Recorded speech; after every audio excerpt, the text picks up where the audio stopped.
Here's hoping all these errands will finally lead to something good.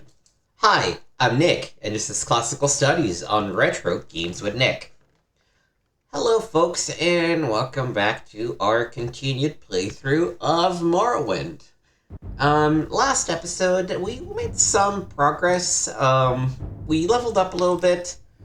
We, got some skills up. We're sort of accepting how this terrible leveling system actually works. I will try to limit my rants on why this game is not as good as Skyrim in the actual gameplay aspects as much as possible. So where we left it off,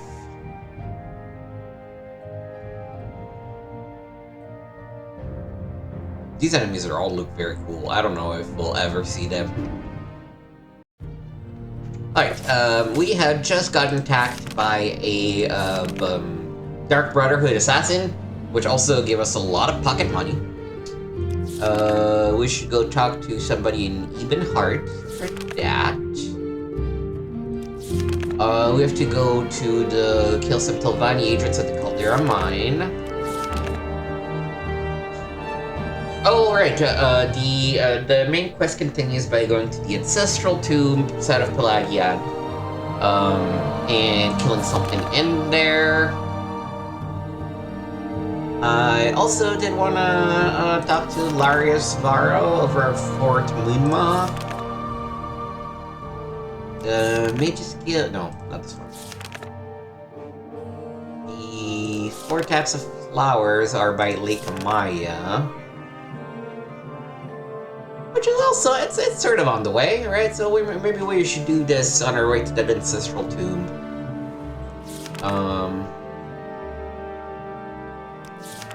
I don't know that the Sleepers really has anything to do here. I think they're just putting it in our journal for later. Thieves Guild, I care very little for at this time. So yeah, let's enjoy all the money that we currently have, and just go take care of that flower collecting and Ancestral Tomb exploring.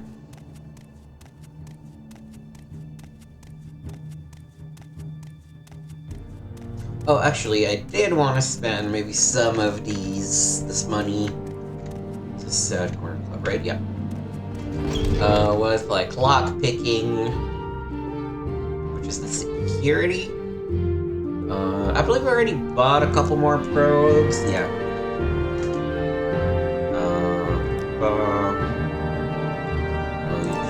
Barter. Today's your lucky day. So let's hear it. Sneak. I mean, sneak would be nice. I'm listening. We have the money. We can spend like. Who's this? At least to level 15 to be somewhat proficient.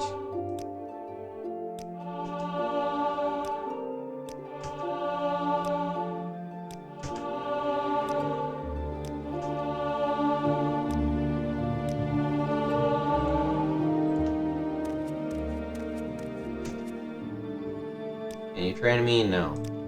Speak freely.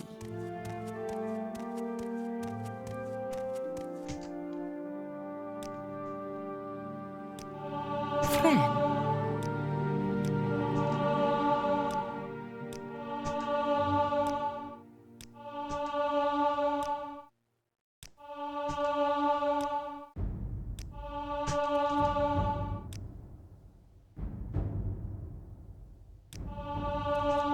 And one more. 1,500 gold, but good investment. Warm greetings. This way we are at least passable when it comes to lockpicking and disarming traps and or sneaking.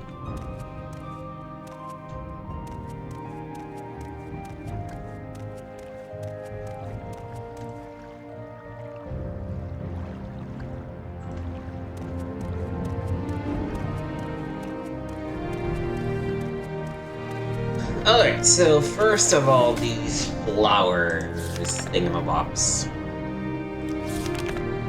So we need to go south out of Balmora and east past for Moonmoth. So actually, let's start by going to the fort itself. It's not that distant. Oh, I guess it's that away.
I kind of wish there was like an audiobook mod where you could just listen to the in-game books told in audio format. In fact, let me actually Google if that thing exists. Probably.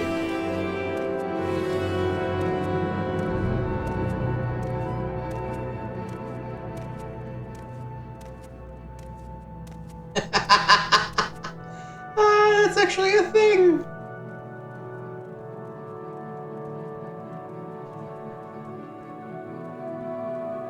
Oh, that is so freaking funny.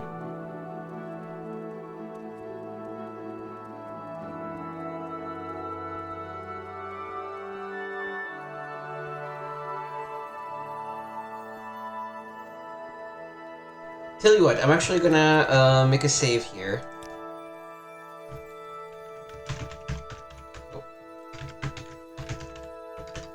Audiobook time. And I'm gonna pause the recording, try to download the mod, hope that it is compatible with our version, and then restart the recording. So hold on for a second. Alright, good news. It works, and it is compatible with everything we're doing.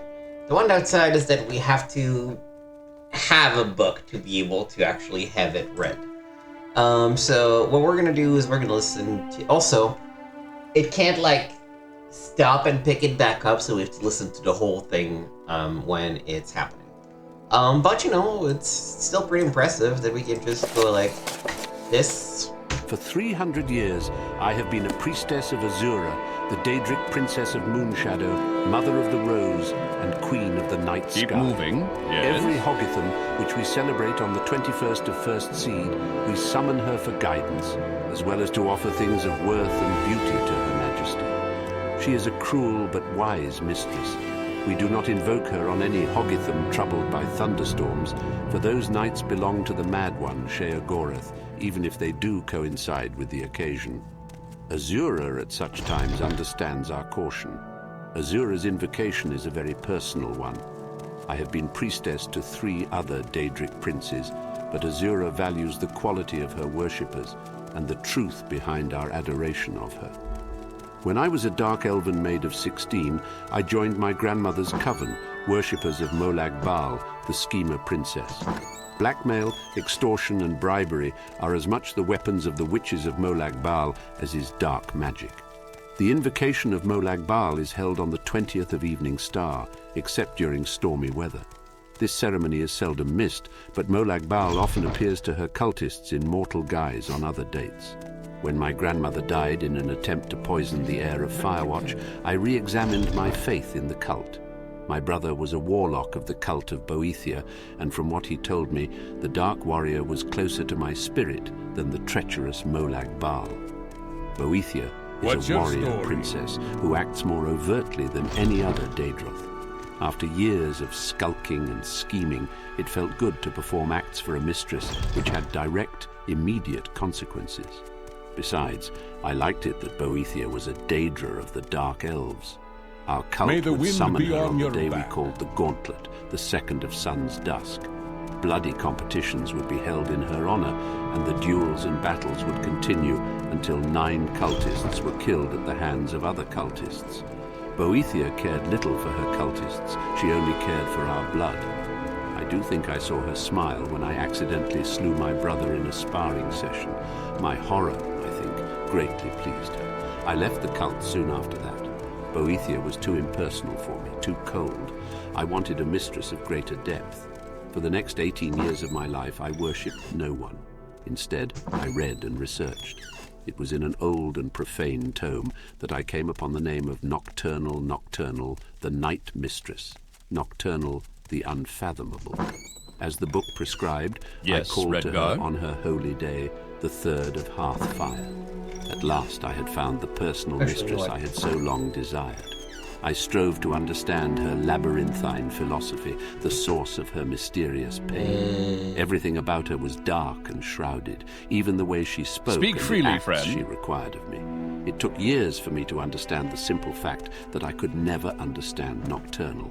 Her mystery was as essential to her as savagery was to Boethia, or treachery was to Molag Bal. To understand Nocturnal is to negate her, to pull back the curtains cloaking her realm of darkness.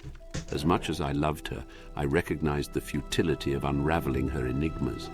I turned instead to her sister, Azura.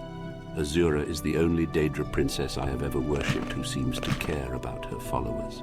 Molag Bal wanted my mind, Boethia wanted my arms, and Nocturnal perhaps my curiosity.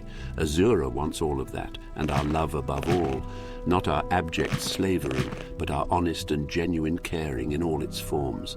It is important to her that our emotions be engaged in her worship, and our love must also be directed inward. If we love her and hate ourselves, she feels our pain. I will, for all time, have no other mistress. See, that was pretty cool, right? We just got to listen to it, without having to sit through it, or without having to, just keep the book open. It's impressive. Also, we got the nice set of Imperial armor that we can just grab for ourselves. I'm looking for that Varro dude, but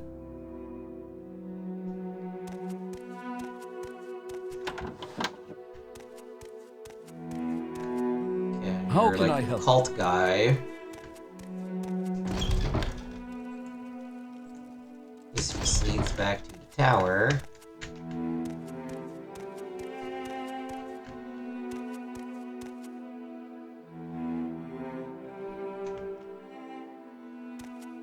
Down here? Oh, there you are. I'm Larius Vara, Legion Champion of Fort Moonmoth. I've been hoping you might come by. I've got some work if you're interested. I'm interested. Where is it?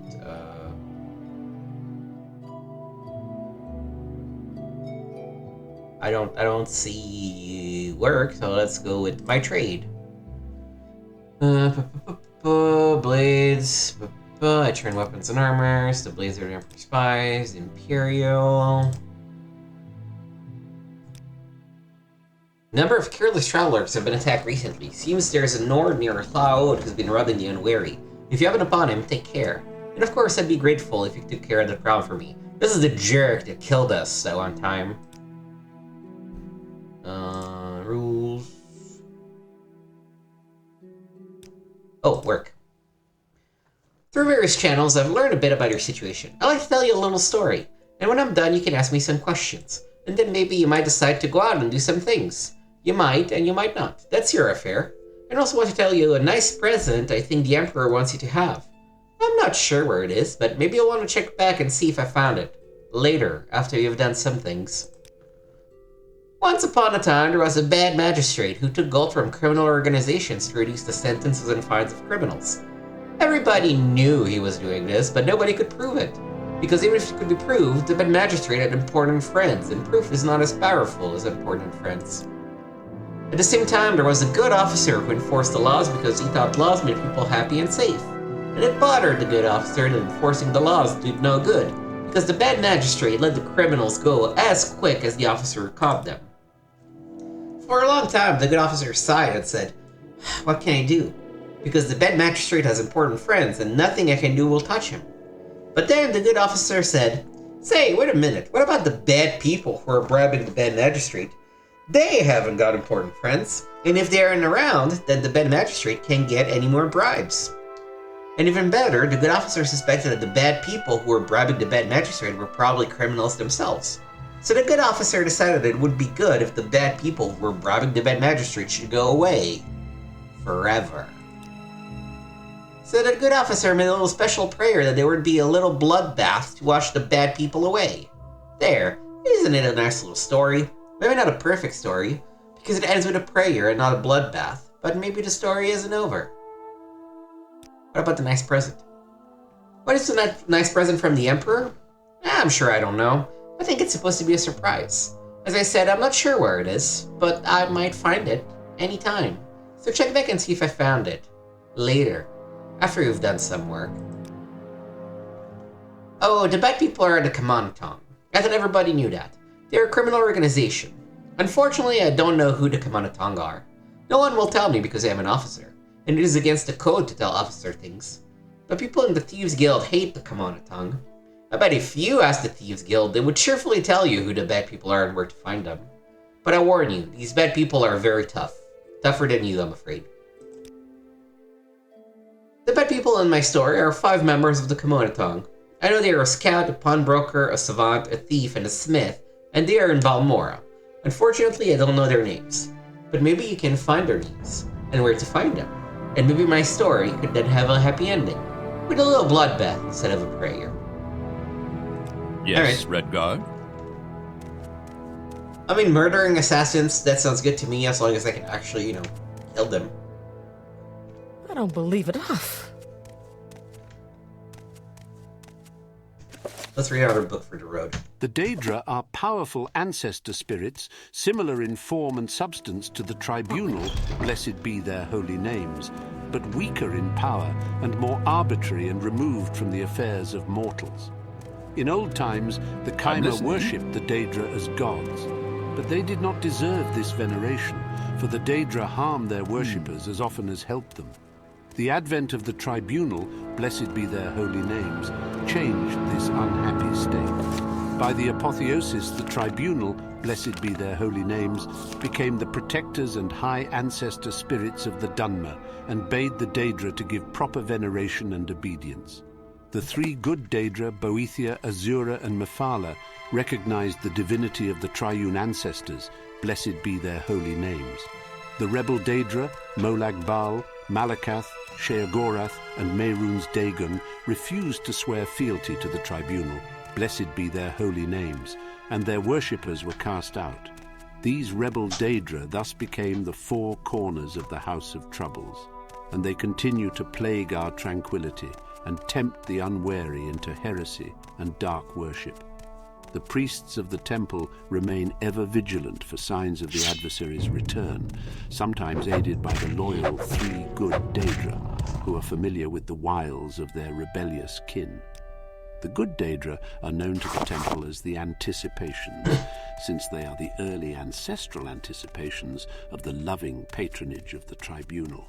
The Anticipations are the Daedra lords Boethia, Mephala, and Azura. Boethia is the anticipation of Almalexia, but male to her female. Boethia was the ancestor who illuminated the elves ages ago before the mythic era. He told them the truth of Lorcan's test and defeated Auriel's champion, Trinimac. Boethia ate Trinimac and voided him. The followers of Boethia and Trinimac rubbed the soil of Trinimac upon themselves and changed their skins. Mephala is the anticipation of Vivec, but manifold and androgynous. Mephala taught the Kaima to evade their enemies or kill them with secret murder. The Kaima were few in those days and threatened on all sides. Mephala taught the Kaima to build houses. Later, Mephala created the Morrowind Tong. Azura is the anticipation of Sotasil, the female to his male. Azura was the ancestor who taught the Kaima how to be different from the Altmer. Her teachings are sometimes attributed to Boethia. In the stories, Azura is often encountered more as a communal progenitor of the race as a whole rather than as an individual ancestor. She is associated with dusk and dawn and is sometimes called the Mother Soul. Azura's star, also called the Twilight Star, appears briefly at dawn and dusk, low on the horizon below the constellation of the Steed. Azura is associated with mystery and magic, fate and prophecy. I wish there was a way to like pause a book and pick up the MP3 file from where you left it off, because that would be nice. But I assume this is the lake we are looking for.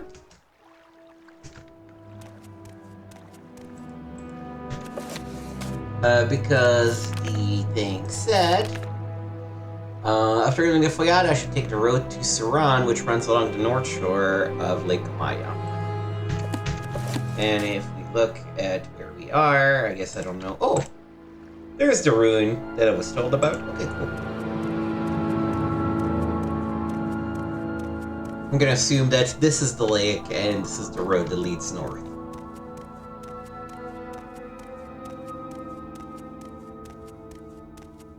I'm also really happy that we found that armor. It's very nice.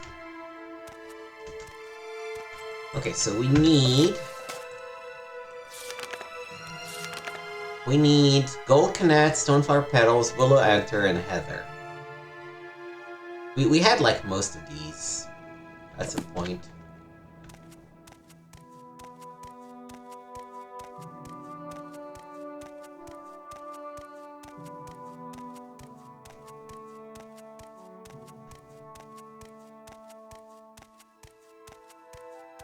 And this is gold Cannet. This is the heather.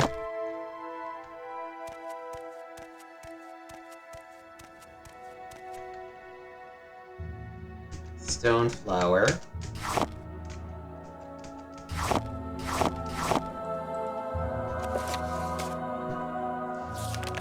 I wish the journal remembered the last thing you were on. Coconut, stone flower petals, heather, willow anther. Reddish tall. Leaves long and thin.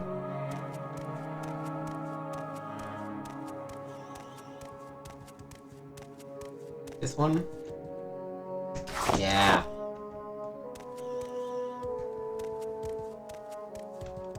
Kill this lone jackass.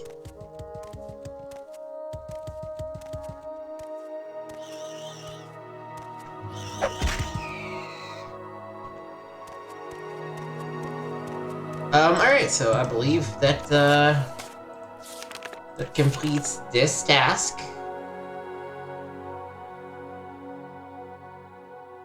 So we can go back to our main one, which is, so we're looking for the Ancestral Tomb. First we need to get to Pelagiad. It's gonna be a bit of a trek. Because the good thing is that we do have one more book that we can read. The idea of a collection of mages, sorcerers, and assorted mystics pooling their resources and talents for the purpose of research and public charity was a revolutionary concept in the early years of the Second Era. The only organization then closest in aim and structure to what we know today as the Mages Guild was the Psijic Order of the Isle of Artaeum. At the time, magic was something to be learned by individuals, or at most within intimate covens. Mages were, if not actually hermits, usually quite solitary. The Psijic Order served the rulers of Somerset Isle as councillors and chose its members through a complex, ritualized method not understood by outsiders. Its purposes and goals likewise went unpublished, and detractors attributed the worst evils as the source of the Order's power. Actually, the religion of the Old Order could be described as ancestor worship, an increasingly unfashionable philosophy in the Second Era. When Venus Galerian, a Sigic of Artium and student of the famed Iachesis, began collecting magic users from around Somerset Isle, he attracted the animosity of all. He was operating out of the urban centre of Firsthold, and there was a common, and not entirely unfounded, attitude that magical experiments should be conducted only in unpopulated areas. Even more shocking, Galerian proposed to make magical items, potions, and even spells available to any member of the general public who could afford to pay. No longer was magic to be limited either to the aristocracy or intelligentsia. Galerian was brought before Iachesis and the king of Firsthold, Rilis XIV, and made to state the intentions of the fraternity he was forming. The fact that Galerian's speech to Rilis and Iachesis was not recorded for posterity is doubtless a tragedy, though it does afford opportunity for historians to amuse one another with speculation about the lies and persuasions Galerian might have used to found the ubiquitous organization. The charter, at any rate, was approved. Almost immediately after the guild was formed, the question of security had to be addressed. The Isle of Artium did not require force of arms to shield it from invaders. What can I help you with? When the Sigic Order does not wish someone to land on the isle, it and all its inhabitants simply become insubstantial. The new Mages Guild, by contrast, had to hire guards. Galerian soon discovered what the Tamriellan nobility has known for thousands of years. Money alone does not buy loyalty. The Knightly Order of the Lamp was formed the following year. Like a tree from an acorn, the Mages Guild grew branches all over Somerset Isle and gradually the mainland of Tamriel. There are numerous records of superstitious or sensibly fearful rulers forbidding the guild in their domains, but their heirs or heirs' heirs eventually recognized the wisdom of allowing the guild free rein. The Mages Guild has become a powerful force in Tamriel, a dangerous foe if a somewhat disinterested ally. There have been only a few rare incidents of the Mages Guild actually becoming involved in local political struggles. On these occasions, the Guild's participation has been the ultimate decider in the conflict. As begun by Venus Galerian, the Mages Guild as an institution is presided over by a supreme council of 6 Archmagisters. Each guild hall is run by a guild magister assisted by a twofold council, the Master of Incunabula and the Master at Arms. The Master of Incunabula presides over an additional council of 2 mages, the Master of Academia and the Master of the Scry. The Master at Arms also has a council of 2, the Master of Initiates and the Palatinus, the leader of the local chapter of the Order of the Lamp. One need not be a member of the Mages Guild to know that this carefully contrived hierarchy is often nothing more than a chimera. As Vanus Galerian himself said bitterly, leaving Tamriel to travel to other lands, the guild has become nothing more than an intricate morass of political infighting.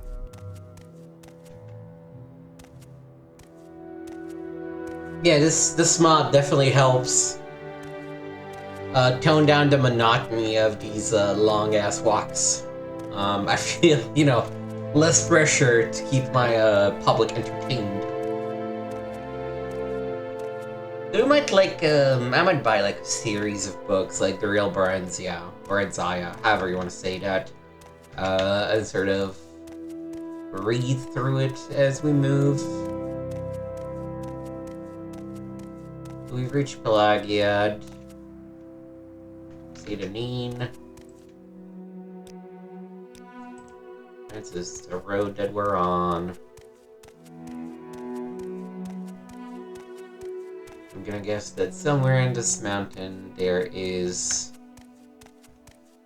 the entrance to the Ancestral Tomb we are looking for.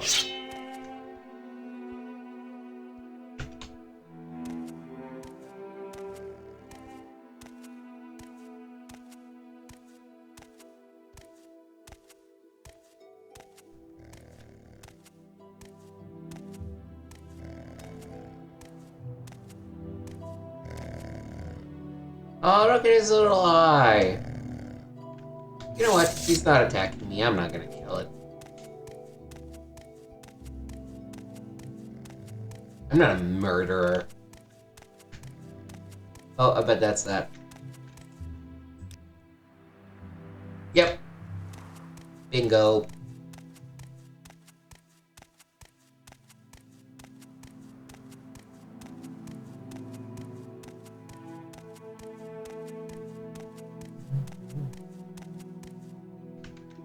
Alright, Ancestral Spirit, you and me. I need a skull. Let's make a quick save. It's been a minute. Let's keep our stamina up because we're gonna have to fight here.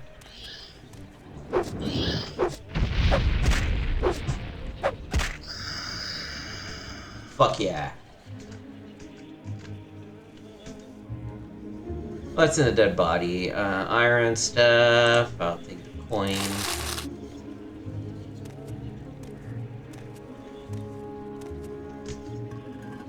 I'll desecrate the urns. But I want to grab the bone meal. Ah, sure. Oh, that's cool. What does this do? I've seen it advertised a bunch of times.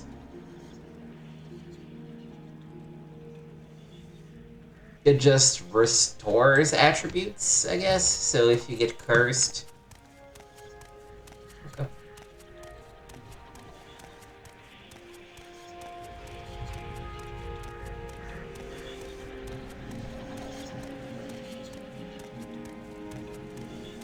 Spooky effects.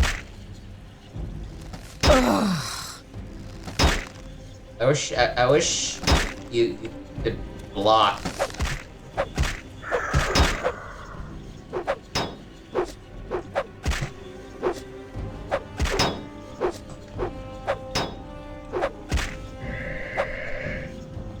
Alright, let's lick our wounds a little bit. Where is it? Wait until our stamina is fully up.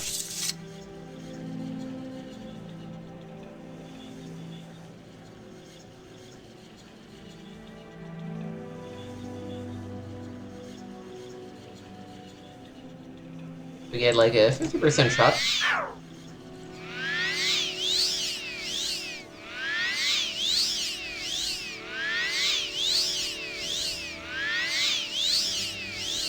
Alright.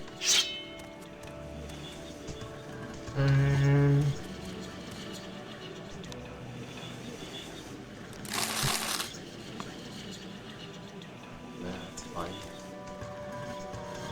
Oh no. Get the repair bronze and the armor repair thingy. We'll need the battle axe.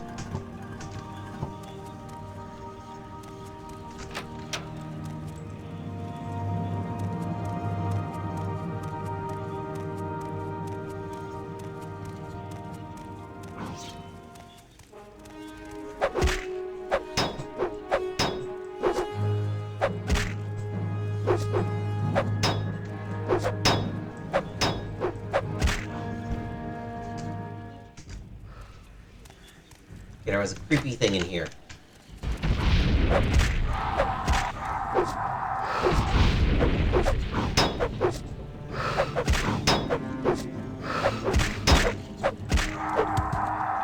A bone walker. I'll take the soul gem. Oh, here's the skull I was looking for, I think. Control of elemental curves fire, and that's one I don't care about. Potions I'll take. Dagger I'll take just because it's cheap and I can easily resell it.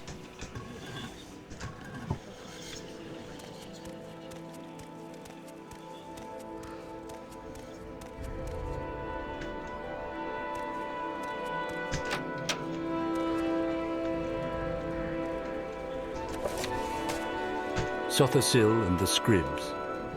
Young Sothersill, while playing in the egg mines, saw a number of scribs in a deep shaft, and he began to cast stones upon them, snickering as they skittered and scattered, until one of the scribs, lifting its head up in agony, cried out to Sothersill, "Please, please have mercy, little boy, for what is sport to you is suffering and death to us."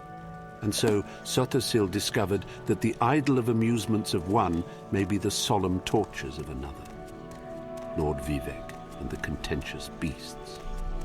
A shulk and a caguti were strutting back and forth in a foyada, casting aspersions of one another's looks. "You are the ugliest creature alive," the shulk told the caguti.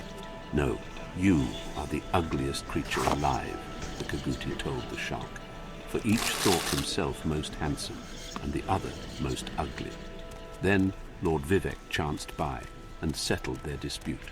"No, you both are the ugliest creatures alive. I will not have my pleasant sojourn spoiled by your unseemly squabbling." So he dealt them both mighty blows, shattering their skulls and silencing their argument, and went merrily upon his way. And thus Lord Vivec proved that ugliness is as much in one's manner as in one's appearance. The boiled caguti. It is said that if a caguti steps into a boiling pool, he will leap out immediately to avoid harm. But if the caguti is standing in a pool, and a wizard slowly raises the temperature, measure by measure, to boiling, the caguti will calmly stand in place until he is boiled. Thus we see that we must be alert not only to the obvious danger, but also to the subtle degrees by which change may result in danger. The dubious healer. Once upon a time, a Telvanni issued forth from his tower and proclaimed to all the world that he was a mighty and learned healer, master of all alchemy and potions, and able to cure all diseases. Lord Vivec looked upon this wizard and listened to his boasting, then asked him, "How can you pretend to prescribe for others the cure to all diseases, when you are unable to cure yourself of your own manifest arrogance and foolishness?" The gua and the mud crabs. The gua were so tormented by the other creatures they did not know where to go. As soon as they saw a single beast approach them, off they dashed in terror. One day they saw a pack of nix hounds ranging about, and in a desperate panic all the gua scuttled off towards the sea, determined to drown themselves rather than live in such a continual state of fear. But just as they got near the shoreline, a colony of mud crabs, frightened in their turn by the approach of the gua, scuttled off and threw themselves into the water. "Truly," said one of the gua, "things are not so bad as they seem, for there is always someone worse off than you. The wounded netch." A wounded netch lay himself down in a quiet corner of its feeding ground. His healthy companions came in great numbers to inquire after his health, yet each one helped himself to a share of the fodder which had been placed there for his use, so that the poor netch died, not from his wounds, but from the greed and carelessness of his erstwhile friends. And so it is clear that thoughtless companions may bring more harm than help.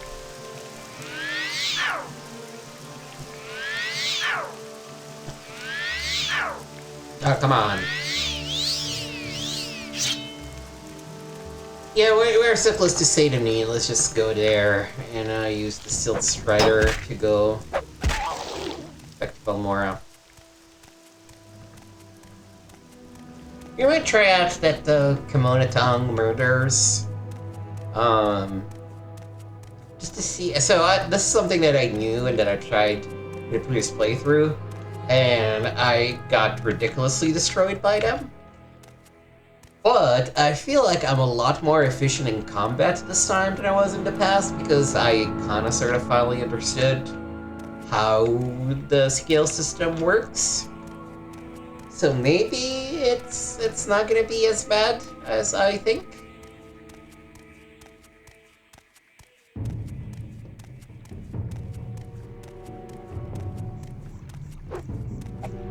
Oh, I was like, what's the music? Well, where's there creepy music? Or just a rat. Let me also go ahead and...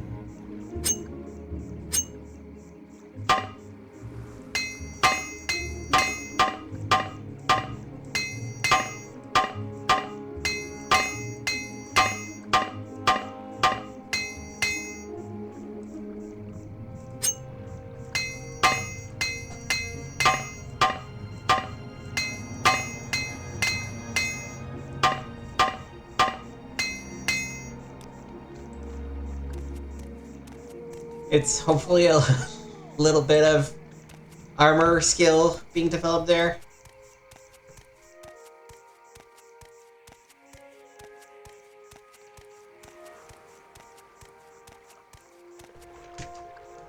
Alright, destination. Oh, still how do I. Oh, travel. This is how I do it. Balmora. Why walk when you can ride? Correct. Especially when I have to come from very, very far away.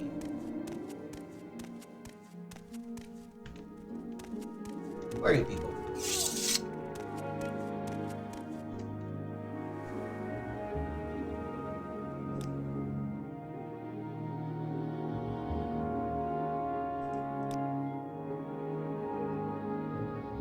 I stay out of the console club. Well, I think we may have found the spot of the Camonna Tong, but let's go to the Mages Guild first. Turn in our main quest.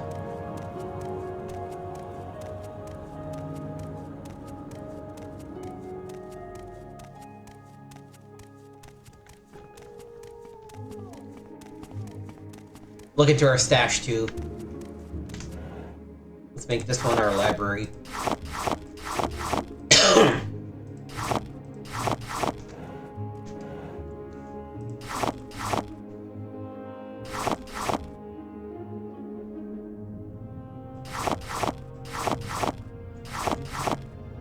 Right, so top is our alchemy stuff. Bottom is our library, so we're gonna drop you here, we're gonna drop you here.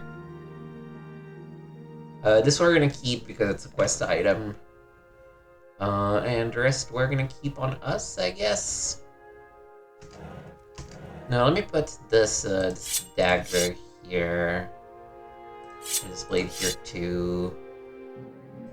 And the iron saber too, honestly. So these are all for selling, if we need to.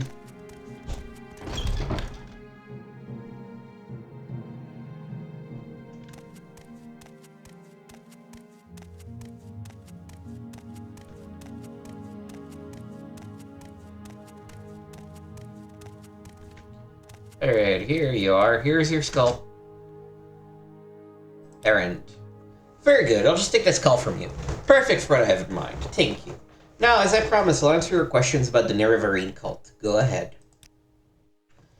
The Ashlander cult believes the long-dead hero Nerevar will be reborn to honor its promises to the tribes. According to legend, the prophesied Nerevarine will cast down the false gods of the Tribunal Temple, restore the traditional ancestor worship practiced by the Ashlanders, and drive all Outlanders from Morrowind.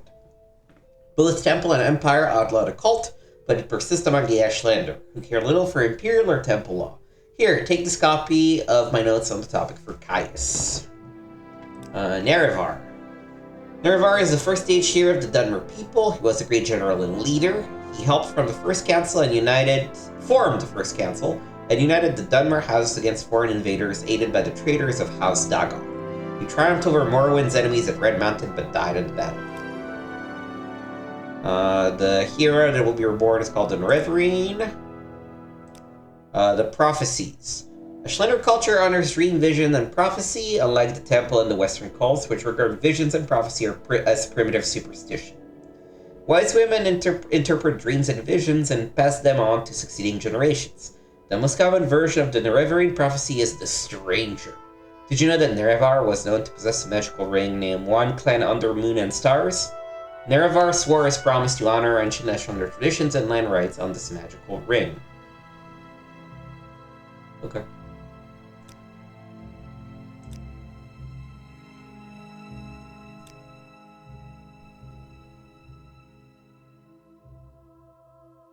We don't have enough gold to, and we're not good enough at magic to really do anything like this. I guess we don't have the soul gem on us, but... My attention is yours. Alright, let's, Oh, we should also go to, Ajira. Forgot that both are here. I see you. Hello. What's up? What is it, friend? Flowers. Yes, here they are. We got more potions. Cool.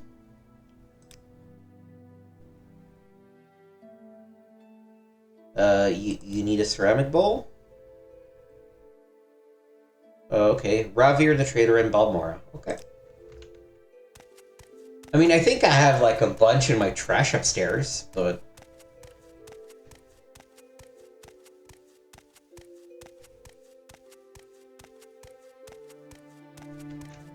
I think in my previous attempts, this is about as far as I went in the Thieves Guild quest. Does this work? Go ahead, Outlander. What do you need? I'm not talking to you. Shut up.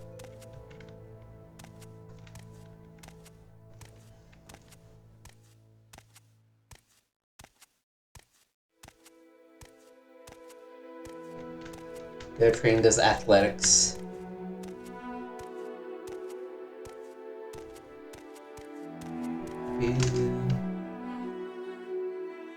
Still in reports? Oh, damn, Galbadir. He still shares reports on the properties of local mushroom and flowers. Ajura knows Galbadir did not leave the Mage's Guild, so reports must be nearby.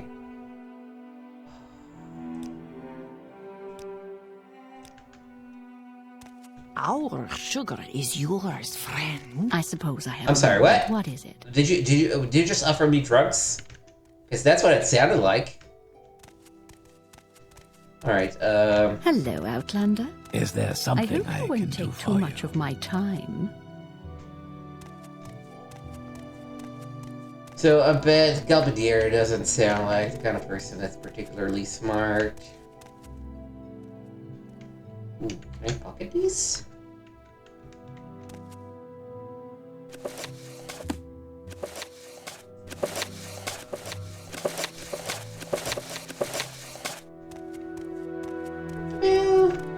Nothing to see here. Just renting some more audiobooks. I'll bring them back. Maybe. Probably not. Do you want something from me?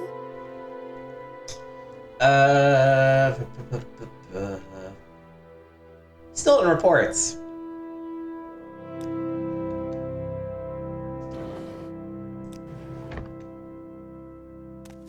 Oh, I wonder if they're in that chest.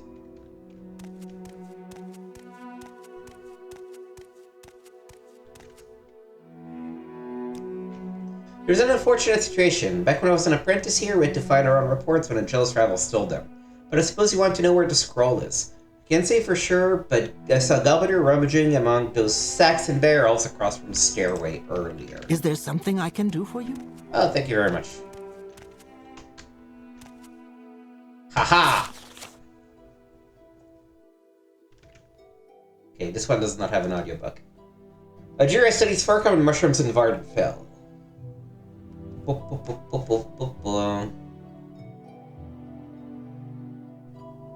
I mean, she's kind of lying here. She did not go all over the Bitter Coast.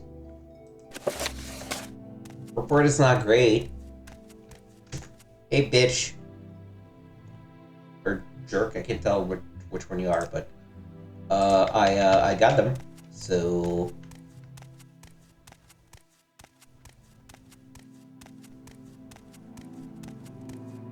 But, Ajira, we should talk. We should talk about this, you claiming you went to the Bitter Coast to get all the mushrooms.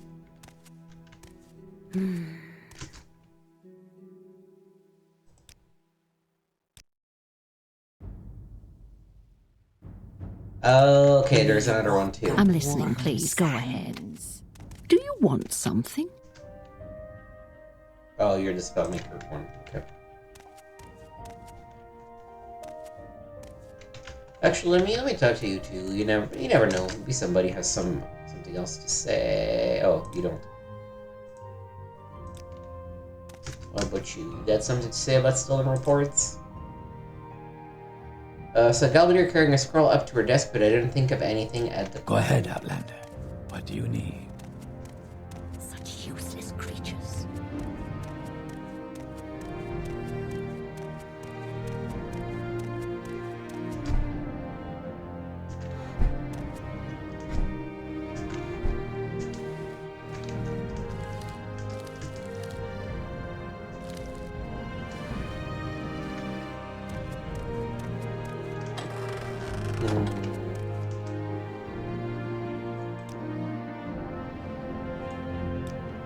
Is there something I can do for you? We found one report. How may I help you?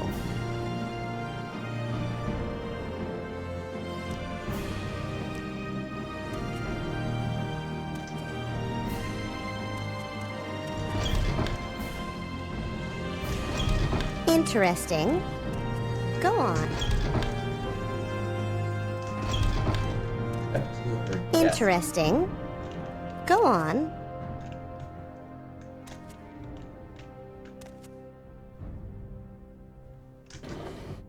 There's nothing in her desk. I will have to look at the chest, but something tells me she wouldn't be particularly happy with me.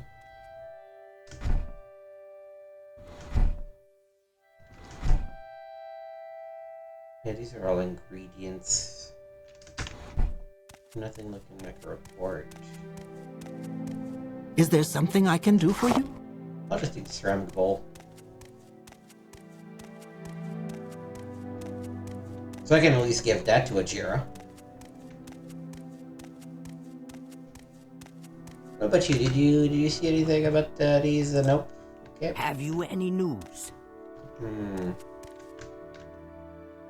Locked chests. What was I thinking?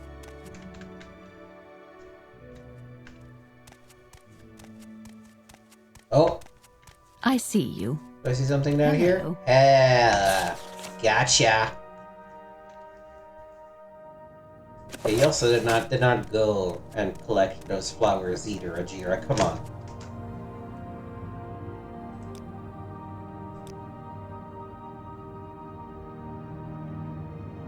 I guess she's a good potion maker or something. Also, here's a ceramic bowl.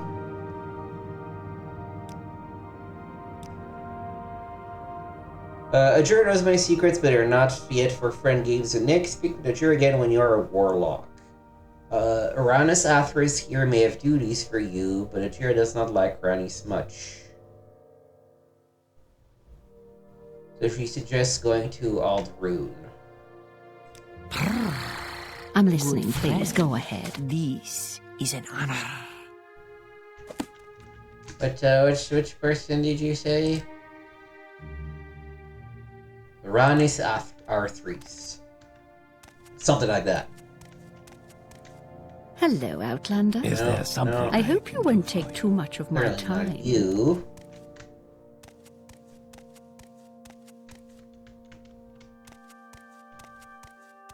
And who the fuck is this person?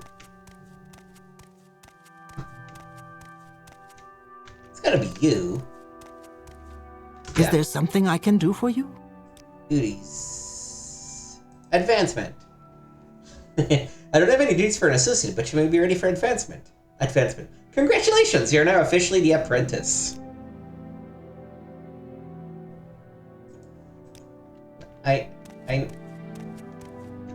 Maybe it was just...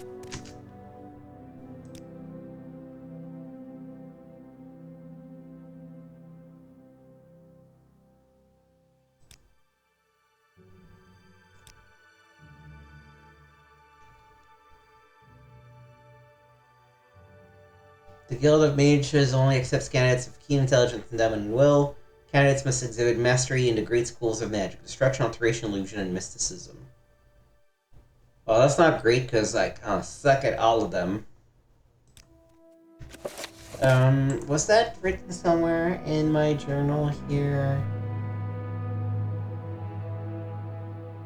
Intelligence and willpower we have. Looks like we need at least one of those skills at 20. I'm not willing to drop that kind of money right now.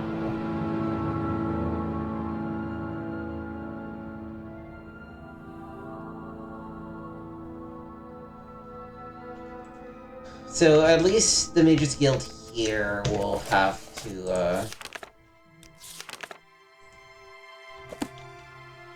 Let's actually try to talk to the orc lady again now that we have worked with her / for her. See if she admits to being a necromancer.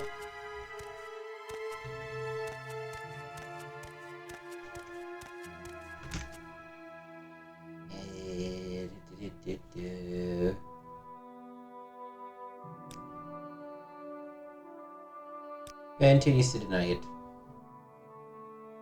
Alright. Such good company. Welcome.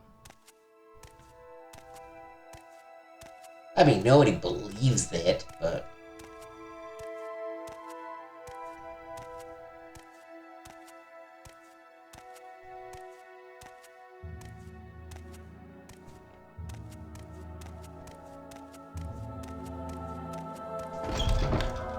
Alright, let's take a quick look at the notes under the Riverine cult. The Riverine cult... The Ashlander religious cult follows prophecies of a Nerevar reborn to honor ancient promises to the tribes, to reestablish the tradition of the prophet Valoth, to cast down the false gods of the Tribunal Temple, and to drive all Outlanders from Morrowind. Both Temple and Empire outlawed the cult, but it persists among the Ashlanders despite Imperial and Temple repression. Because it is persecuted, it remains a secret cult, but it is hard to judge how widespread it is among the Ashlanders, or whether it has any following outside the Ashlander tribes. The Nerevarine. The Ashlanders firmly believe that Nerevar will return to restore the glories of ancient Resdayn. Morrowind was called Resdayn before the Imperial occupation. The Ashlanders say the Great House and the Temple have abandoned the pure teachings of the prophet Valoth, forsaking ancestor worship for the false gods of the Tribunal, and embracing the comforts of civilization that corrupted the High Elves. The Temple, on the other hand, venerates Saint Nerevar, but rejects the disgusting notion that the false incarnate will walk the earth like a ghoul. Nerevar. The Temple honors Saint Nerevar as the greatest Dunmer general, first counselor and companion of Vivec, Almalexia, and Sotasil, who united the Dunmer houses to destroy the evil Dwemer, the treacherous House Dagoth, and their western allies at Red Mountain. But the Ashlanders say Nerevar promised to honor the ancient spirits and the tribal law, and that he will come again to honor that promise. To the Ashlanders, this means destroying the false temple and driving the Imperial invaders from the land. Nerevarine prophecies. Dream visions and prophecies are a respected tradition in Ashlander culture.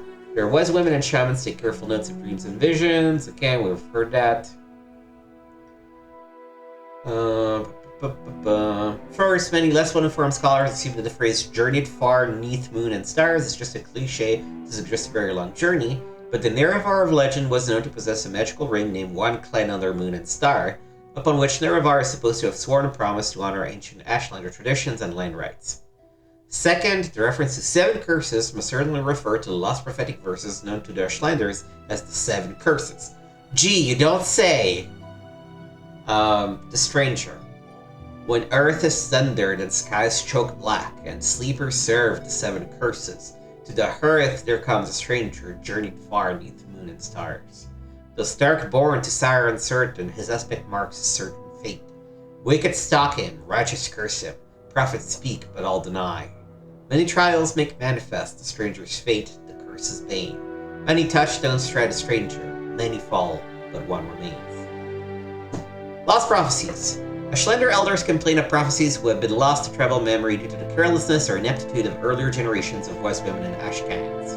Suspicious scholars wonder whether these prophecies might have been deliberately forgotten or suppressed. 3 Nerevarine prophecies in particular are said to have been lost. The lost prophecies, the 7 curses, and 7 vision of 7 trials of the incarnate. Perhaps the lost prophecies will someday be found either in the forgotten accounts written by literate travelers, or in the memories of isolated Ashlanders, or in the secret traditions of the wise women and shamans. Alright, let's go talk to the Thieves Guild, just to ascertain where the Camonna Tong are.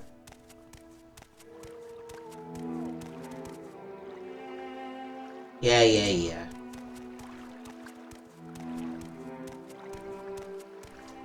And then maybe try just busting in and seeing how it feels.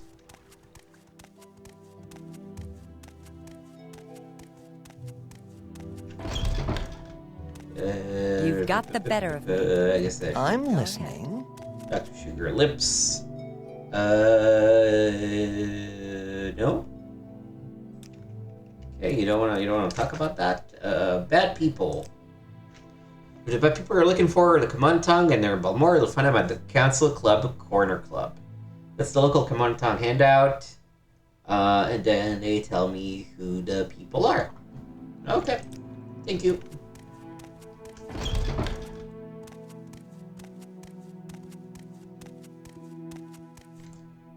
recovering magicka? Because I don't think I rested.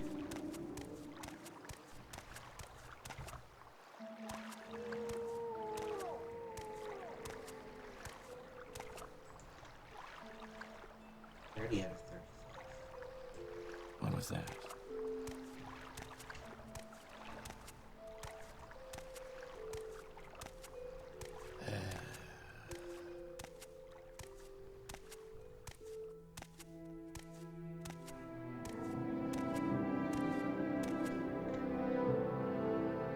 Alright, they are probably going to be way too strong for us, but, you know, it's worth a shot. I have a shield.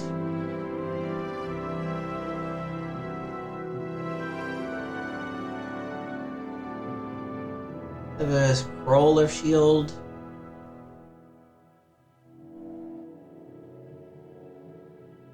Restore health, cure common disease. No, it doesn't look like.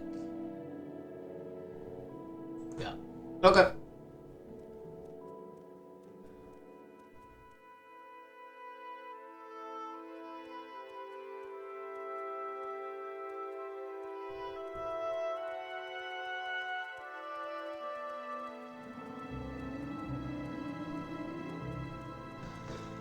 All right. Go ahead.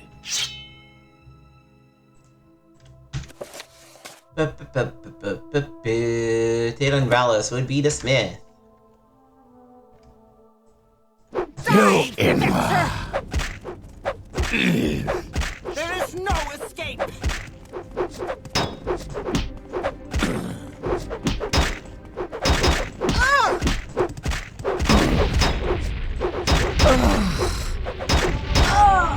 Pain is nearing an end. Yeah, okay. Five people are maybe a few too many. Speak, traveler. Die, Enwa! I need to be doing more damage than just like a little You sliver. Inma. Now will die!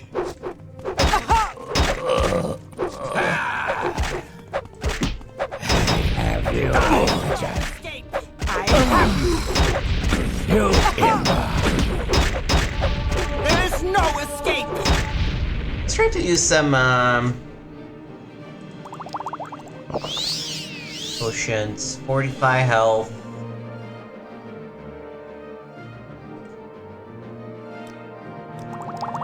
Restore health. Oh, I did have a levitate potion.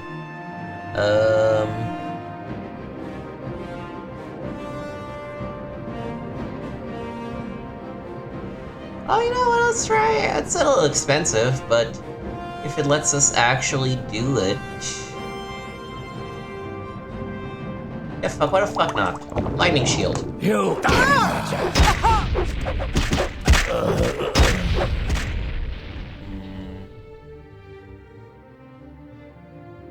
I need better potions. That's my problem.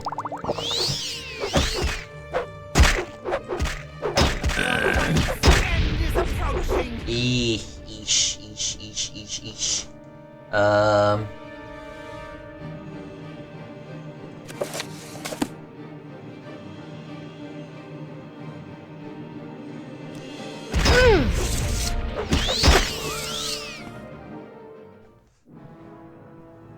Alright, you know what? This is actually doable. Let's try again. What do you want? Just maybe buff up a little bit first. The Frost Shield. Oh, I guess it doesn't do what I would like it to do, but...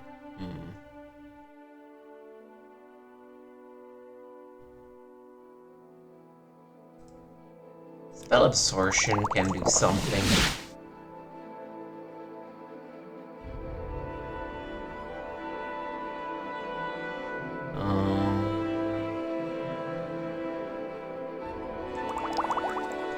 Fortify willpower and strength.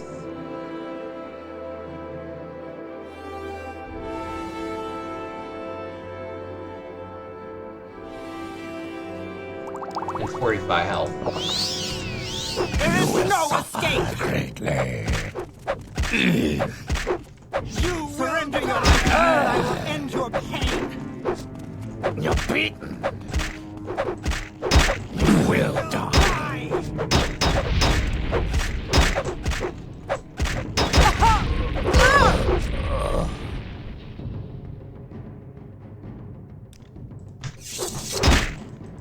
There is no escape! Surrender your life to me, and I will end your pain! Stupid!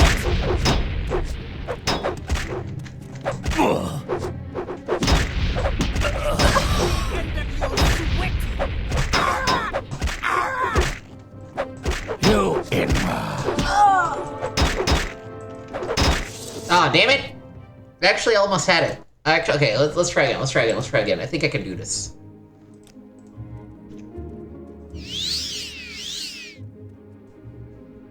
Is it active? Yeah. Okay. So I want the 45 health is actually not that helpful before combat because it only lasts 8 seconds.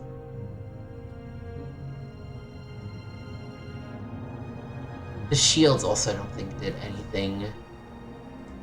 But spell absorption can do something once the other one gets there. Fortifying the strength is definitely helpful. Alright, I think that's about it. Speak, traveler. Now you die! There is no escape! Now you die! Die, Fetcher.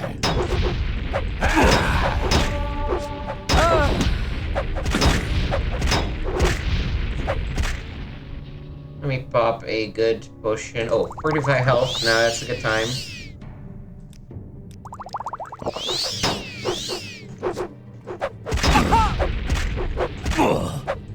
You will die!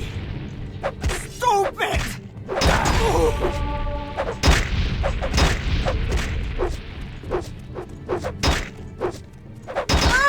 You Inma.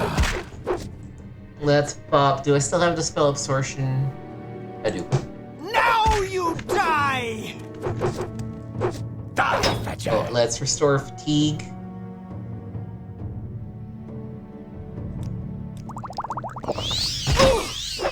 Stupid!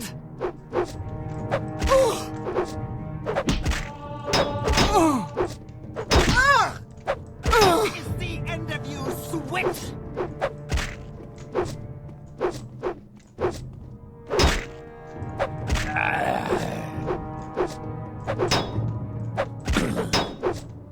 You Inma. Now you die! Hey! So we got Banor, Marasa.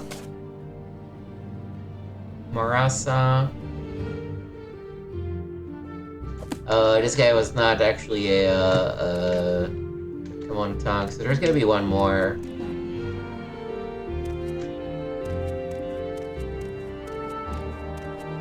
Die, Fetcher!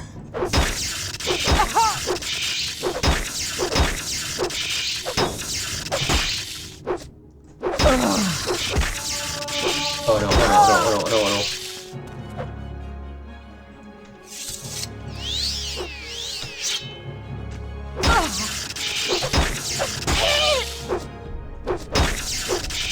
Surrender your life to me and I will end your pain! Let's do a fire shield. I don't know if this just absorbs the fire or also does fire damage back, but it's worth a shot. Restore health. Restore fatigue again.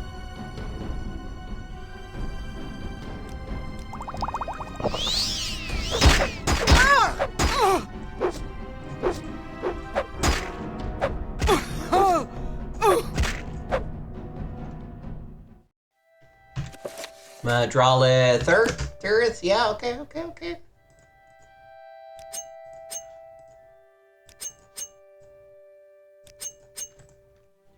Okay, Well, let's make here a hard save.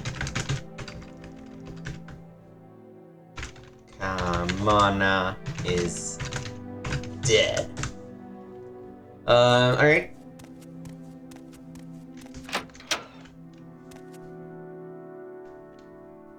Then we get to do this whole thing, I guess, which is nice. Maybe this is my like new base of operations. Too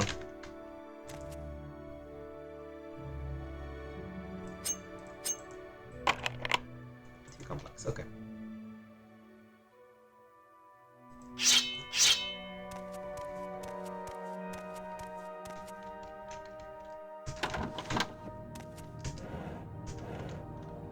Now the question is, what happens when we step outside again? Because it said a bunch of things about crime has been reported and things like that.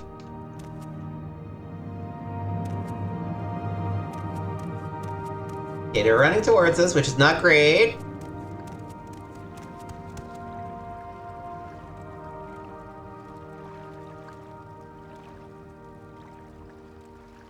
That's right, I don't have any stolen goods.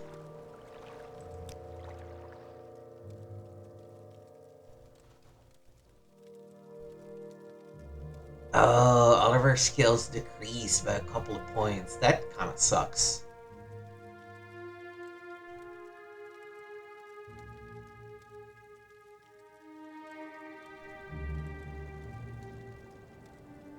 Then again, we're not about to... Okay, you know what? Let's... Oh. We're actually in... It's funny, we're actually just leveled up because of all that business. Yeah, it didn't take us away anything because we didn't really stolen anything. What's your story? Just murdered a bunch of people. So let me find... Where's my friend? Yo, what's up? I see everything's been taken care of, and remarkably enough, without creating any problems of a legal nature. You're far more discreet than I had hoped. I'm so glad I found a nice present from the Emperor. Here, it seems to be a ring. A very nice ring. There was no note with it, I'm afraid, but I'll let the Emperor know you've received it. I'm sure he'll be pleased. And also, from me, because of your exceptional discretion, take the special volume from my own library with my own compliments.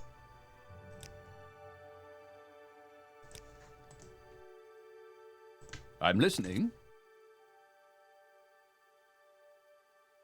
Oh, they took my armor away, though.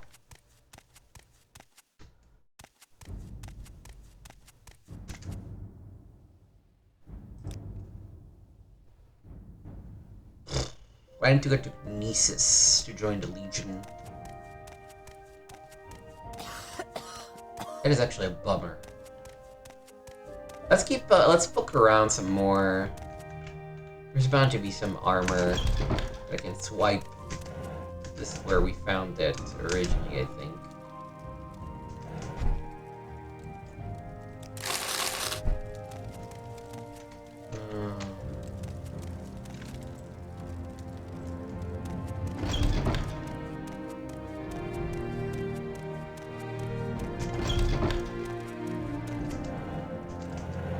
At the very least, we can get our own armor back temporarily.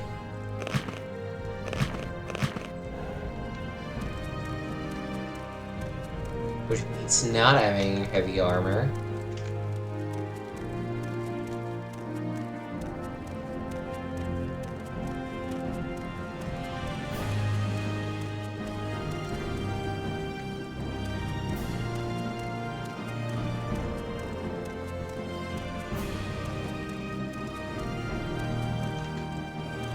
I still think it was, like, overall worth it. You know, we finished the quest. We capped most of our stuff. We can probably go and also loot all of our... Oh, you know what, let's read another one. Yeah. The pilgrim must visit each of the shrines of the 7 graces. At each site, the pilgrim must stand before the 3-sided stone triolith and read the inscription. To ease the pilgrim's task, the temple has made this list of shrines along with directions and advice to pilgrims. The blessings of each shrine last at least a half day. The Fields of Kummu, Shrine of Humility. Here, Lord Vivec met a poor farmer whose gua had died. The farmer could not harvest his muck without his gua, and he could not provide for his family or his village. So the Lord Vivec removed his fine clothes and toiled in the fields like a beast of burden until the crop was harvested. It is at the Fields of Kummu we go to pray for the same humility Lord Vivec showed on that day. The Fields of Kummu are west of Suran on the north shore of Lake Amaya as you head towards Pelagiad. The shrine is between two rocks and most easily noticed while traveling east along the road. Alof's farm nearby has a small dock on the north bank of Lake Amaya. This is the only dock nearby which Alof kindly allows servants of the temple to use. It is customary to leave a portion of muck at the shrine Speak to freely, represent friend. Vivec's humility, to stop the moon, the shrine of daring. When Sheogorath rebelled against the tribunal, he tricked the moon Ba Dao into forsaking its appointed path through oblivion. The mad star inspired the moon to hurl itself upon Vivec's new city, which Sheogorath claimed was built in mockery of the heavens. When Vivec learned of Sheogorath's scheme, he froze the rogue moon in the sky with a single gesture and the grace of his countenance. Overwhelmed by the courage and daring of Vivec, the moon Ba Dao swore itself to eternal service of the tribunal and all its works. Thus, the moon now stands guard over the palace and serves as a citadel for the temple's ordinators. The Shrine of Daring is found in the city of Vivec, in the temple district, along the western wall of the High Fane, the great temple of Vardenfell. When you address the shrine, it is customary to leave behind a potion of rising force. Suitable potions may be purchased from the temple. Homemade potions are not acceptable. Of course. Palace, Shrine of Yeah, make Generosity. some money off the pilgrims. Long after Lord Nerevar and the tribunal triumphed over Dagoth-ur, the people wished to build a monument to the heroes of that war. Vivec thanked them, but said that it would be better to dedicate a monument not only to the glorious heroes, but to all people, great and small, who suffered and died in the war. It became the custom to make offerings here, either in thanks of our good fortune or for those less fortunate. The Shrine of Generosity is on the top steps of Vivec's palace, the southernmost canton of Vivec city. The customary donation for those in good fortune is 100 gold. The Puzzle Canal, the Shrine of Courtesy. In a battle with Mehrunes Dagon, Vivec gave his own silver longsword to the Daedra Lord rather than dishonor himself by... Alright, so, because all the bodies disappear, I do want to make sure to grab and stash stuff in places before they actually, take me. I assume that everything else stays about the same. There's a black chest. So, what we are going to do is to use these two crates. Let me start by dropping my Imperial armor.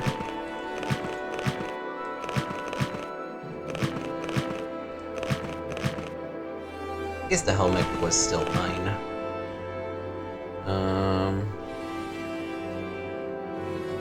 Yeah, the rest of the stuff is fine, I think. None of the rest of the stuff is considered stolen.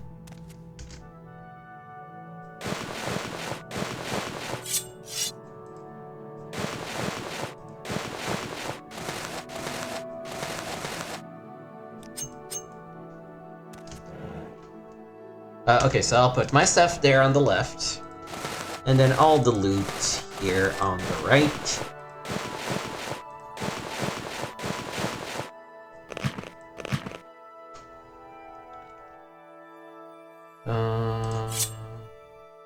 Let's pop the silver dagger here. Alright, we got a bunch more bodies to loot. Oh, I guess that's common stuff, whatever. I'll take the arrows and the torches.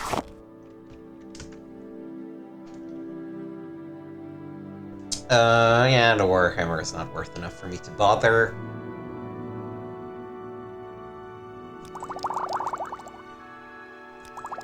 Alcohol.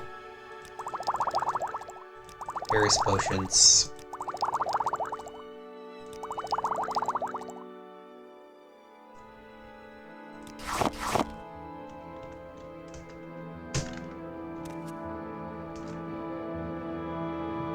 Alright, if I take this, it's gonna get me past my weight, so we need to go and drop some stuff.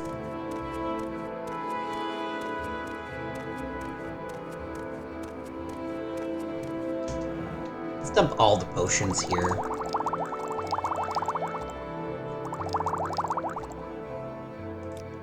I'll keep the Restore Magicka and those. Like, I don't know which items are marked as stolen versus not stolen. Because anybody I stole shit from is dead anyway. Those I want to put in here.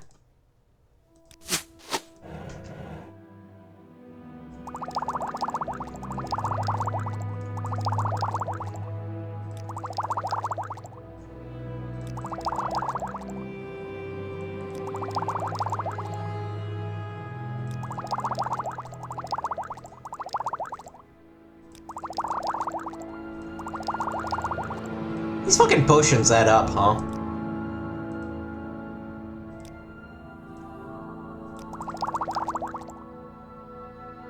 Like 5 of 3 weights each. That's okay. Oh, that's good for my build because it makes you a dum-dum for 60 seconds, but also very strong. Alright.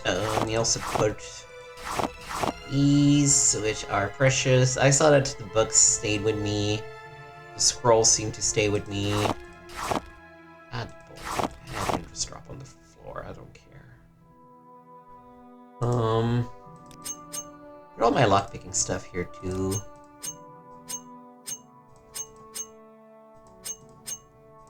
I'd be pissed if they took it away from me just because some of them had lockpicks or probes that I grabbed.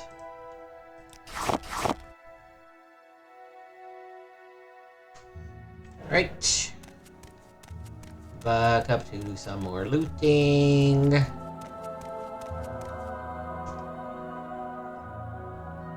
Ooh, that is worth something. 50 gold. Oh, I bet you were the smith.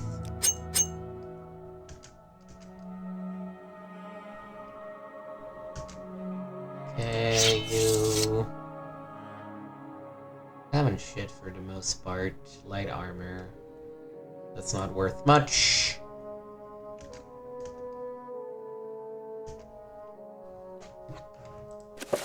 Provinces of Tamriel, the Book of Dawn and Dusk. 2 copies. Get to Balmora, key to Narano Manor. Huh, okay. The extravagant stuff is kind of worth enough for me to want to grab and put away. I think there's only 3 bodies here, right? 1, 2, and 3, 4, 5. Yeah, okay, I think that's everybody. Cool, cool.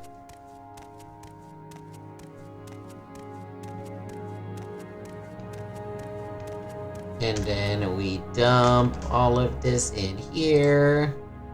The hammer is on the other one, I guess. And the key to... And the books as well, actually. But the axe, the sword, the extravagant shit. All this can go here.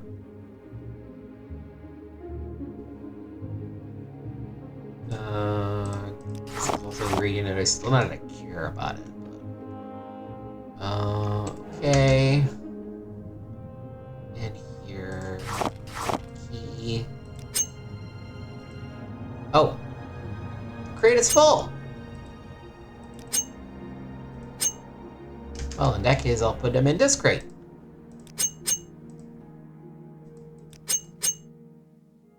Alright. So we have 7 columns of items plus 1 item over there. Let's get arrested. See how that fares.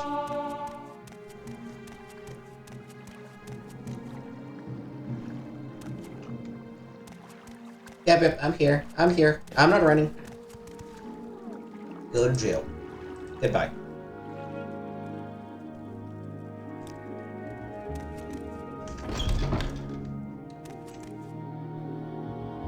It's interesting. We still lost one thing.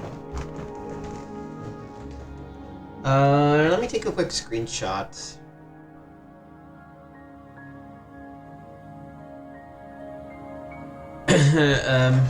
Reload. And see what the cops grabbed. I think it's an equipped item. So it looks like we have like a column in one and we only have a column here. Oh, the shield! Duh! Duh! I would like to actually keep that shield, so...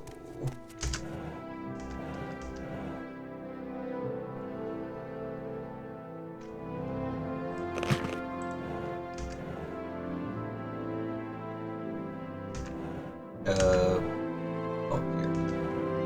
I was like, where did the shield go? There we go.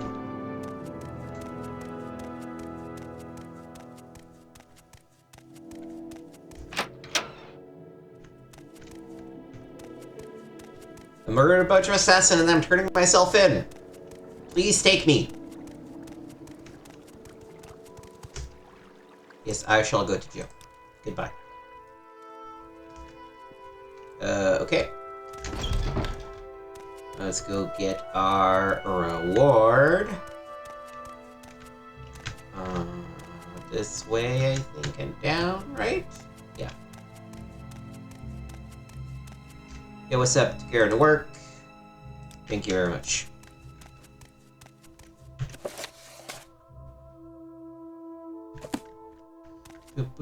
Yeah.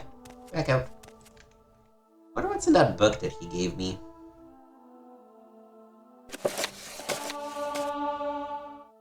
Oh, we've learned speechcraft from it.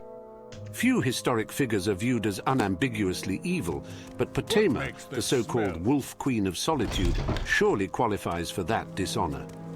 Born to the imperial family in the 67th year of the Third Era, Potema was immediately presented to her grandfather, the Emperor Uriel Septim II, a famously kind-hearted man who viewed the solemn, intense babe and whispered, "She looks like a she-wolf, about ready to pounce." Potema's childhood in the imperial city was certainly difficult from the start. Her father, Prince Pelagius Septim, and her mother Kizara showed little affection for their brood. Her eldest brother Antiochus, 16 at Potema's birth, was already a drunkard and womanizer, infamous in the empire. Her younger brothers Sepphoris and Magnus were born much later, so for years she was the only child in the imperial court. By the age of 14, Potema was a famous beauty with many suitors, but she was married to cement relations with King Mantiarco of the Nordic Kingdom of Solitude. She entered the court, it was said, as a pawn, but she quickly became a queen. The elderly King Mantiarco loved her and allowed her all the power she wished, which was total. When Uriel Septim II died the following year, her father was made emperor, and he faced a greatly depleted treasury thanks to his father's poor management. Pelagius Septim dismissed the elder council, forcing them to buy back their positions. In 3E97, after many miscarriages, the Queen of Solitude gave birth to a son, who she named Uriel, after her grandfather. Mantiarco quickly made Uriel his heir, but the queen had much larger ambitions for her child. 2 years later, Pelagius Septim died, many say poisoned by a vengeful former council member, and his son, Potema's brother Antiochus, took the throne. At age 48, it could be said that Antiochus's wild seeds had yet to be sown, and the history books are nearly pornographic in their depictions of life at the imperial court during the years of his reign. Potema, whose passion was for power, not fornication, was scandalized every time she visited the imperial city. Mantiarco, king of Solitude, died the springtide after Pelagius Septim.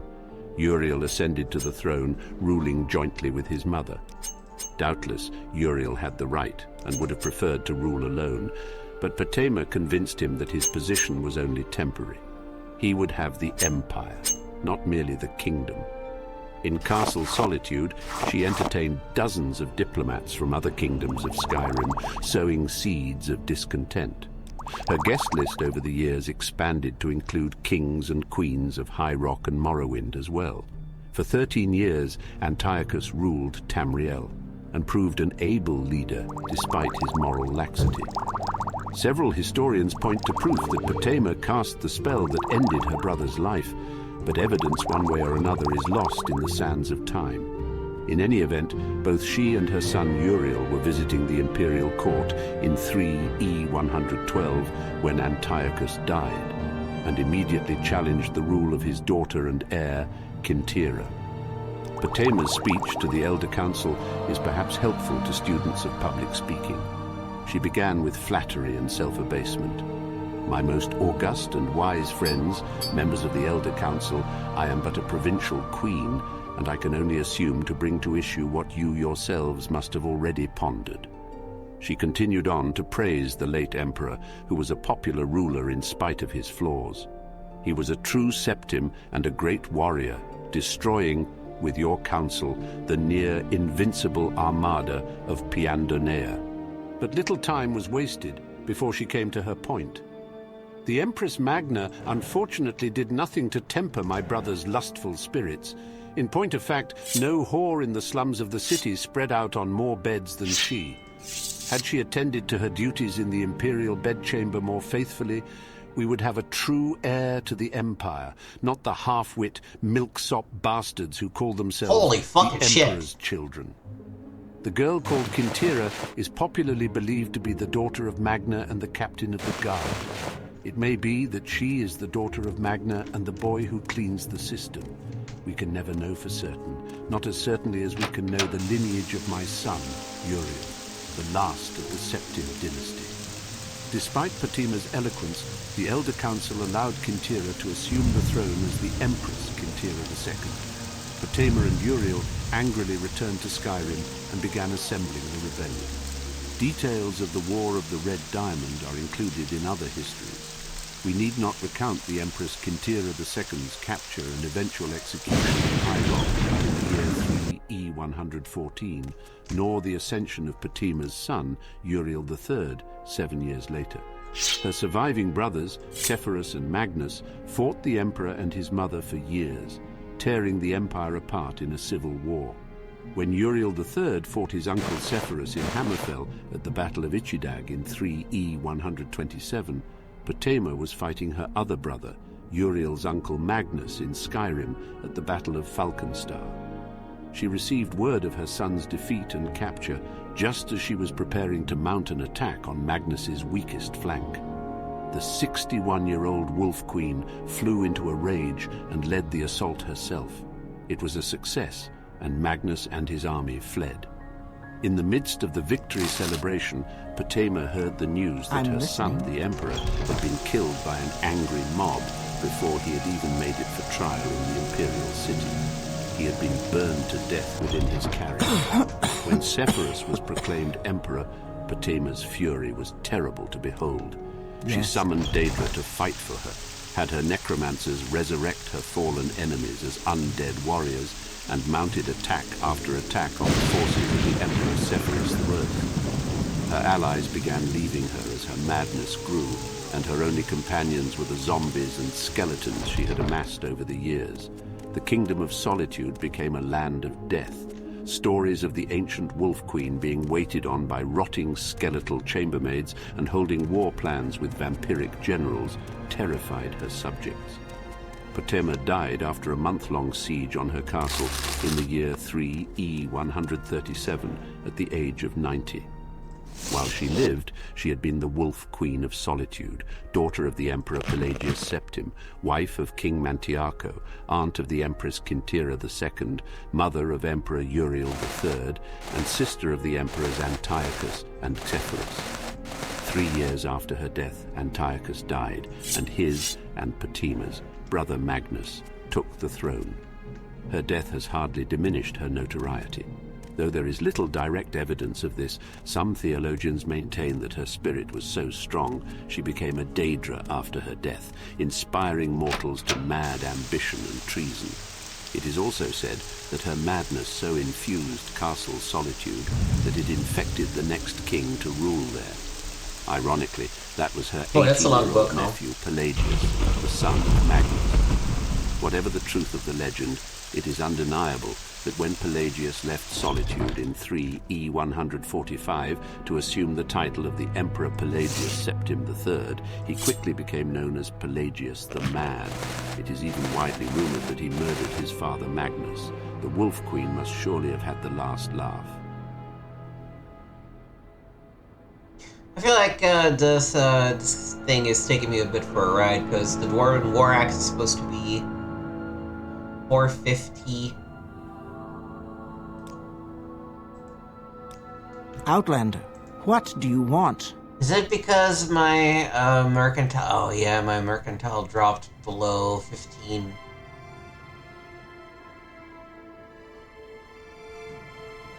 I bet that's the problem. That's fine. Let's sell these, but... Like, you know, free money is free money, I guess. But I am, definitely finding someone to train me in mercantile. Yes. Let's also get, I forgot to grab back the key.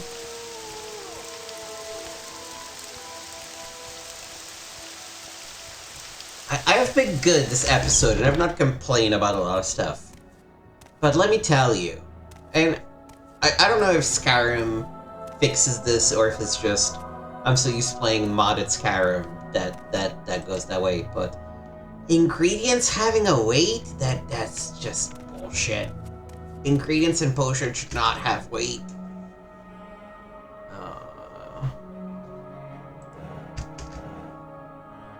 Where's the key here? Keaton around a manor.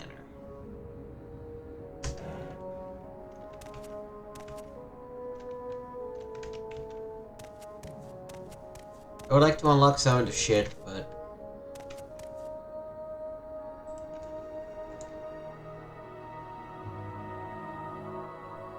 I think my open 40 to 60 point. Yeah, we can try this one. Let's maybe make a quick save just not to waste it. Hey, that worked. And that was absolutely pointless. Completely, totally, and utterly pointless. We will reload.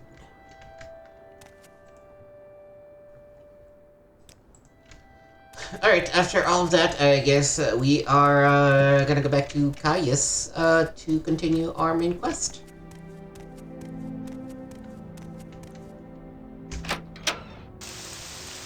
I'm also just happy I created for myself like a little housing area in here because it was starting to annoy me. Oh, we should talk to Caius and ooh, yeah, okay. I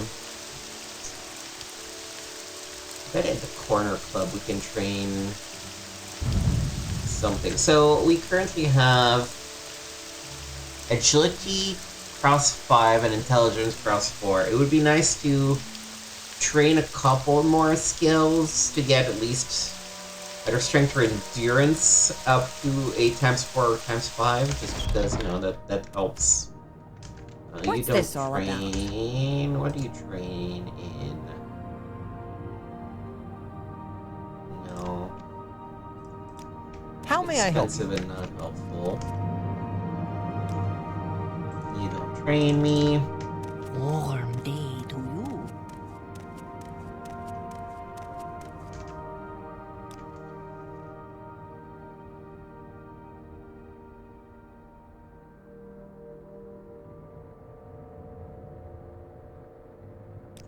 Acrobatics is probably Sarah?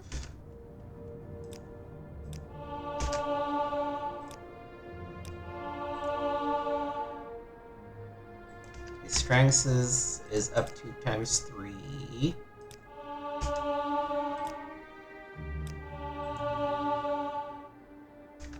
×4.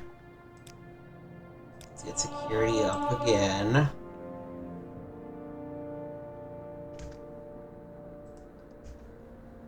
This shit's getting expensive.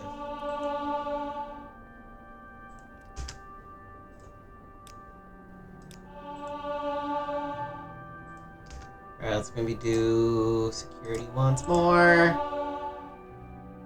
That's kind of as much money as I can spare, but we are like cross 5 all across. Good hunting. You can't Yes? train me. You apparently don't offer any services.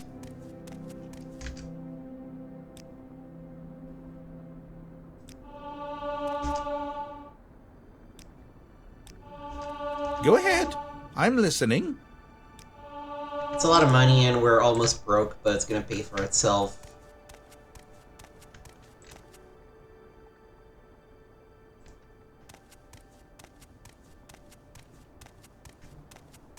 Friend? How do you do? Okay, Caius. Oh, wouldn't it be nice if another Dark Brotherhood assassin comes to fuck with us? Oh, that would be so great.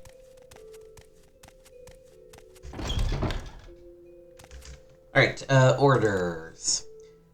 And these are Sharon's notes on the Nerevarine cult. Excellent. I'm promoting you to Blades Apprentice games with Nick. I'd like some time to think how this fits with the Emperor's plan for you.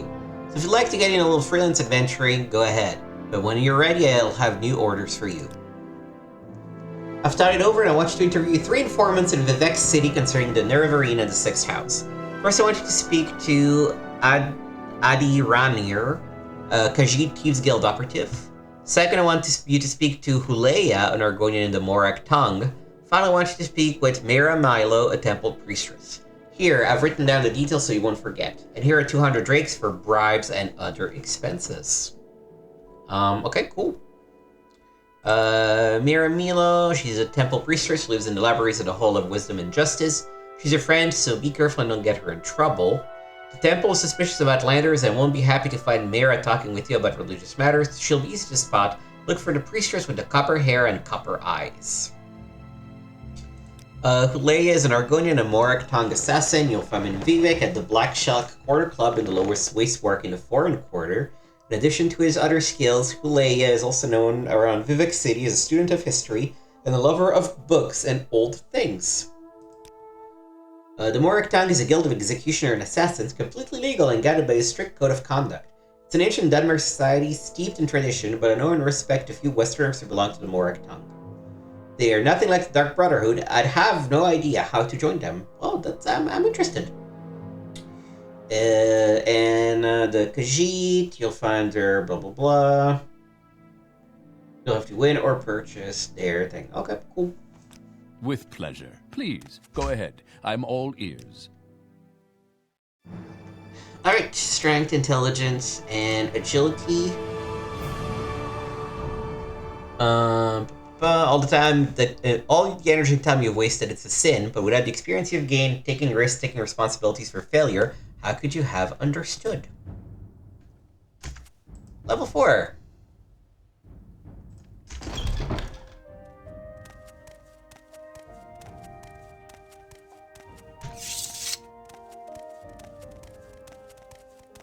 I am definitely having a better time today. Maybe what I was saying last time sort of came true and something actually clicked.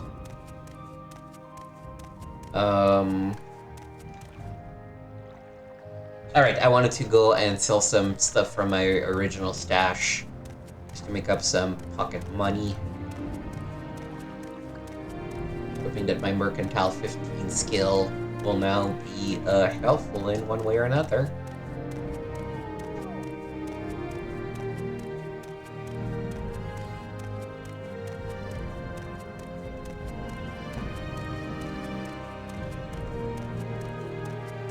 Alright, it's here. Alright, let's see some stuff. How much are you worth? Oh, you're only worth 6? I guess I'll sell you. I thought these were worth a lot more than I okay.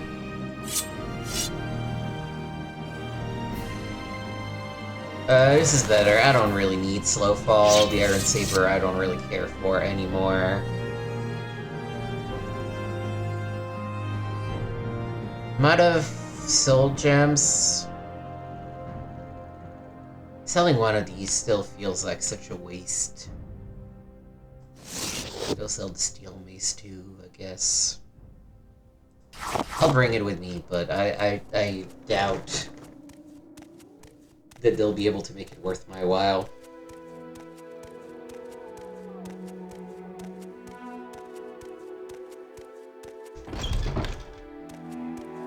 Outlander, what do you want?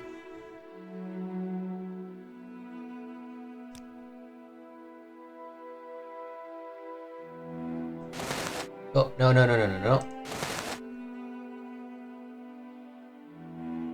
Well, actually, I don't really need the common stuff anymore. Like, if I'm naked underneath, like, whatever. Honestly, it's worth saving the 5 weight. All this garbage.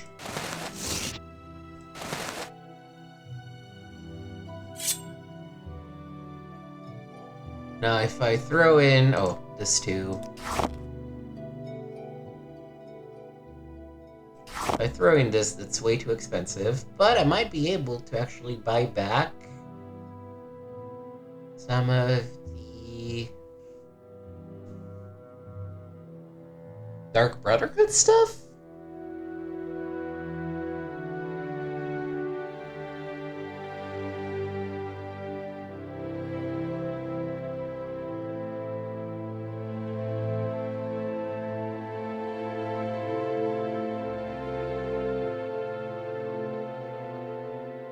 No, I don't see the Dark Brotherhood stuff.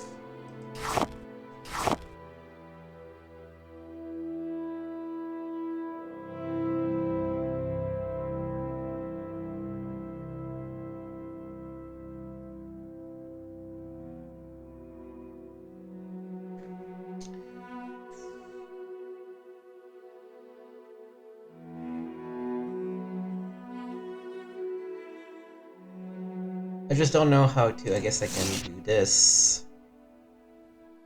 Alright.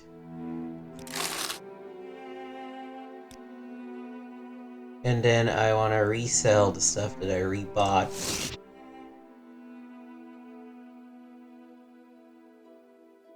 Oh, that sounds stupid, actually. I'm probably wasting money here. This is my last save.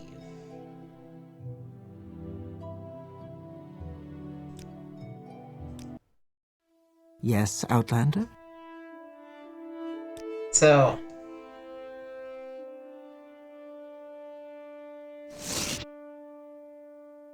I buy it for more and resell it for less, so I'm losing on this thing.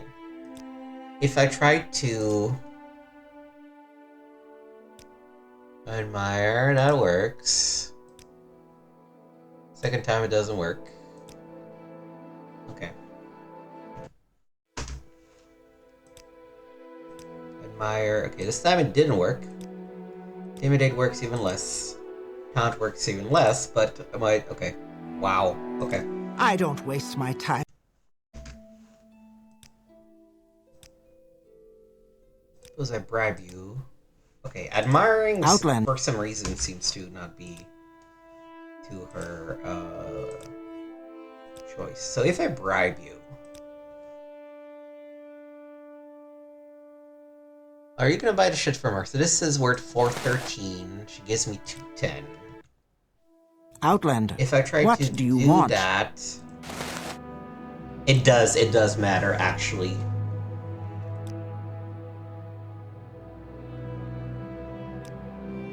Can I bribe you twice in a row? Yeah, okay.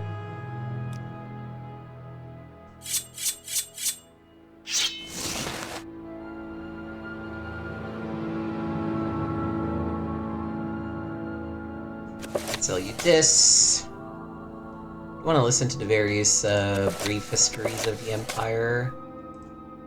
And so one of these books of Dawn and Dusk. 2 of these. And a ruby, I guess. That's fine. Or the emerald. Alright. Alright, so we've got a little bit more pocket money to work with. Okay. So...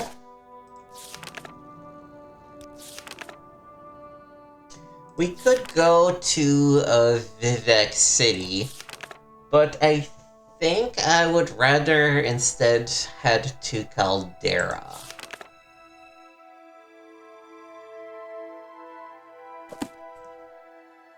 And do that. I still don't know what this X... Let me actually Google that real quick.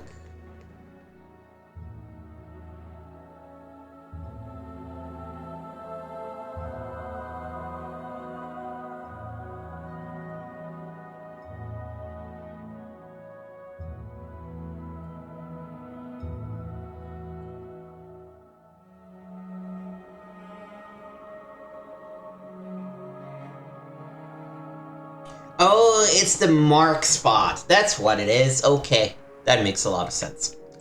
But yeah, I think I want to go to Caldera next to continue the Fires Guild thing.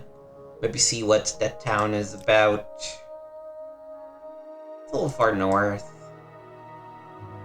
I wouldn't mind going to Gnesis too at some point. You know, we're gonna have to explore all of this or most of this anyway.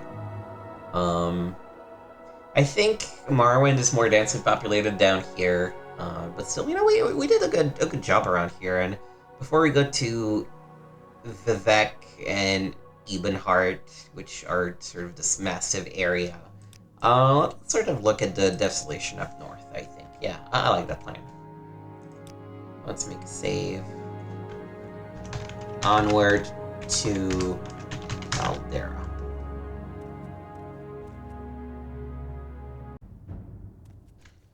Alright. Go for Caldera. Hey, what happened to my HUD?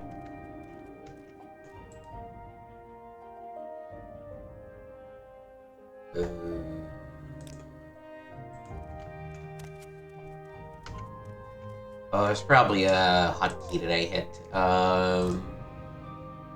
Toggle HUD. Oh, okay. It's my recording button. Toggle the HUD. That explains it. Okay. As I was saying, Caldera. So probably just go north out of the village. What was that? We're Guard? on a trip. Let's go and listen to... Before the rule of Tiber Septim, all Tamriel was in chaos. The poet Trasisis called that period of continuous unrest days and nights of blood and venom. The kings were a petty lot of grasping tyrants who fought Tiber's attempts to bring order to the land. But they were as disorganized as they were dissolute, and the strong hand of Septim brought peace forcibly to Tamriel. The year was 2E896.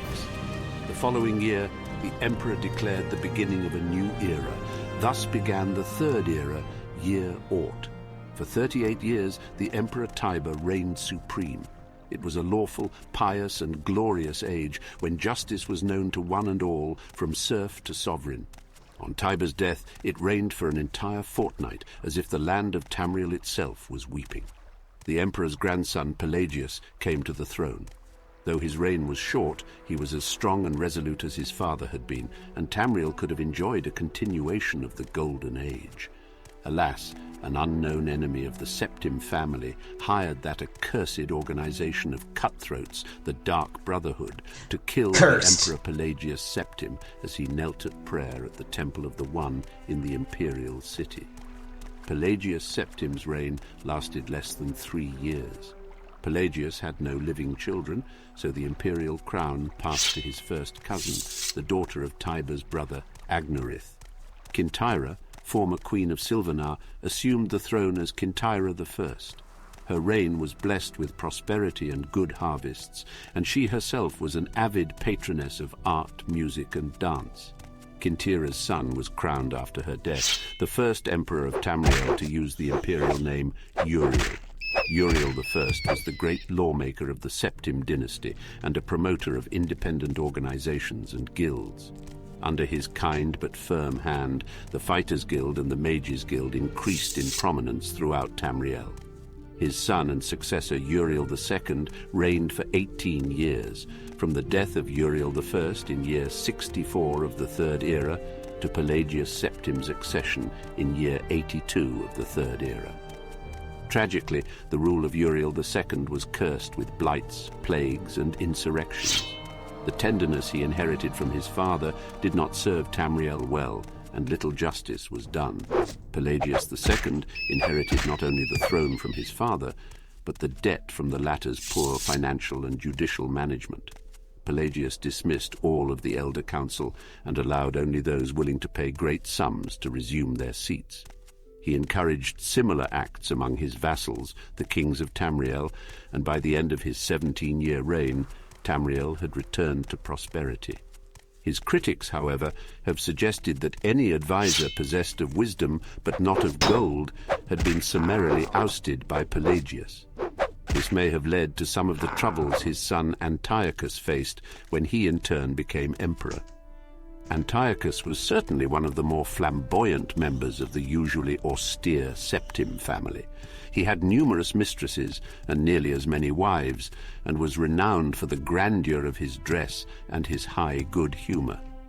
Unfortunately, his reign was rife with civil war, surpassing even that of his grandfather, Uriel II.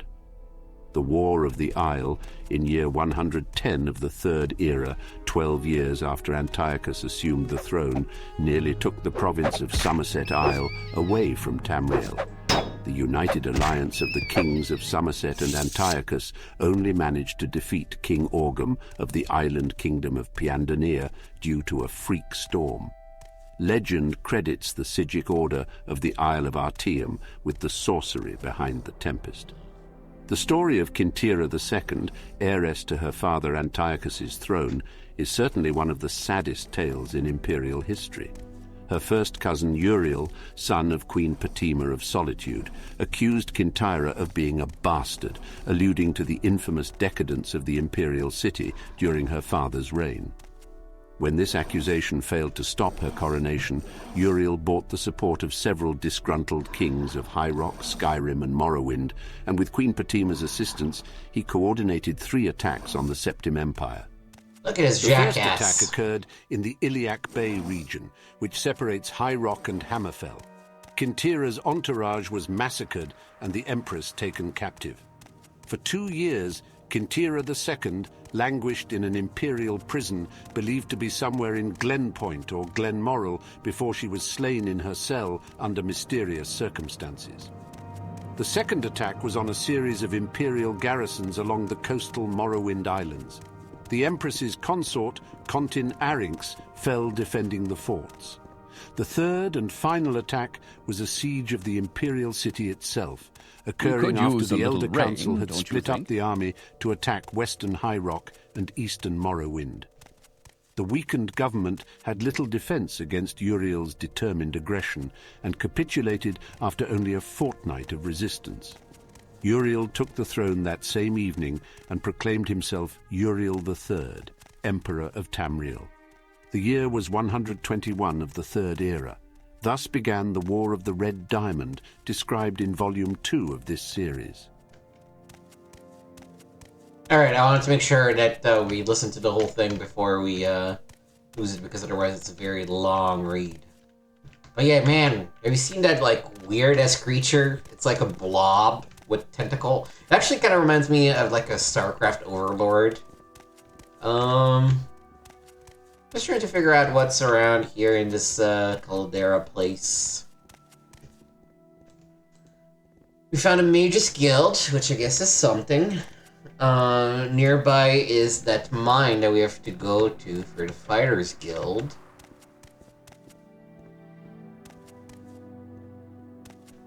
There's a Governor Hall.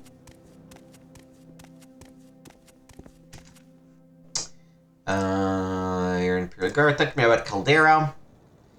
It's an Imperial Charter town, part of the Caldera Mining Company Charter, which grants the company rights to mine ebony from the right deposits here. The Caldera ebony mines themselves lie to the southwest. The town has the real western flavor, makes Outlanders feel right at home. Caldera is rich and bound to get richer, since the profits from the ebony exports continue to grow as the mine operation grows. There's an office, a bunkhouse, and a guard tower near the mine entrance. If you're thinking of taking a look while you're here, head straight west from town, then swing around south into the bowl of the mine through a gap in the mountains. Otherwise, you can try coming straight over the ridge, but it's too steep a climb for most. Okay.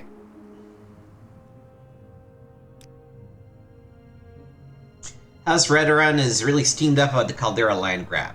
They say the Caldera is in their territory and that they should have gotten the charter. Worse yet, they say that Lalu is skimming the top of Imperial Fat Cat Company that got the charter. Since it's an Imperial company, Redoran can even give get a house war contract on it. If it'll come to violence, mark my words.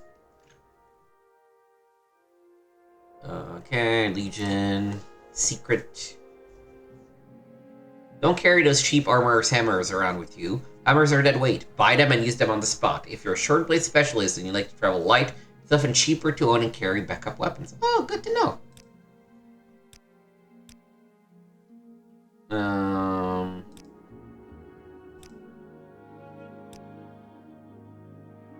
Alright. I'm listening. I mean, I don't carry around that many. They're not that heavy. We're fine. We're fine.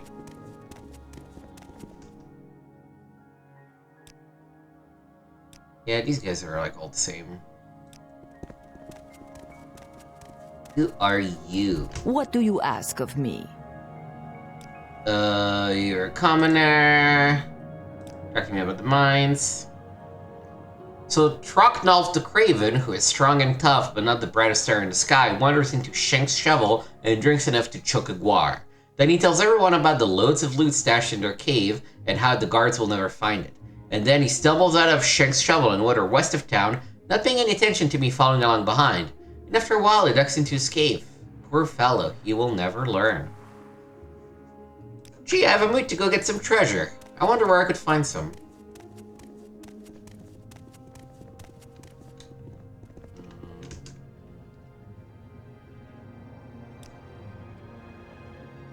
Keep moving.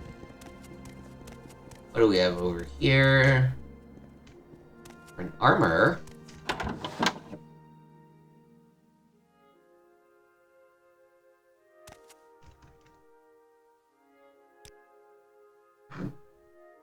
You cannot train me. Can I search? No. It's by name, not by type. So he's got iron stuff. He's got steel. Steel cuirass is 21. It's the Imperial one is better. Okay. So you get nothing of interest for me.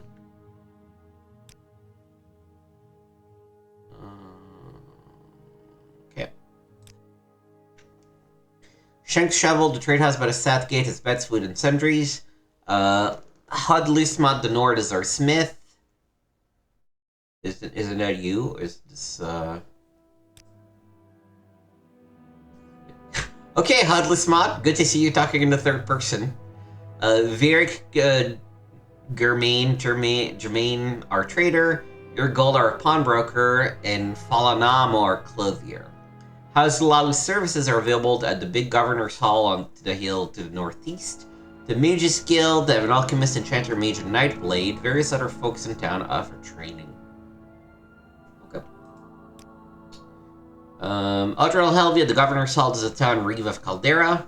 Stelenius Vibato, the mine boss, lives on site of the mines on the southwest. Shank the Red Guard is a publican of Shank's Shovel, the local trade house.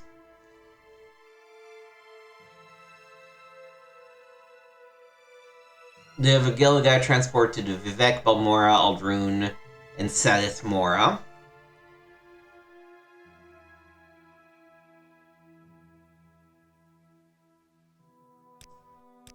What's your story?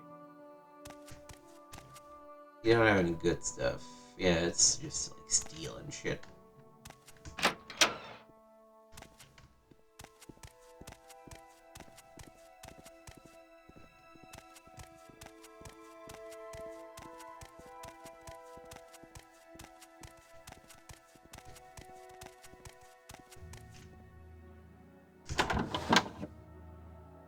Gorak Manor.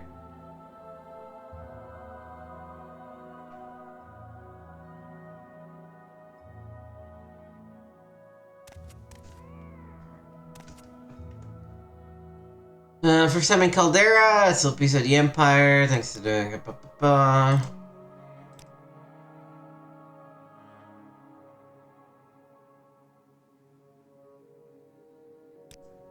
Citizen.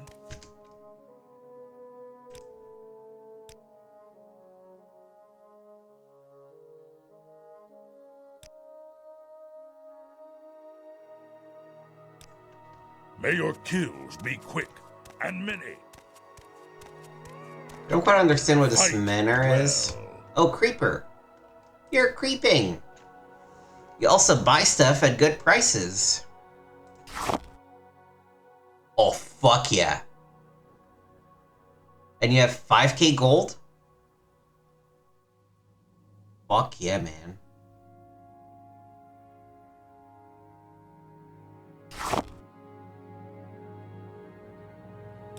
Well, I will take this for now.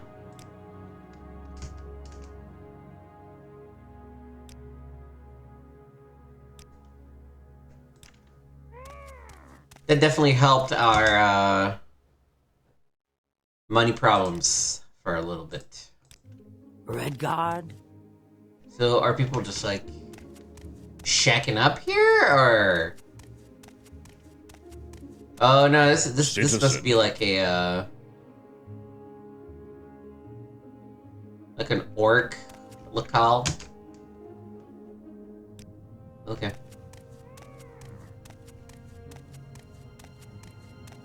I hope there's no mission that requires me to like come in and kill a bunch of people.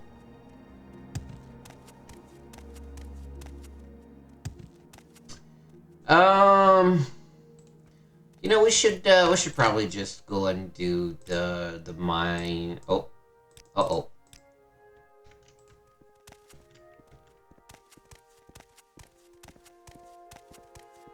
What was that?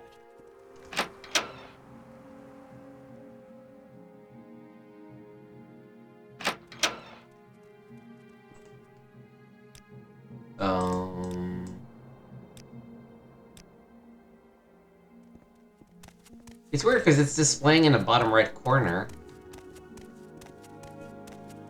Let me quickly Google and see what's happening there. Morrowind. Local map. Black. Friend?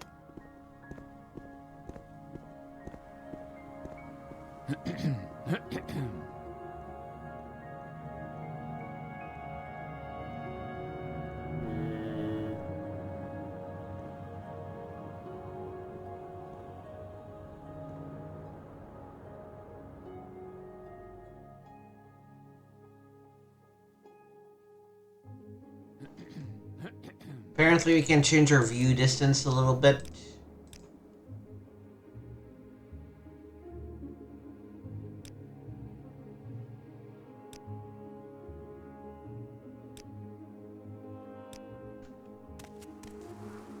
No. Let's try. Save. Exit. And then I apologize for the black screen, but we're gonna go ahead and just reload.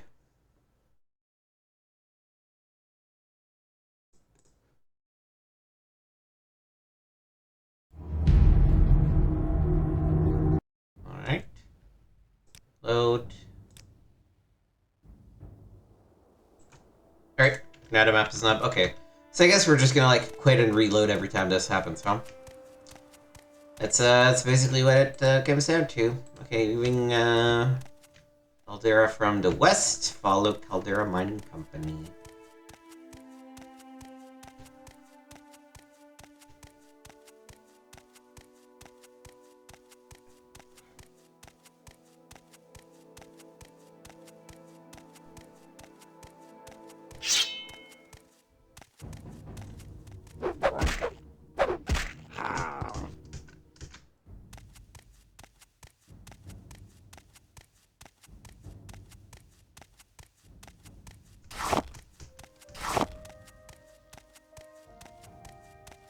We'll heal these jackasses too.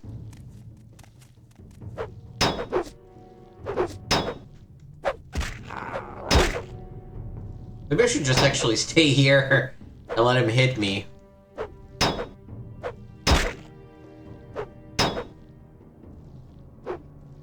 Level up that block. You know what I'm saying?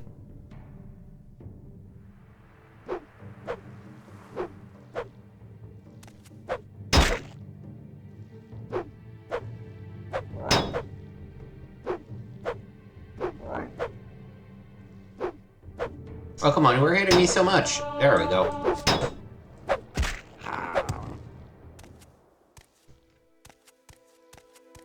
It sounds really boring, but I bet that would actually do it. Let's wait until our stamina is at max to cast.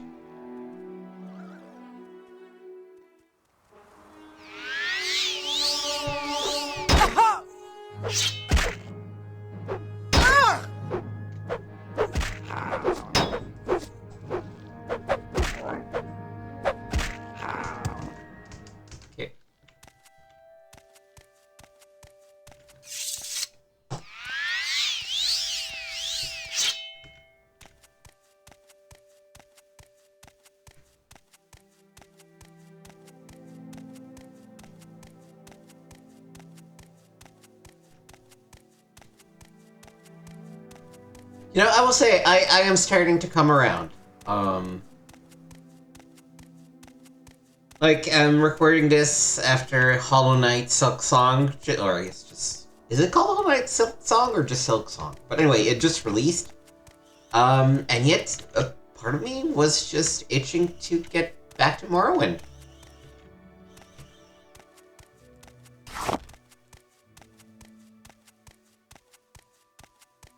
Alright, so we gotta murder a couple of peeps here.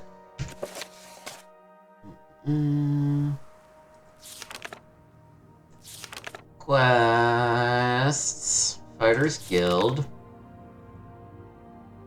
Alnuralin, Sathasa Nerothan, Alvelig, and Futhina Herathran. They're hiding in a cave in the hills north of the Caldera mine, and they have a guard posted out.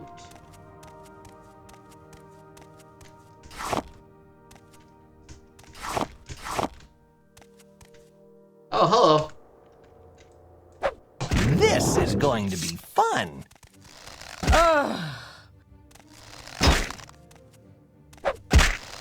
Where are you gonna go, huh? Where are you gonna go? Oh! Yeah, that's what I fucking thought. You ain't got shit.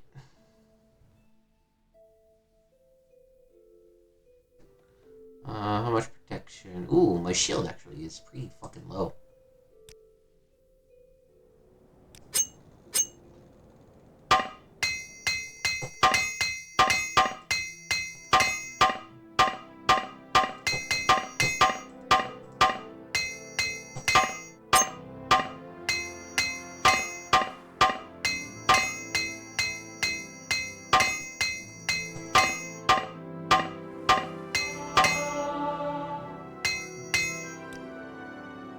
Alright, so you have a Dragon Scale Tower Shield, armor rating 18, minus 22, so yeah. Literally useless. Oh, I should probably actually...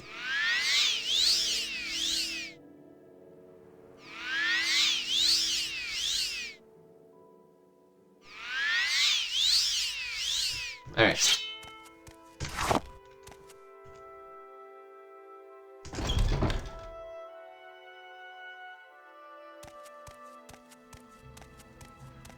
Somebody ready to get murdered? Now you die! Now you die! Now you die!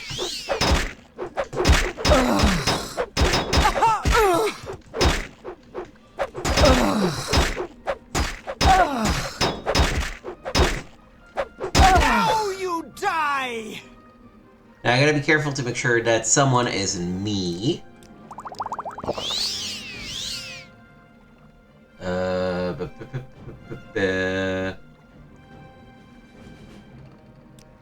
If I drink more than one, does that just...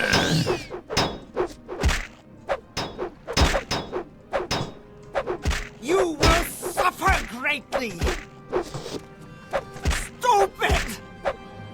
Well, to be fair, I had a much easier time against these strokes than I ever had before, so... The build seems to be working. Nah, you're useless. Let's see, what do we have here? I'll take the potions. Oh, no.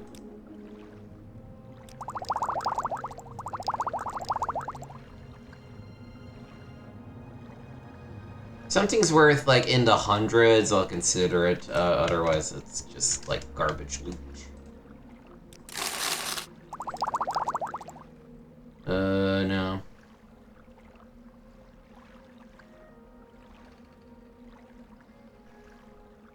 What a useless place.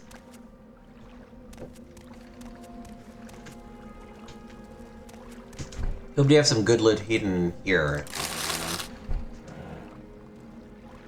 I mean, I guess it was a guild mission, so we had to do it one way or another.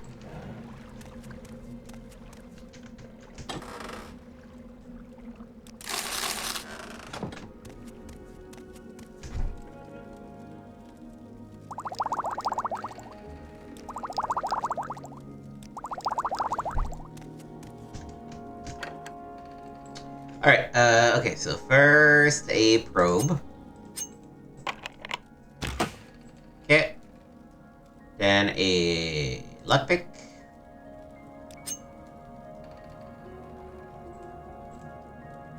Then a lockpick. Cool.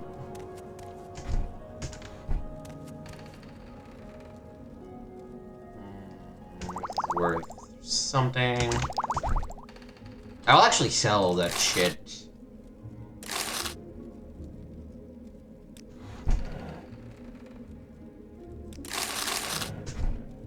I hope the creeper takes potions and alcohol.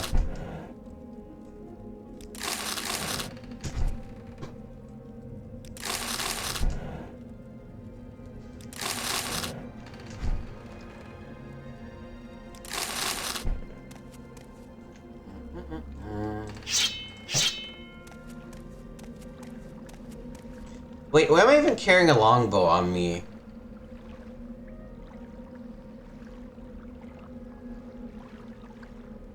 Which skill? Oh, marksman.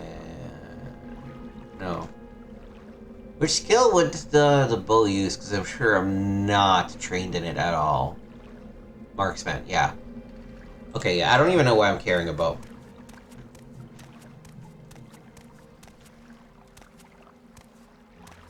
Oh, I should probably actually...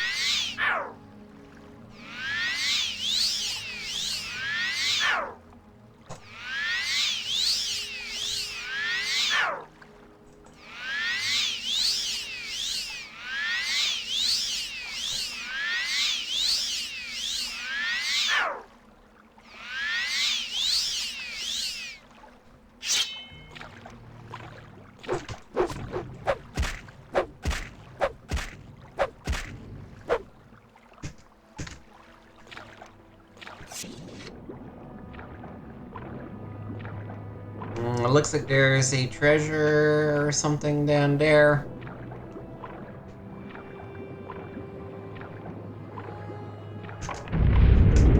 Damn it.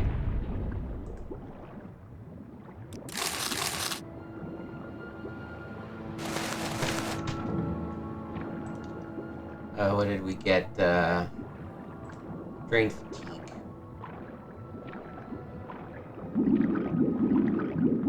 Oh my god, I'm getting there. I'm getting there.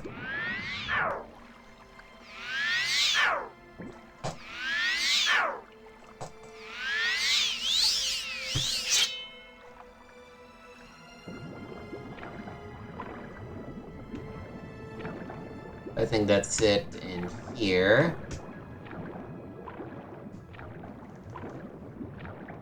I get out of breath pretty quickly.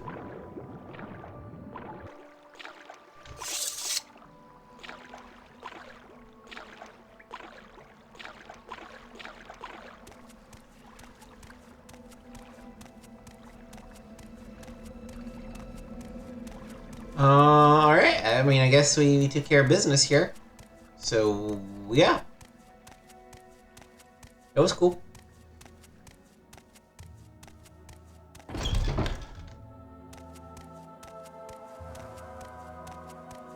So you're gonna look at this jackass. I guess I can carry the shield and it is worth enough that it might be worth it to dump it.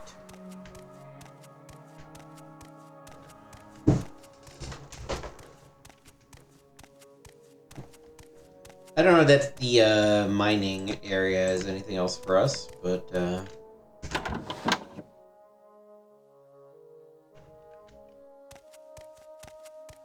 yo, what's up? Services. Her goal is to pawnbroker. Hasn't been in Caldera long. Do I know you? Nah, that's alright.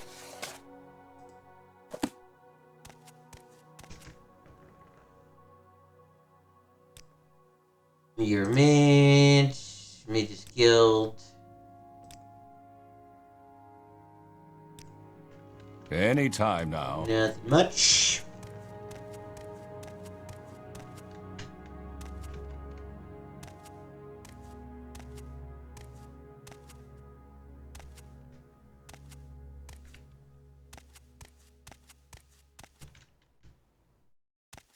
Nothing good in here I could steal. I'll take this. No.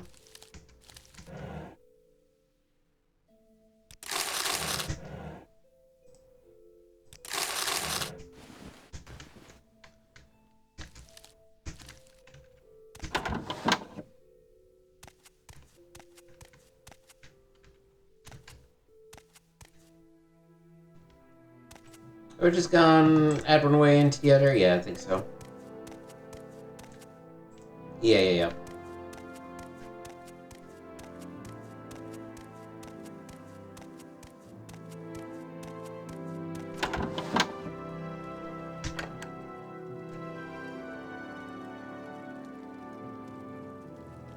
I mean, nobody's around. That's worth giving it a shot.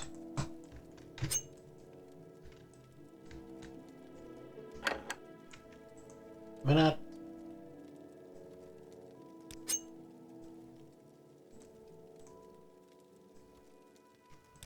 Oh, these are probes. No. Lockpicks. That's why.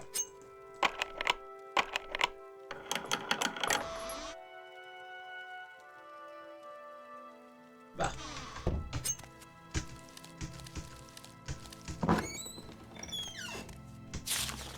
Mage is supposed to be judicious in your use of fire spells while guarding slaves deep in the mine. Often flammable gases are present, and as less weak incident indicates, even a small flame can spark a huge explosion. We don't know if Cassina will ever get that patch of fur back. Selenius.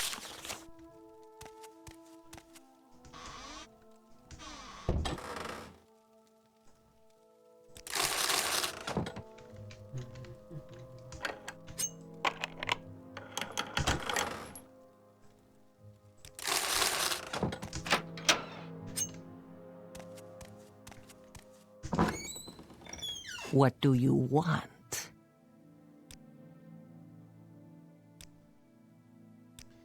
She's a slave.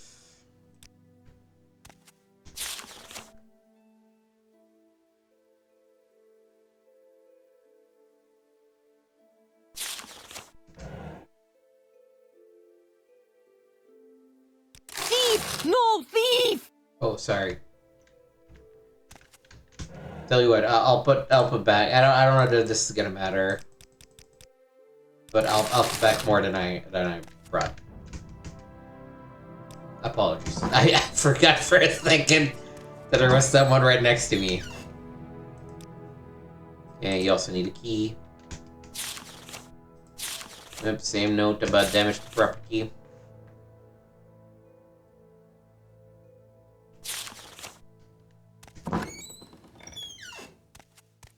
Ooh, that's okay.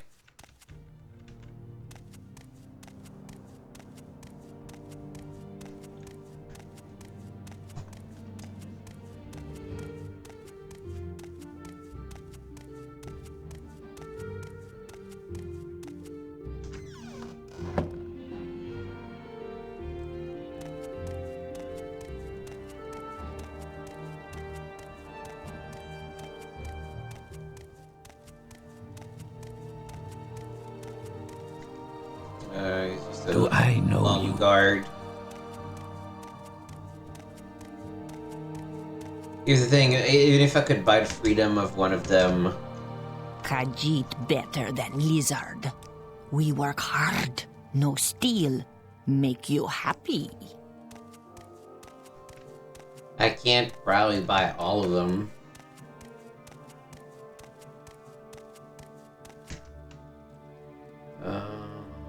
Don't touch the cabinet or guards will kill you. Okay, that's very good to know.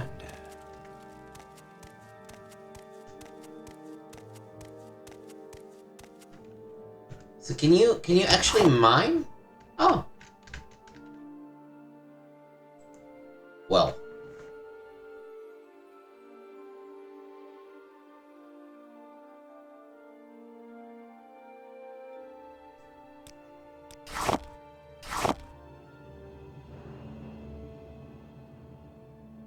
So each one is 10. So let's try to get rid of one more.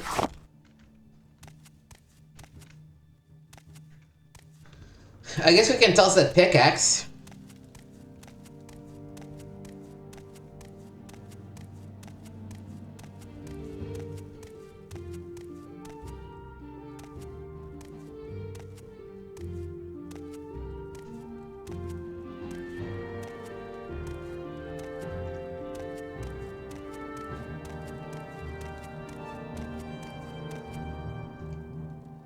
Yeah, it was just a bunch of Khajiit slaves and the like. Beyond measure, Outlander.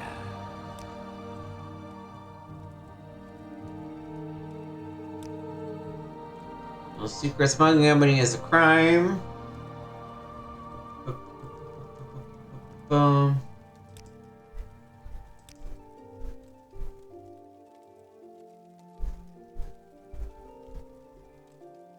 Oh, alright. Wealth beyond measure, Outlander.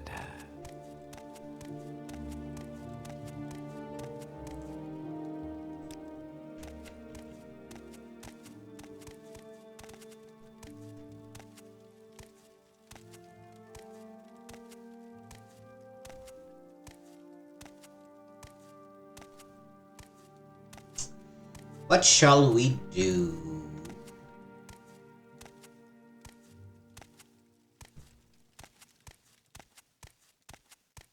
Let's sell the shit to Creeper. And maybe just go back to Balmora. Maybe let's check out the Mages Guild here first. What is this about?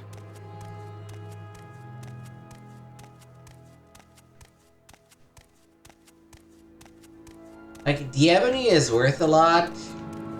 Wealth beyond measure, Outlander. But it's not worth the pain of having to deal with the guards.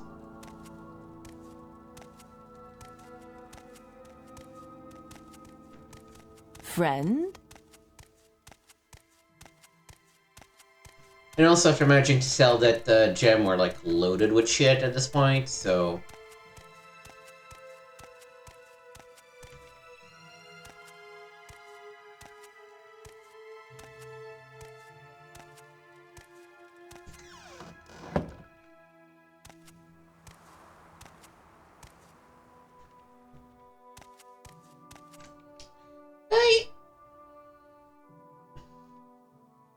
it's so weird that there's not a single person to actually talk to in this, like, mining area.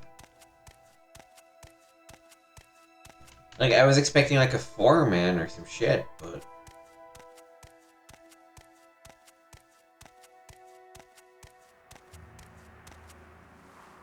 there seems to be nothing of the sort in the area.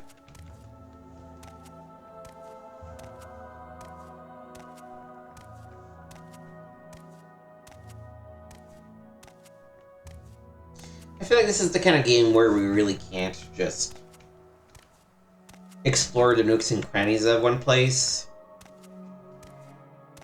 You know, if we were a legitimate adventurer, we would probably come in, do our job, and then head back out.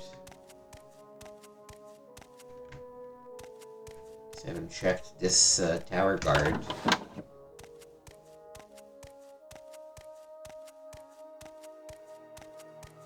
But no, yeah, nobody's fucking here.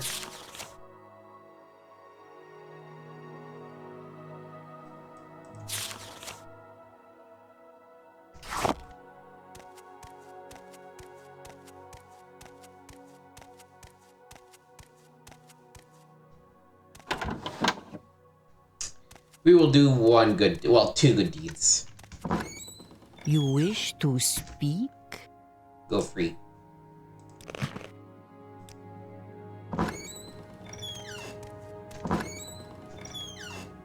You too.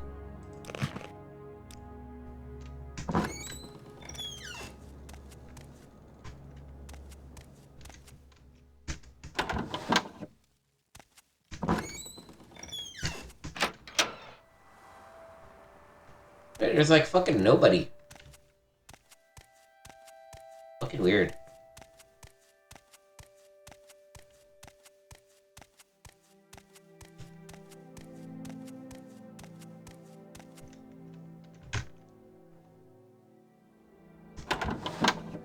Oh, here are the people. I just never went into this house. Or, oh no, maybe I talked to this guy. Do I know you? Yeah, I talked to these people. They just did not have anything worth talking about.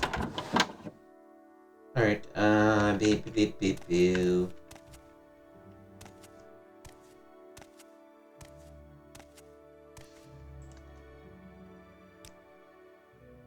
Oh yeah, we're nowhere near Agnesis.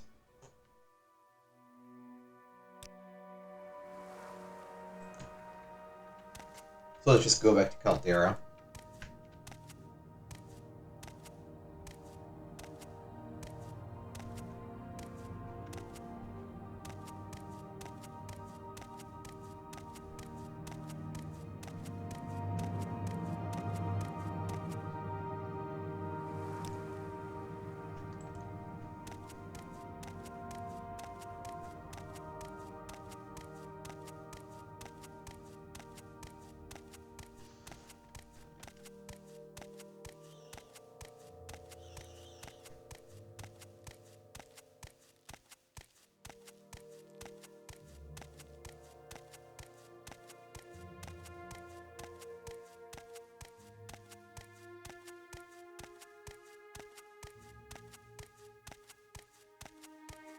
Maybe a complaint that I'm noticing now is that as beautifully crafted as the world is, it does feel a little sparse. I'm sure some of it were the technical limitations at the time. I'm not going backwards. Yeah, I should go back to my right. Let's talk to this guy. I'm sure some of it were the technical limitations at the time, but you know, it's just... between cities, there really isn't a lot to do. Hail and well met, stranger. As you can plainly see, I require some assistance if you'd be kind enough to grant it. I need help finding the festering witch who has robbed me blind and left me for dead. A witch she had to be. I was on my way to Caldera when I met her. She was a stranger here like myself, and our conversation lightened the burden of travel. She was quite friendly, and well, you know, we set up camp together. But that night she revealed the witch inside, cast a spell on me. I couldn't so much as blink. Stole everything, even my worn-out clothes, but most importantly, she took my prized axe Cloud Cleaver. Join with me, stranger, and let's find her and extract her entrails together. Sure. She is in the northwest. Lead the way.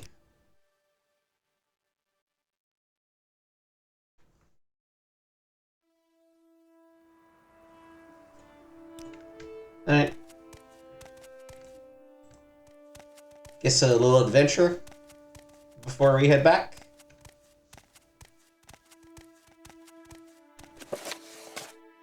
Camp to the northwest, but he admits he would be confused as to the direction of the spell.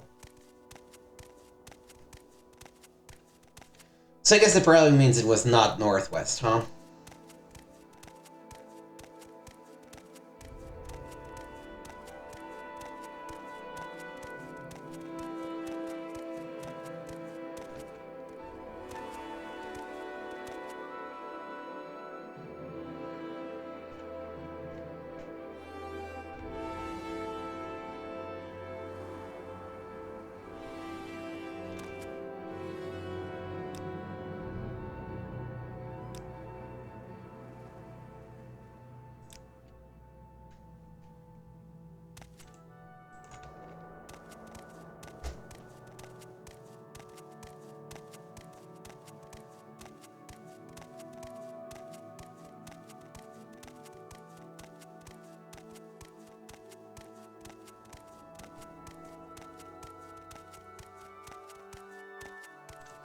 This feels a little too far from the spot we've met him.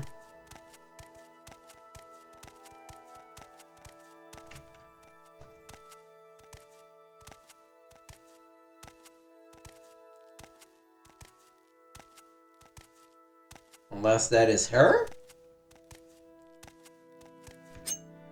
Oh, I should probably equip my weapon.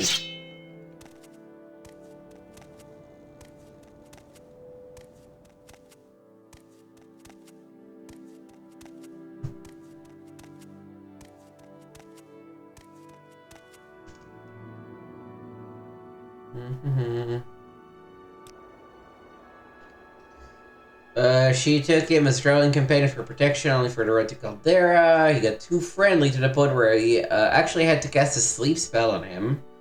Okay.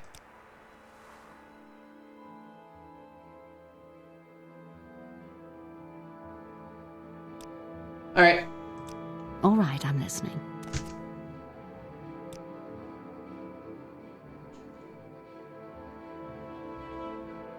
No, I believe the witch. You're bested.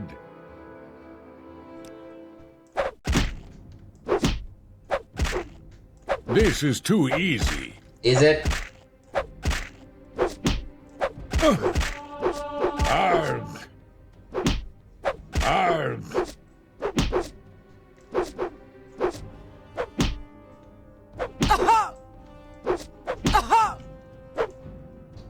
Do you still have restore fatigue? Yeah, let's do this one.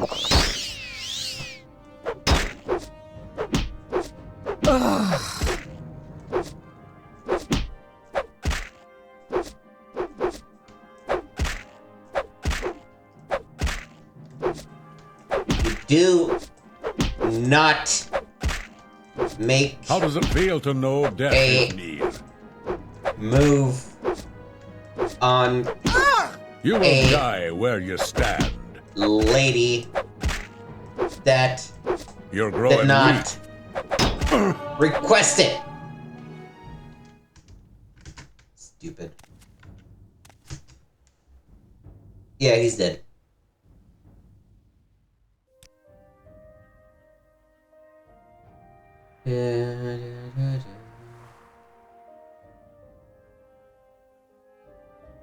Oh, you're not gonna give me Cloud Weaver? Can I not get Cloud Weaver? Apparently not.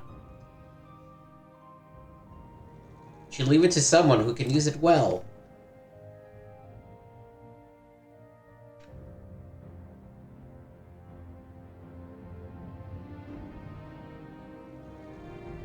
Alright. Can you ask your question quickly? I must be going. How far could we possibly be from Aldrune? Let's keep going until we reach the next destination.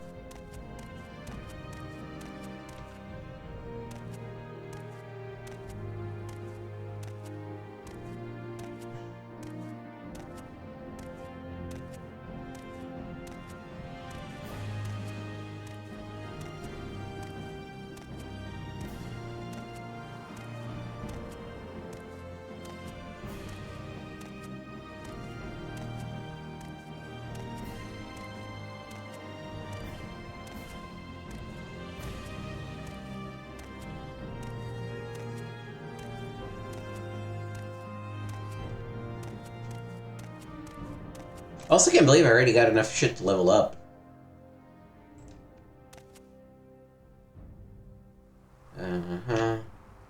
All room this way.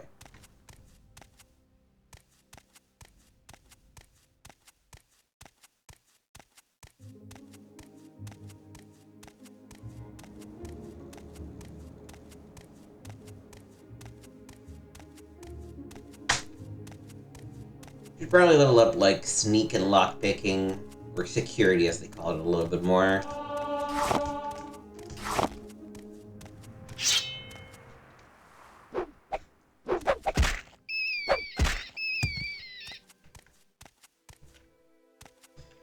I just want to make sure I have at least 3 attributes that are at like ×4 or ×5, because otherwise you're kind of just wasting some levels in a way.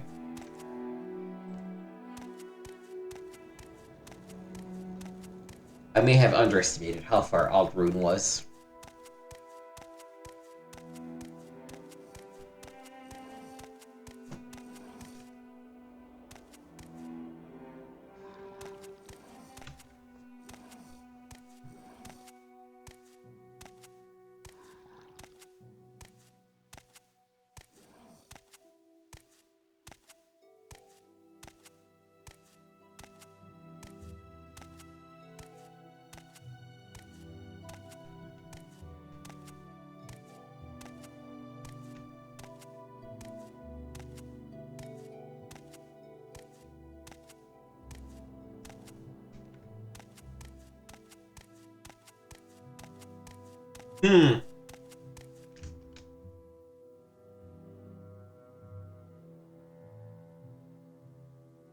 Okay.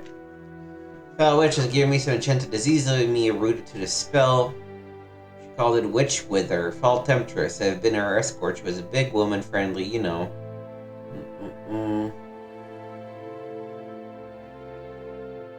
I should actually be able to cure your paralyzation with a spell.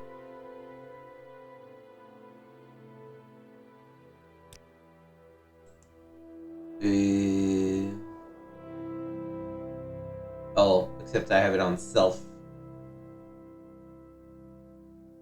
What's your story?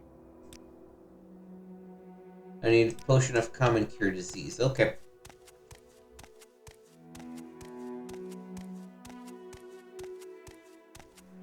Kind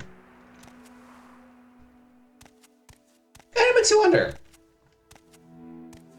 2 naked people on the same road? I hope I did not misjudge the Nordor Barbarian poorly.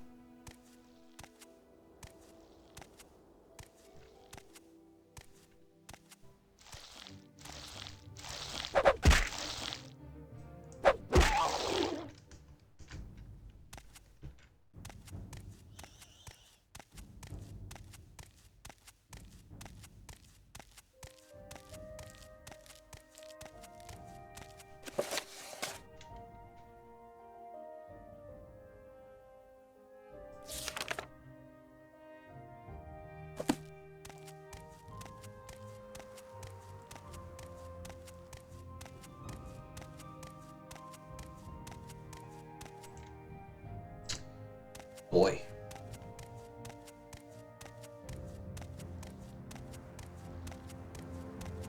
Please tell me there is a Silt Strider or a teleporter that can take me back, because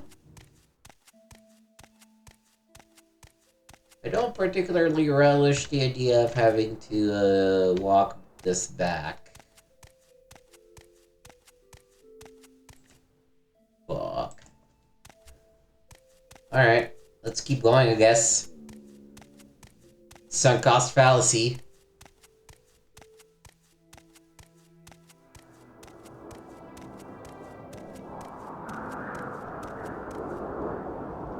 Whoa.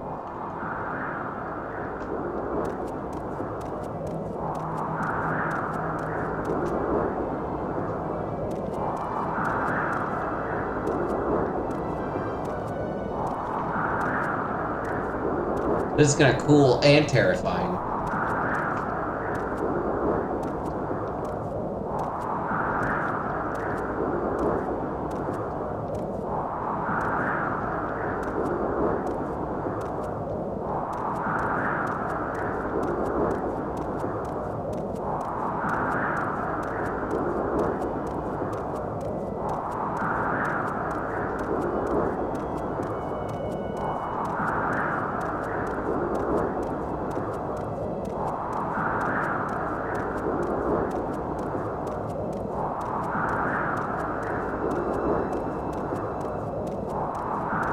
Okay, we have reached Aldrune according to our local map.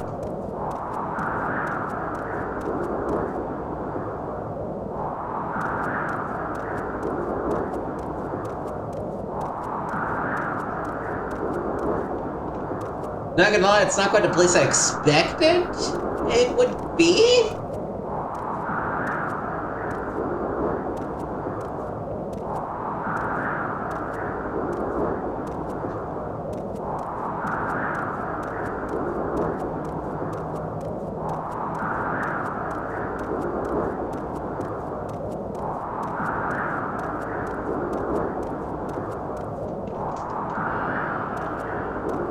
Okay, there is a Silt Strider. Okay. Thank fucking goodness.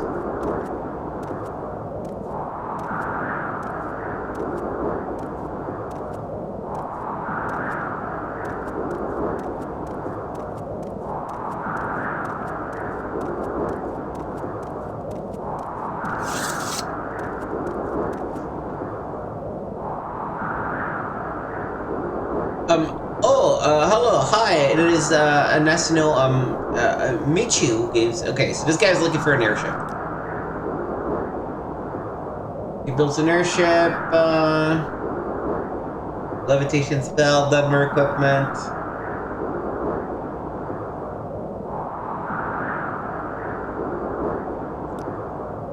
They're going to a barrow to find an item.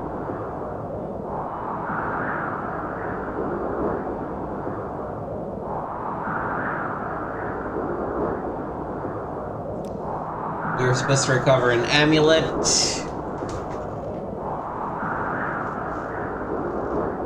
An amulet of charm, okay.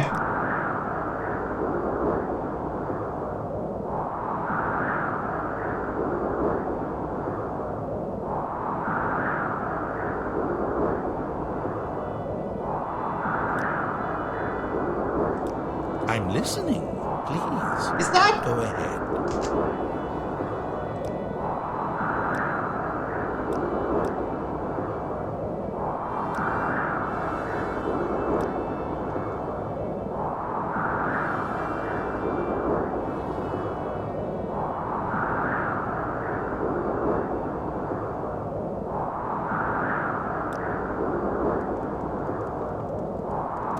The airship was headed north, and then it sort of lost it. Okay, we have a guild of mages.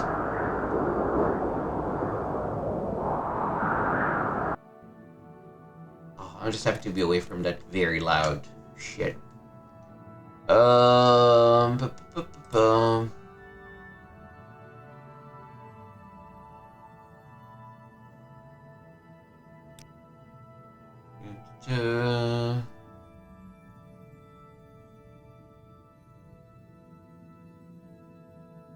Okay, Aranel is the guild guide here. Aldrune is the Red Run City.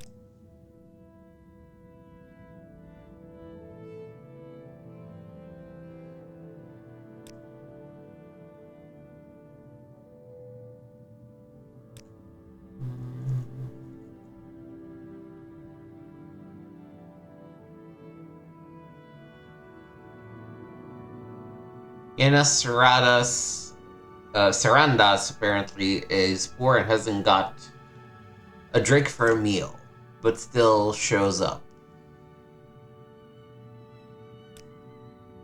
Services. Oh, there's also a Fighters Guild here. Okay, cool.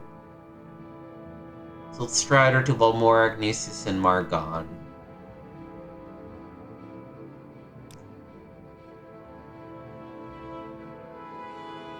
All 6 Rider Counselors, Brara, Morrowind, well, names, live in the Manor District. We have a Guild Steward, Fighters Guild Steward. Commander nearby with a Chapter Steward.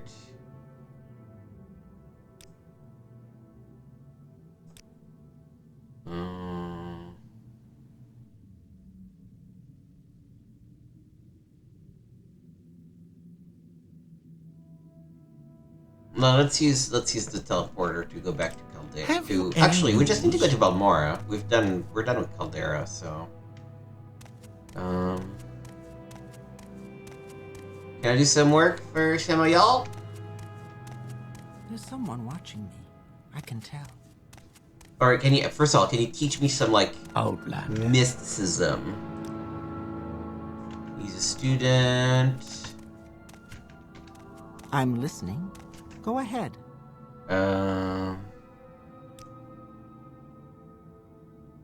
Oh, this is like priest.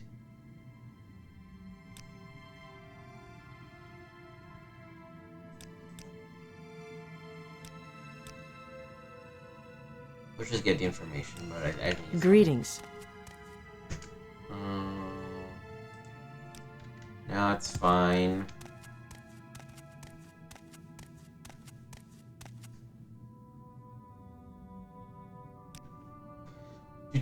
Looking for a copy of Red Dwarf's book, Chronicles of something. Sure, I'll find a copy for you. Okay.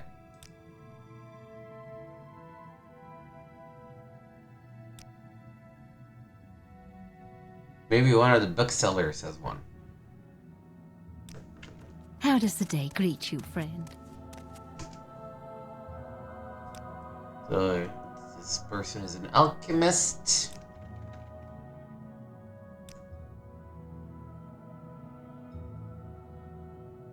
I don't in particular care about anything you have to tell me.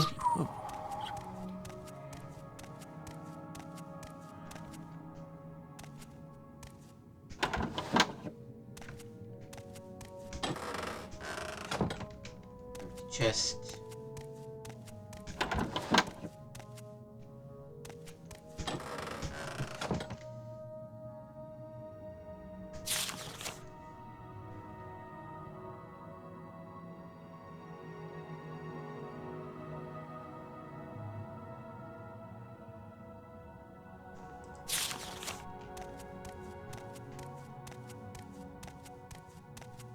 Oh yeah, but you're a teleporter, huh? Okay.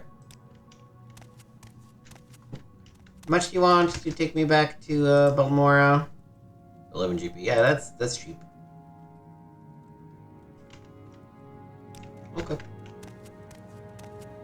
I'll be back in a minute.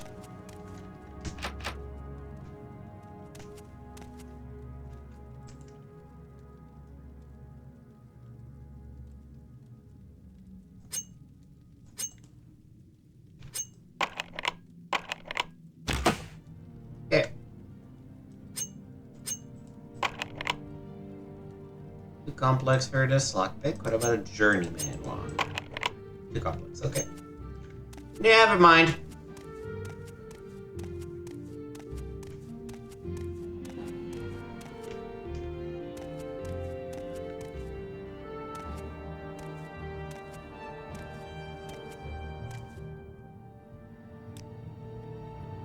No, I'm not gonna lie. Maybe a little disappointed by this particular Mages Guild. Not a lot of useful stuff in it.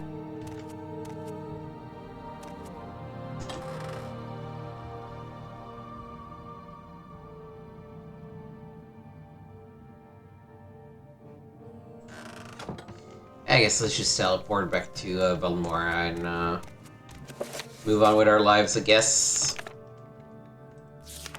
Oh, you know what? Let's go to the alchemist. Common cure disease. This is unexpected, but not unwelcome. Please, go ahead. Common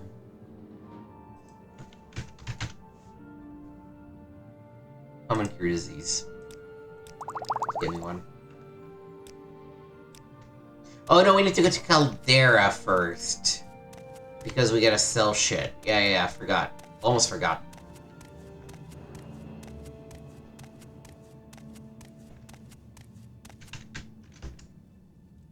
Travel to Caldera, please. Well, hello there. A pleasure to meet you. Thank you very much. I will deal with y'all later. Tidings and good wishes to you.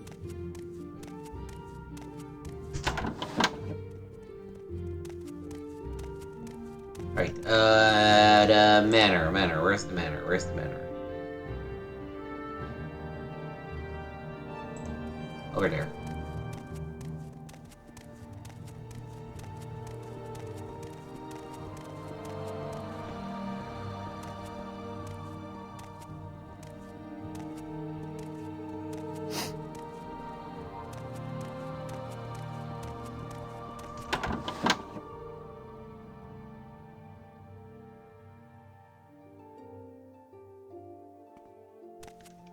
Oh, I wonder if this is the one that breaks the map.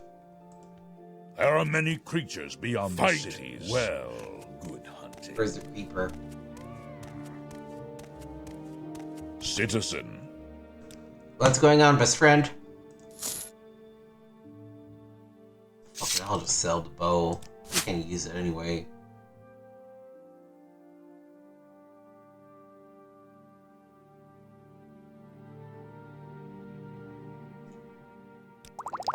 All the alcohol.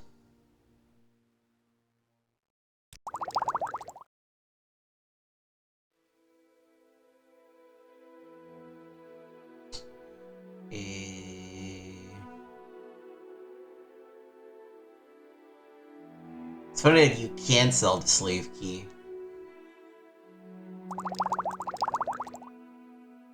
I'll keep the restore health.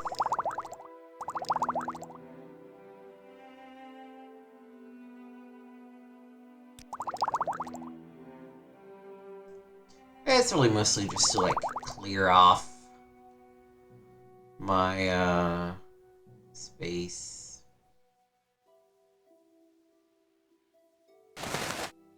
Okay, he doesn't want the expensive amulet, which is a bit annoying. But still, we got a lot of money out of that.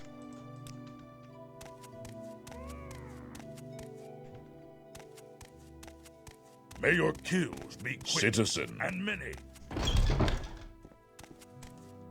Yep, okay. Alright. Well, we know what we have to do. Where did I put that?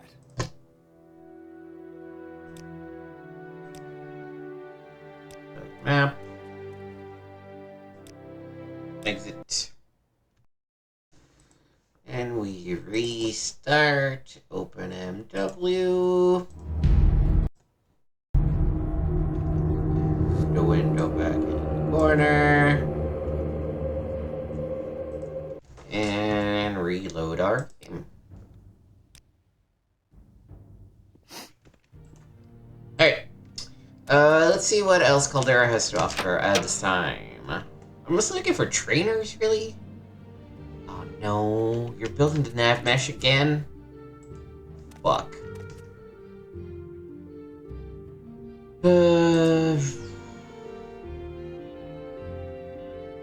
There was some orc in town recently running like a madman from the guards. I don't know what it was about, but it was funny to watch.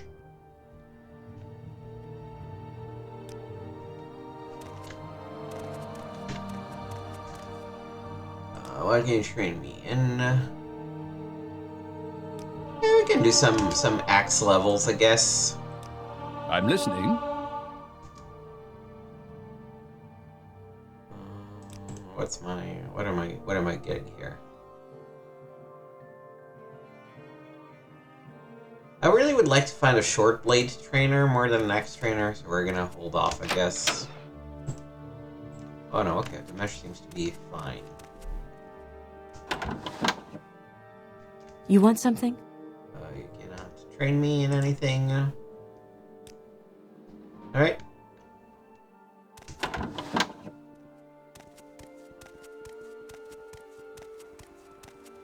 Wait, that was it for this,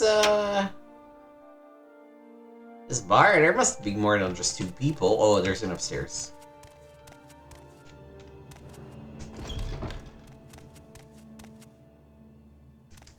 Oh, you should be... No, I guess I'll take the sneak. What does the Red Guard need?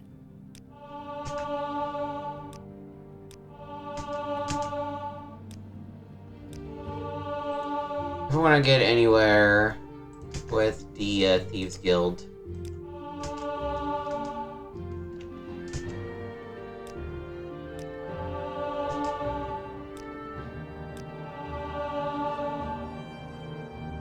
And one more, at least.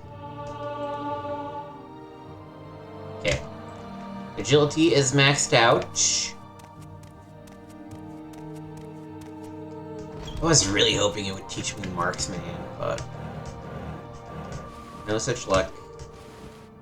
I'll take these coins.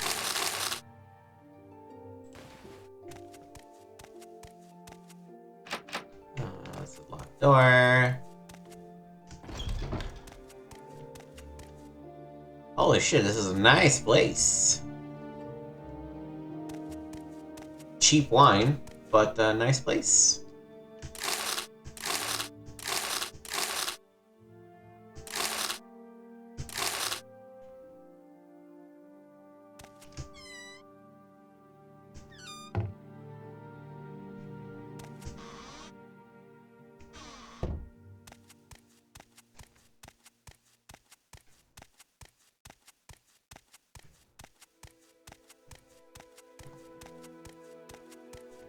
That was really it, huh?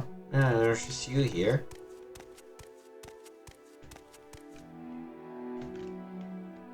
You can't train me in anything.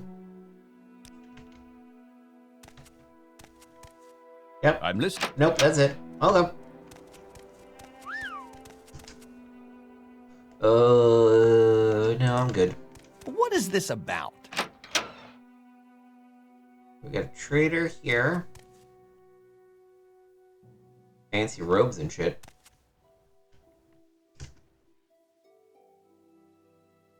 My prices are the best in town. Speak freely, friend. Train me. Anything upstairs we can pilfer? That's worth something. Especially now that we have a fucking fence. Empty soul gems, whatever.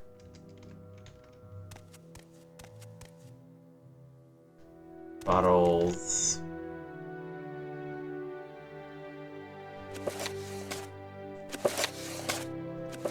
I guess I can take some of these books.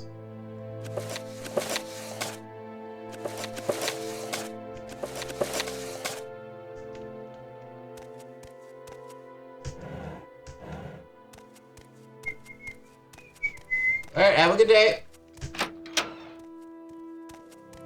Yeah. Fool.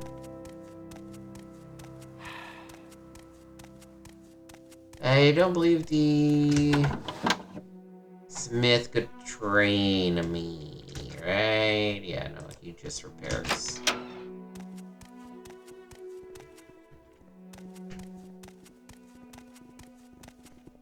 Oh, is it just a house?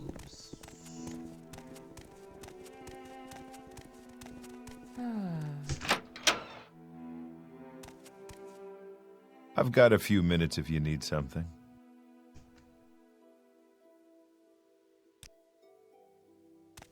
Are you... No, this is a different place. Definitely not stealing shit in here.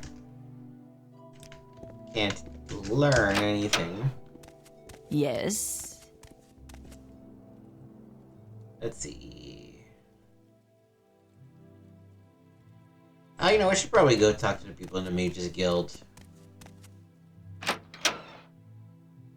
Maybe the last thing we should do is, get our restoration up. Interested in purchasing anything? No, I'm good.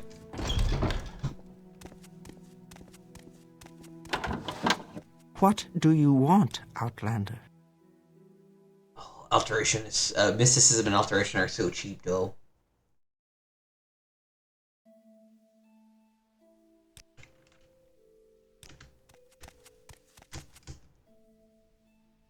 You just Tidings and barter. good wishes to you. You know, you sell spells. You enchant. Under sun and sky, Outlander. You make me travel. Warmly.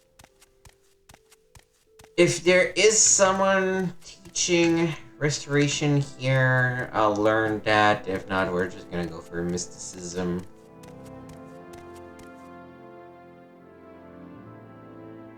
I mean, even just getting that, like, mark and recall to be able to cast those regularly. Fuck. Hell yeah.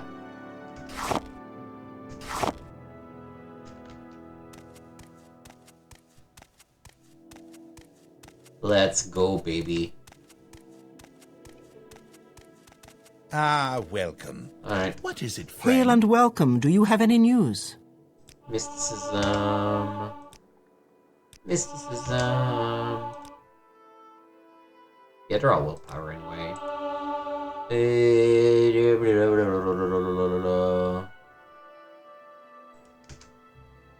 Train mysticism.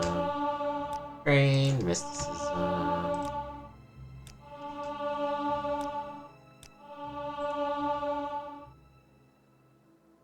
Okay, not quite.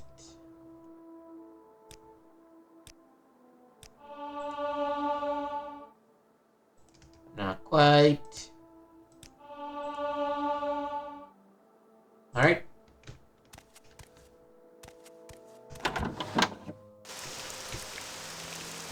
Let's keep poking around.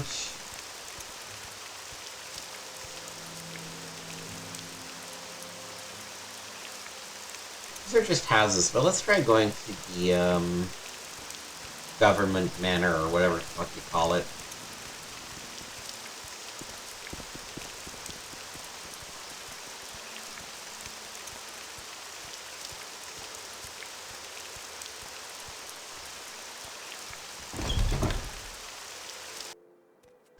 Now, where did I put that? The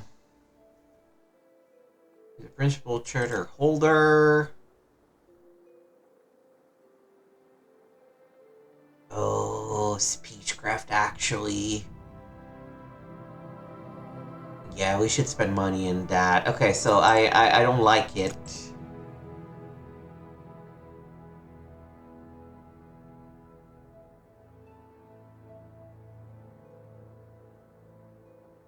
Oh, we should raise our strength more. I'm listening.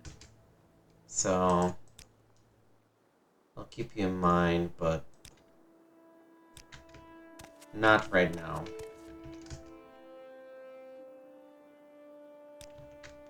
Okay, so what do you have anything good? Dark Brotherhood.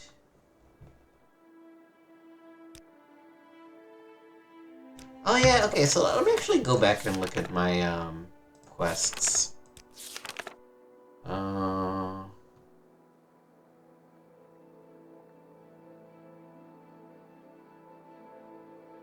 So Soul's Time is the Blood Moon expansion.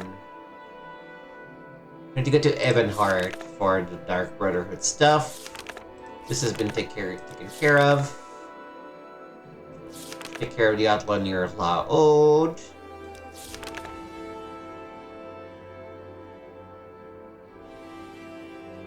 Apparently I started a quest without even knowing about it. I need this book.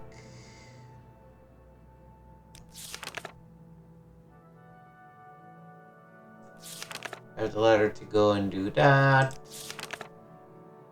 Sleeper's Awake is on hold.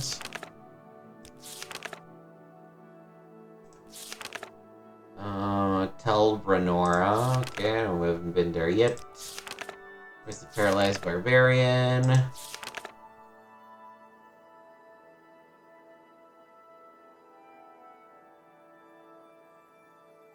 This is also I think, a Blood Moon thing.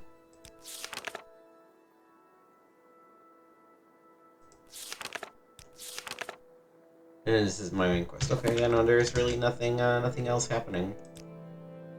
I guess it was the Dark Brotherhood that I was like, where can I find them? And now we know. There you go. Oh man, Sherblade is speed?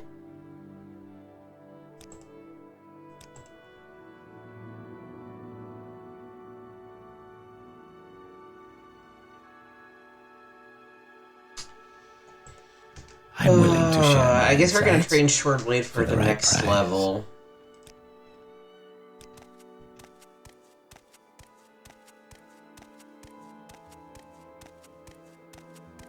Might just go back.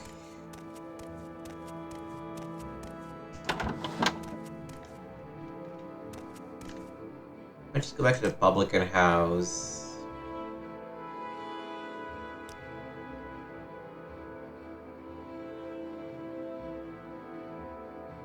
Who are you? Oh, you're part of House Lalu, okay. Speak your needs.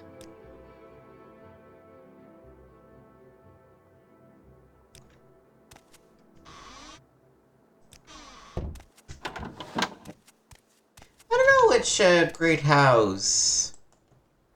I would like to join.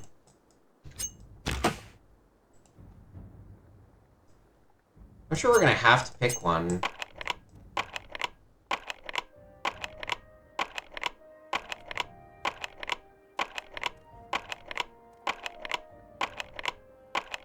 Oh man.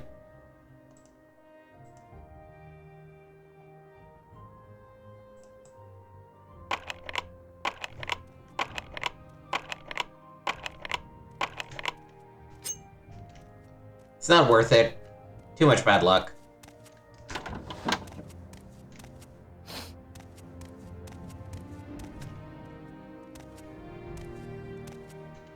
So not Talvani.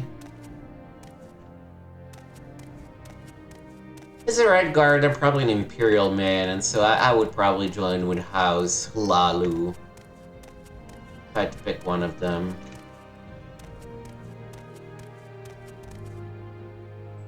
What is this about? Oh, it's back to... Oh. Okay. So let's go talk to the guy in the pub first. Get enough points to get strength times 5. Level that up. Level up. And then go get personality and speed.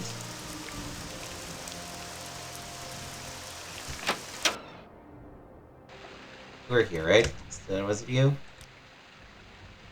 Yeah. X.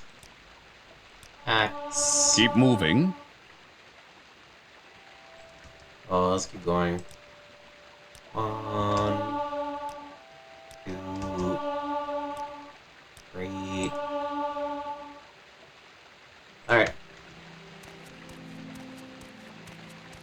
I'm gonna bum a bed if you don't mind. What do you want?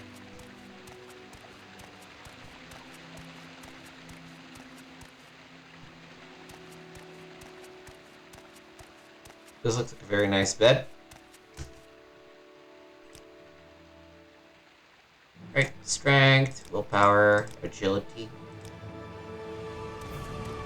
Oh, I forgot to read what the little thingy was saying. I'm sure it's not that important, but...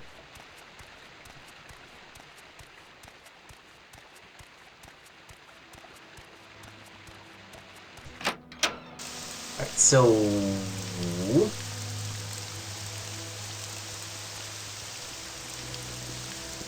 First, let's actually get back in this house and sell more shit to the guy who should have newfound inventory.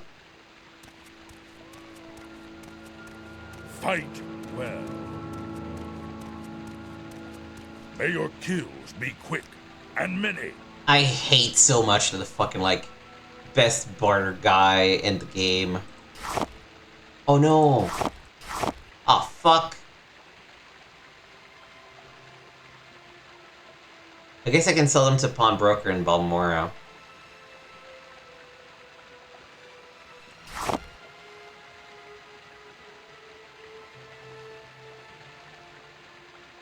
And also the expensive potions.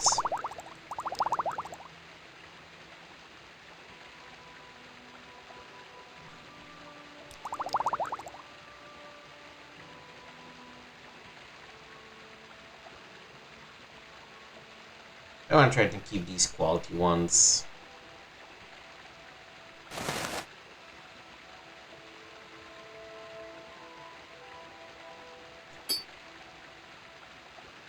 Okay, so...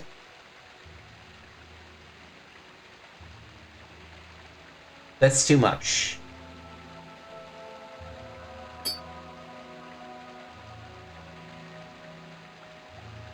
But in a couple more turns, I should be able to have enough money cashed in on him to sell him the Ring of Surroundings by getting back a bunch of money. Okay, now that he does a 1-to-1 conversion, it does make... You know what? Oh, he also doesn't buy books. Alright. I guess I'll get this money for now. Because we can do a one-to-one conversion with him, it makes sense to just, like, to sell him something that's worth a lot, would just make sure he has a bunch of inventory of, like, cheaper stuff, and then get all the cheaper stuff back and then sell it back to him immediately, kind of thing.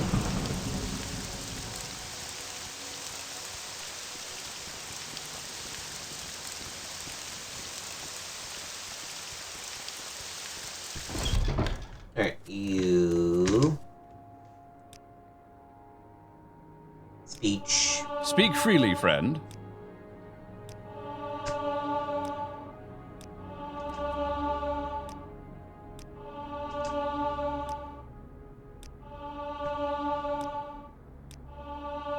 I think I'll leave it there for now. Just in case we get other stuff later on.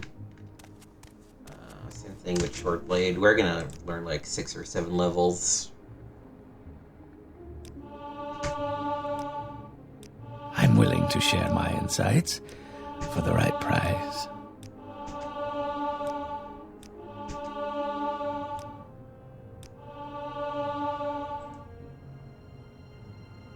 That seems about right for now. But we'll be back. Yes, Outlander? Yeah, also my gold is starting to maybe run a little low. Speak freely, friend.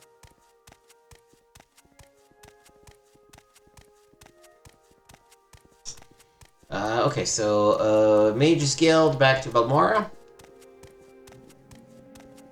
Turn in the Fighters Guild quest.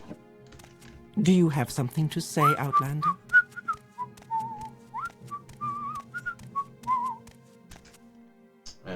Travel to Balmora. Thank you very much.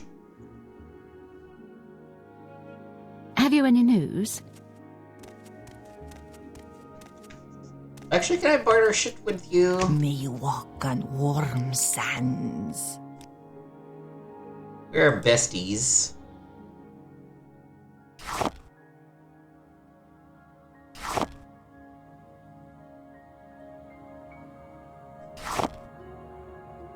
I guess it's something. But even that, like, even one thing is more money than you can afford. Let's go talk to the pawnbroker, maybe. What are we supposed to do for the Mage's Guild? What's our main quest here? Oh yeah, no. Yeah, what are our duties? Did they just say that we should not have...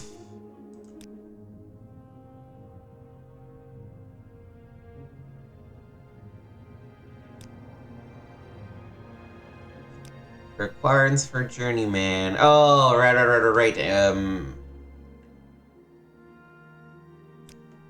Is there something I can do for you, Outlander? Is that my skills were not high enough.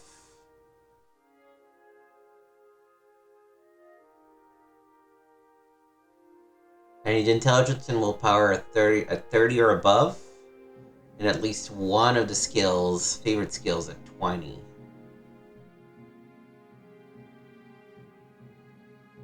Which is literally anything that is not restoration, or alchemy, or enchant.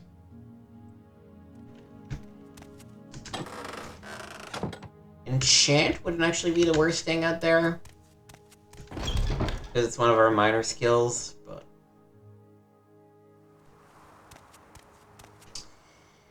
alright. Turn in the quest.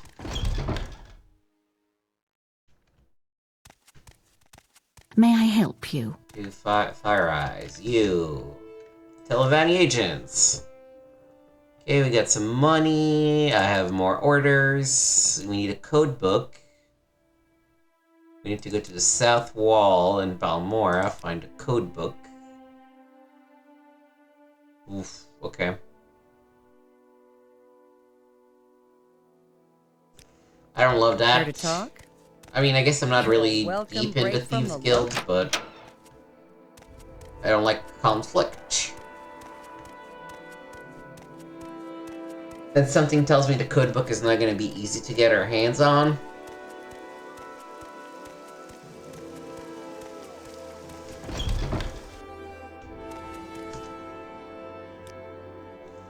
What? Okay, so first of all, are we still friends? Yeah, we're still besties. Wow, you're kind of worse. You're actually worse than Ajira, too. Jeez. Alright. How wonderful.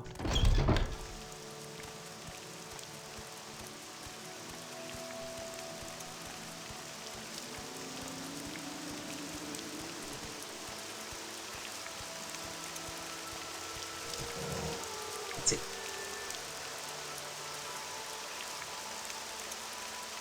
This weekend, definitely trade to him. I will drop my Master Alchemy stuff here.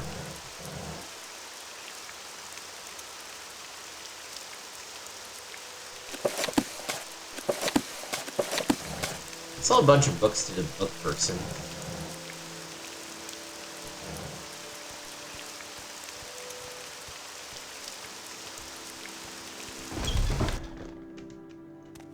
I'm listening.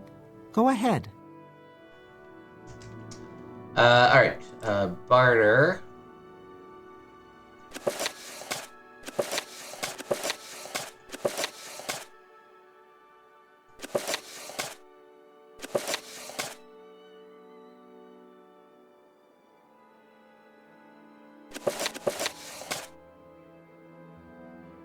Maybe I should make sure you like me first.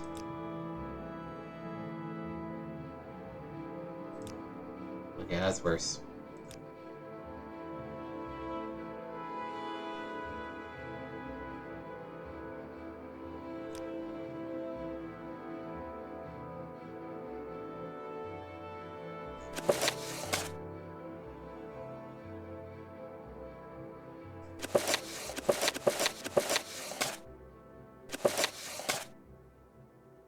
Actually, I feel like I should read the Book of Dawn and Dusk.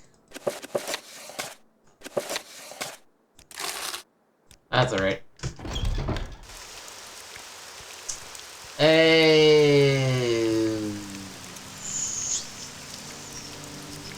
Alright, map is fucked.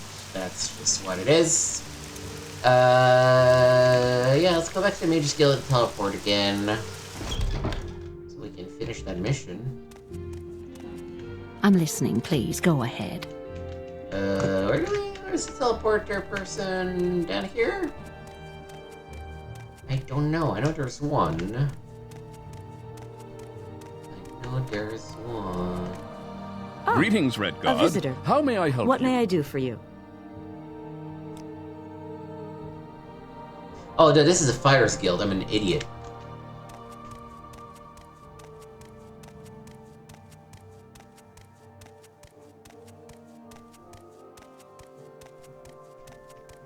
May I help you? That's right. I'm just an idiot.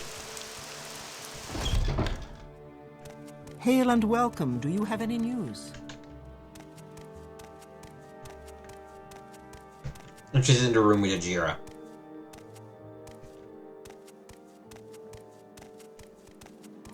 All right, I'm intrigued. Go ahead. Travel back to Caldera. Ah, greetings. What shall we talk about? May you find all that you seek, traveler. Oh no, it was the Alderun guy that wanted it, right?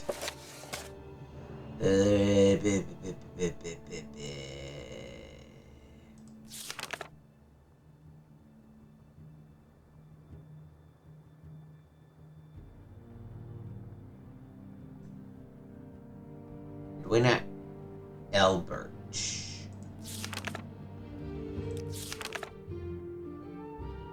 I don't recall using teleportation, and yet there I was. Yeah. Oh, She's in Alderun.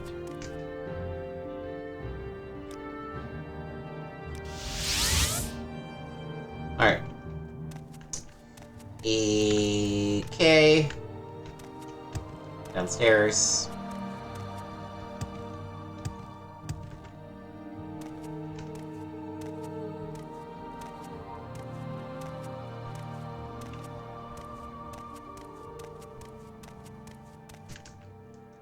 Imperial Chronicles. Give her the book.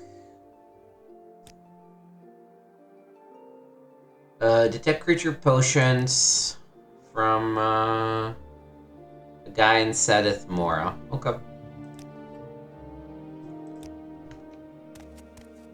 Meanwhile, we're in Aldrune. Let's go back out and there should be a Fighters Guild here too. I want to see what kind of missions they have.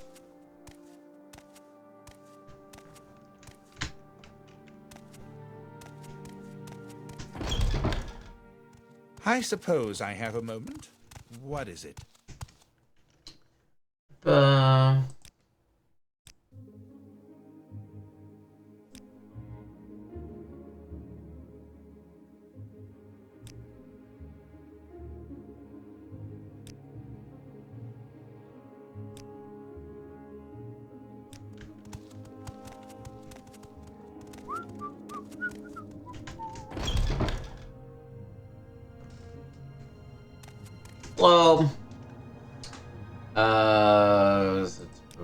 Someone in particular. Okay, this is just the stuff.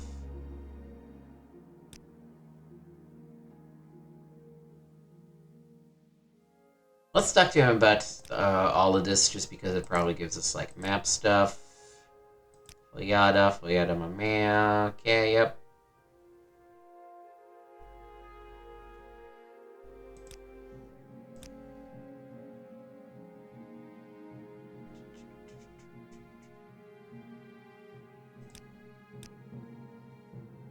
Reverend Cult. Order stuck to Perseus. Striders. I could go all the way to Ignisus with a Silt Strider.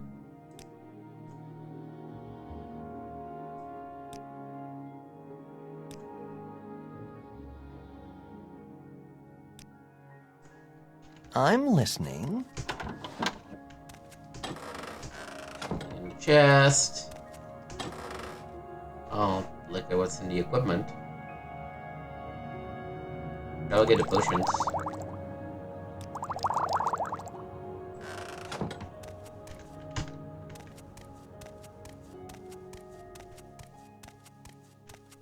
Purchase. Fighters Guild. Things have gone really bad since I was the master of the Fighters Guild. Sure, Suring Hardheart's a good fighter, no one disputes that, but I've heard is making deals with the wrong crowd. But I've said too much already. Maybe when you've proven yourself, we can talk again. Oh,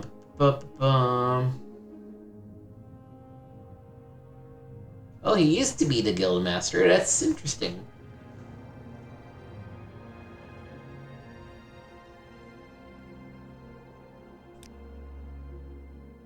We are now apprentice.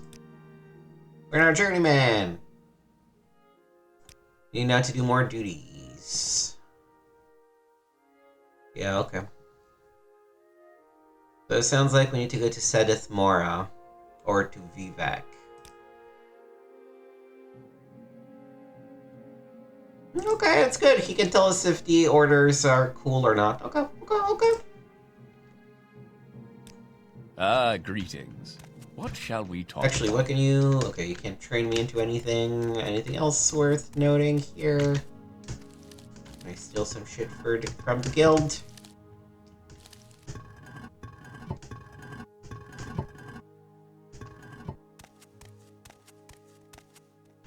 Probably don't have a lot longer to play in today's session. Hey. Well met.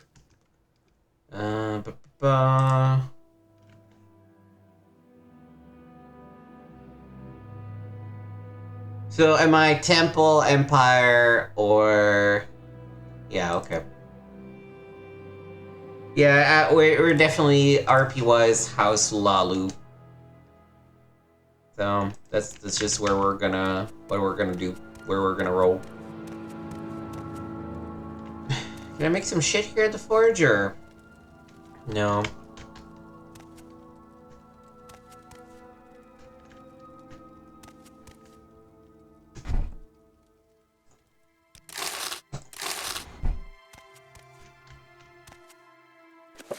ABC's for A is for Atronarch. B is for Bungler's Vein. They stop at C. That is actually very funny.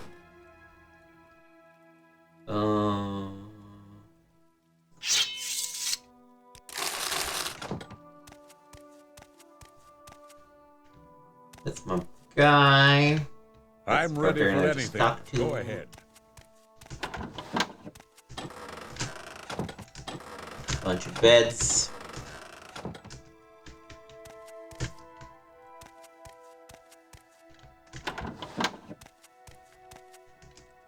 What can you train me in? Long blade, blunt weapon, axe. Can I do anything to help?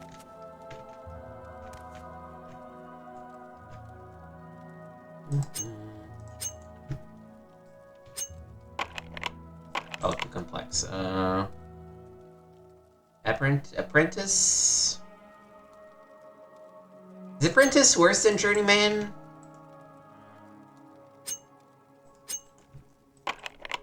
Fucking need better lockpicks.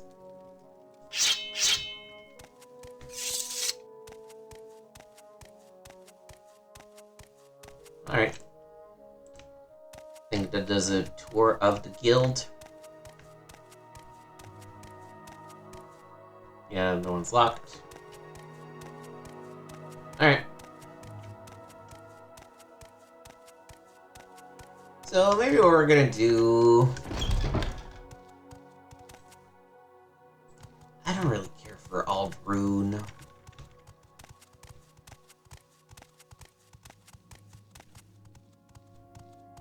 I guess this is just not where I want to be right now, so let's go back to Caldera.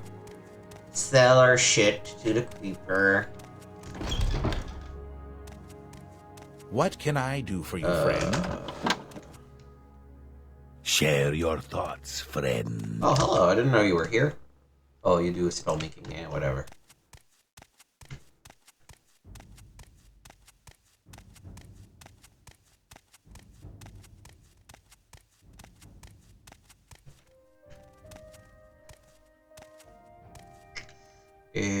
No, upstairs.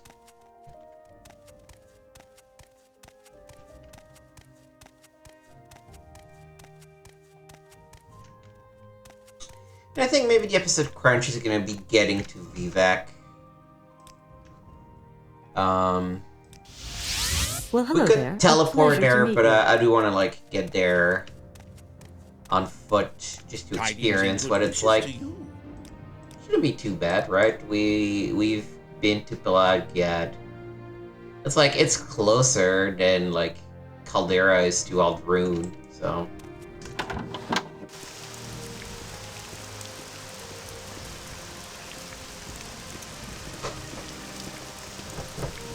So the next time we're gonna move the main quest forward at least one step by doing what's up with Vivec. We're gonna go and do the first step of that Dark Brotherhood thing too. Redguard. Barter. Okay, so I'll give you this, and you give me this back.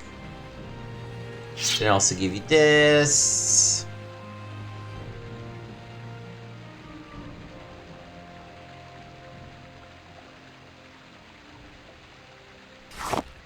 You don't take that shit.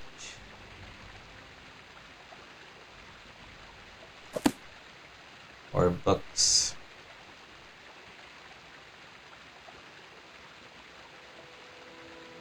Yeah, I mean, you know what? It's fine. We're just gonna sell that for now, I guess. Okay. Then now he doesn't have enough to rebuy this. So what we're gonna do is we're just gonna wait. It's currently 8 PM, so let's wait 12 hours. Then we give him this back. Oh, he still has not refreshed his inventory.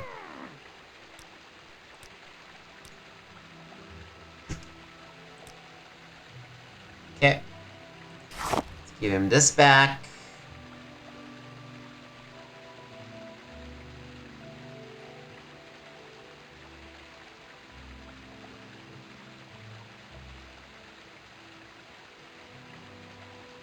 Okay. Wait 24 hours. Selling this. Getting these back.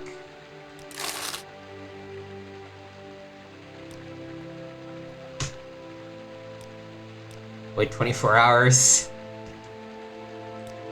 This feels like cheating maybe a little bit, but we kind of need it for us to be able to make money in a consistent basis. No, I first need to give him this. Wait. Trade him this one for this one. Wait.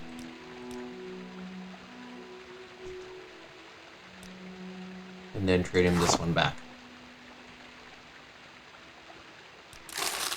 We are so disgustingly rich.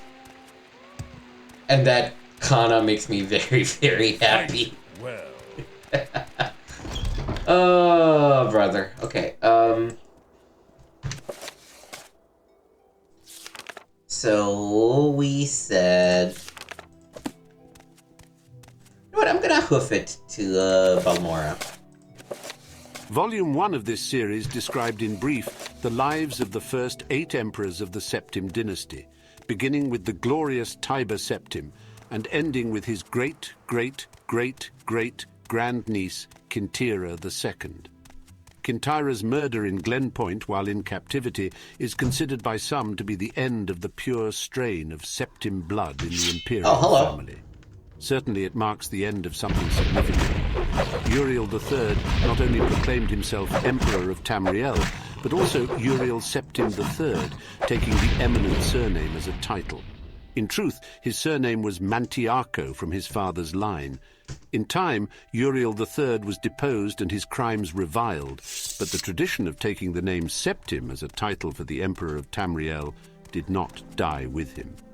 For 6 years, the War of the Red Diamond, which takes its name from the Septim family's famous badge, tore the empire apart. The combatants were the 3 surviving children of Pelagius Septim, the second Patima, Sepphoris, and Magnus, and their various offspring. Patima, of course, supported her son, Uriel III, and had the combined support of all of Skyrim and northern Morrowind. With the efforts of Sepphoris and Magnus, however, the province of High Rock turned coat. The provinces of Hammerfell, Somerset Isle, Valenwood, Elsewhere, and Black Marsh were divided in their loyalty, but most kings supported Sepphoris and Magnus. In year 127 of the Third Era, Uriel III was captured at the Battle of Ichidag in Hammerfell. En route to his trial in the imperial city, a mob overtook his prisoner's carriage and burned him alive within it. His captor and uncle continued on to the imperial city, and by common acclaim was proclaimed Sepphoris I, Emperor of Tamriel. Sepphoris's reign was marked by nothing but war. By all accounts, he was a kind and intelligent man, but what Tamriel needed was a great warrior, and he, fortunately, was that.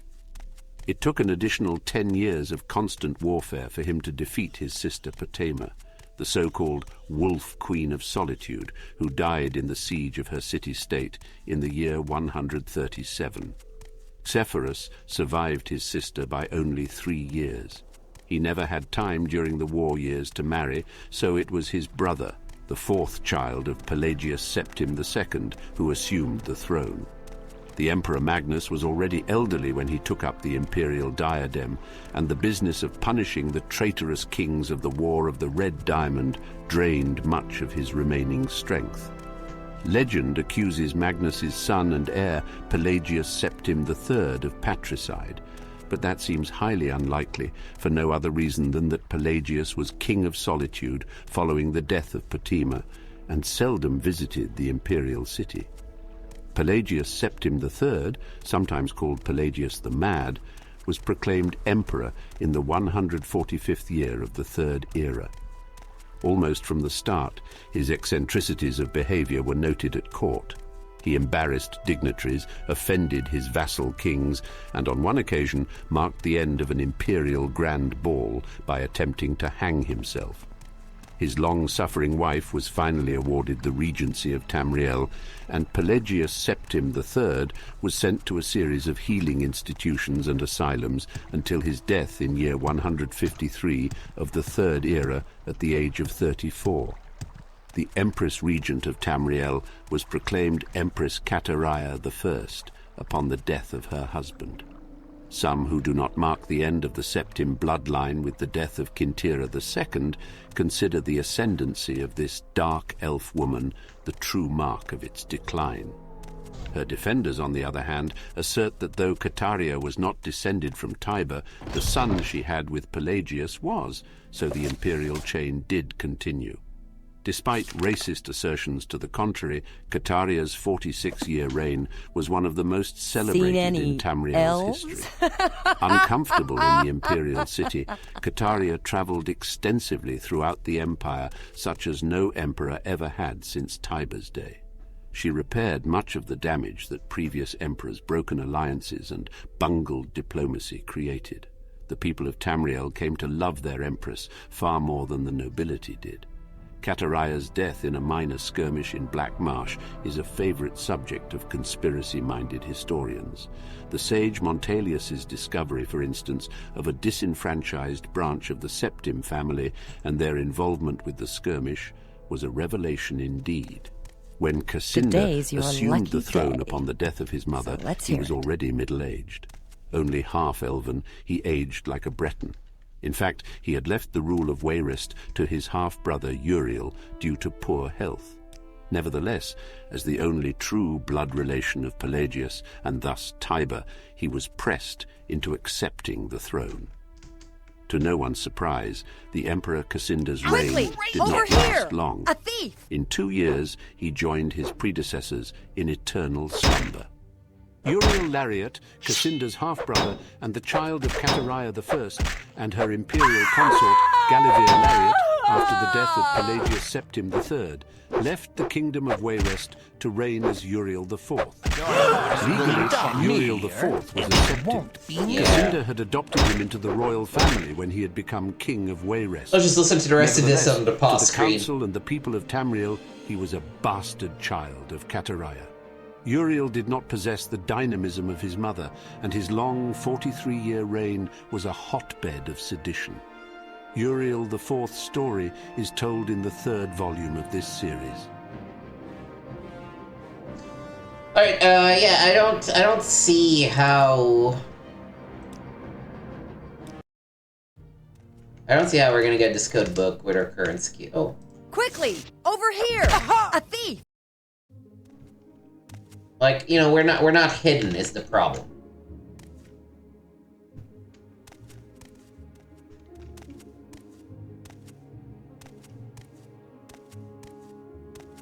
What's this all about? I don't think there's any way for us to reasonably, like, sneak up on her. Kill the thief! So we could try and brute force it. Stolen for the last.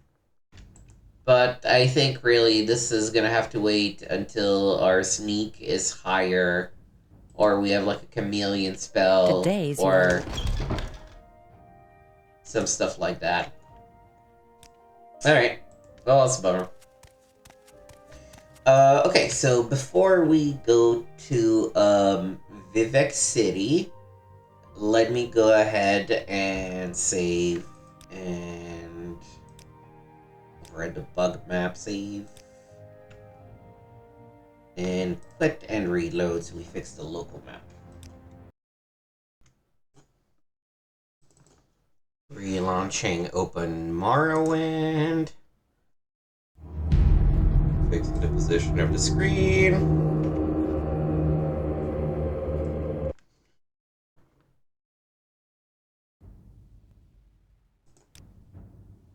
And reloading. Alright, Vivec. Here I come. As soon as we load.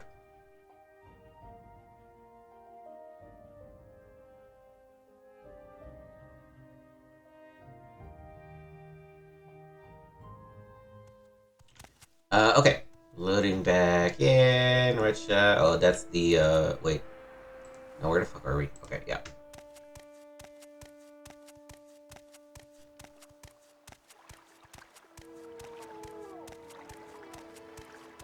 So we need to go down to Pelagiad first, and then keep going south, I'm gonna assume. Oh, you know what? No, before we do that, quick stop at the Mage Guild and train restoration up some more.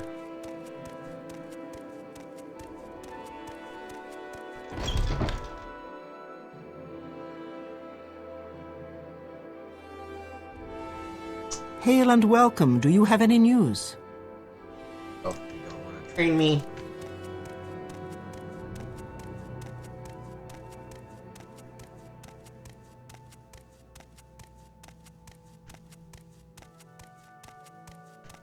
Such useless creatures. No. This is unexpected. What about but not you? Unwelcome. Please go ahead. No.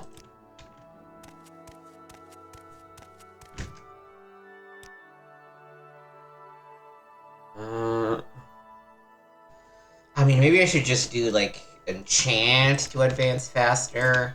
Our sugar is yours, friend. What can I do for you, friend?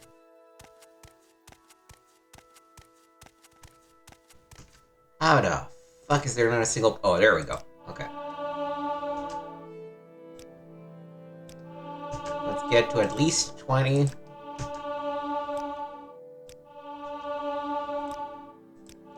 Maybe 25, actually. We have the cash.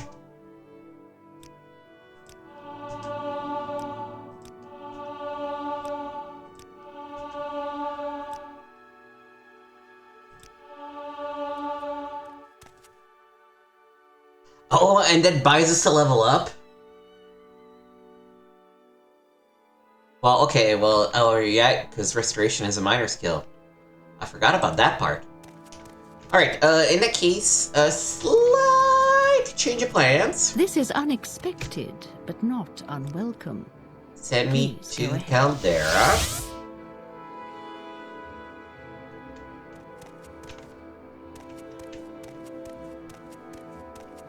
Ah, friend. How Hail does and the welcome. Do you have any news? There's your empty soul gems. They're not worth shit.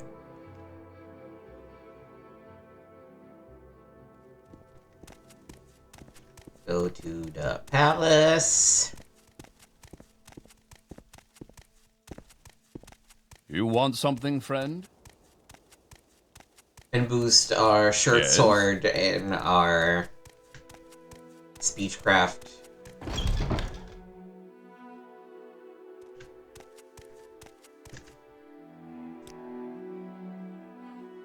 Speechcraft? Yeah, speechcraft.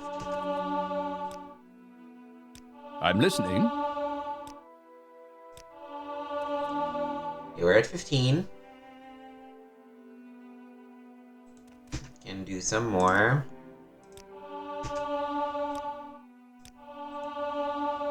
Okay. And then you.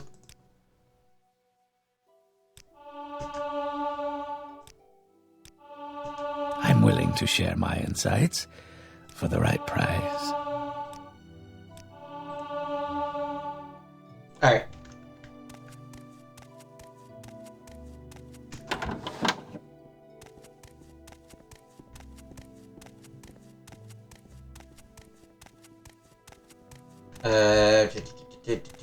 Mages Guild is there.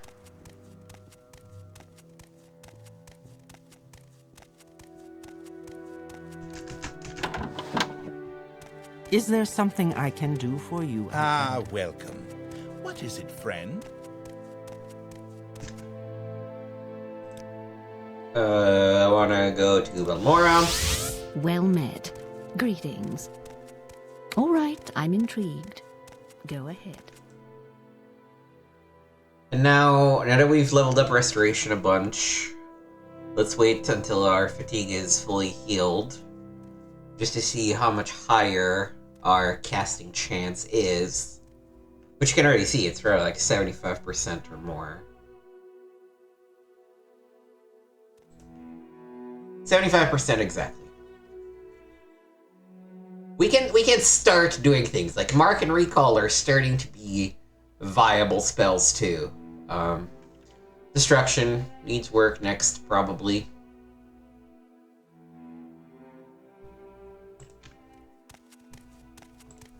But you know, like, this shit's improving.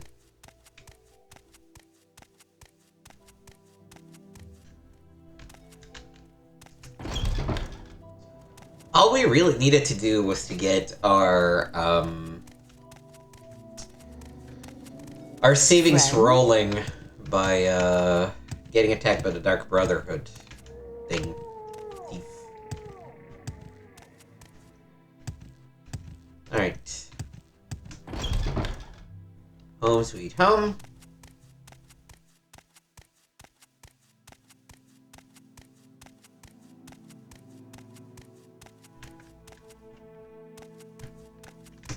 Take a nap.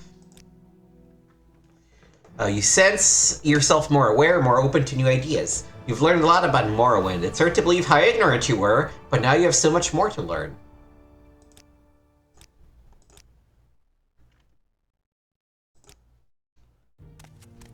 Honestly, I'm just happy to have... we're gonna... For the next few levels, every level, we're gonna spend something on speed.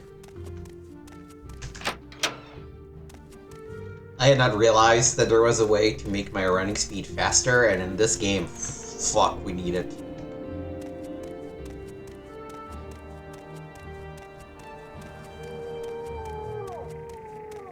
Alright, so, yes, we need to go to, Pelagiad, whatever, however you say that. Let's pop up, History of the Empire V3. The first volume of this series told in brief the story of the succession of the first 8 emperors of the Septim dynasty, from Tiber Septim I to Quintera II. The second volume described the War of the Red Diamond and the 6 emperors that followed its aftermath, from Uriel III to Cassinda. At the end of that volume, it was described how the Emperor Cassinda's half-brother, Uriel IV, assumed the throne of the Empire of Tamriel. It will be recalled that Uriel IV was not a Septim by birth. His mother, though she reigned as empress for many years, was a dark elf married to a true Septim emperor, Pelagius Septim III.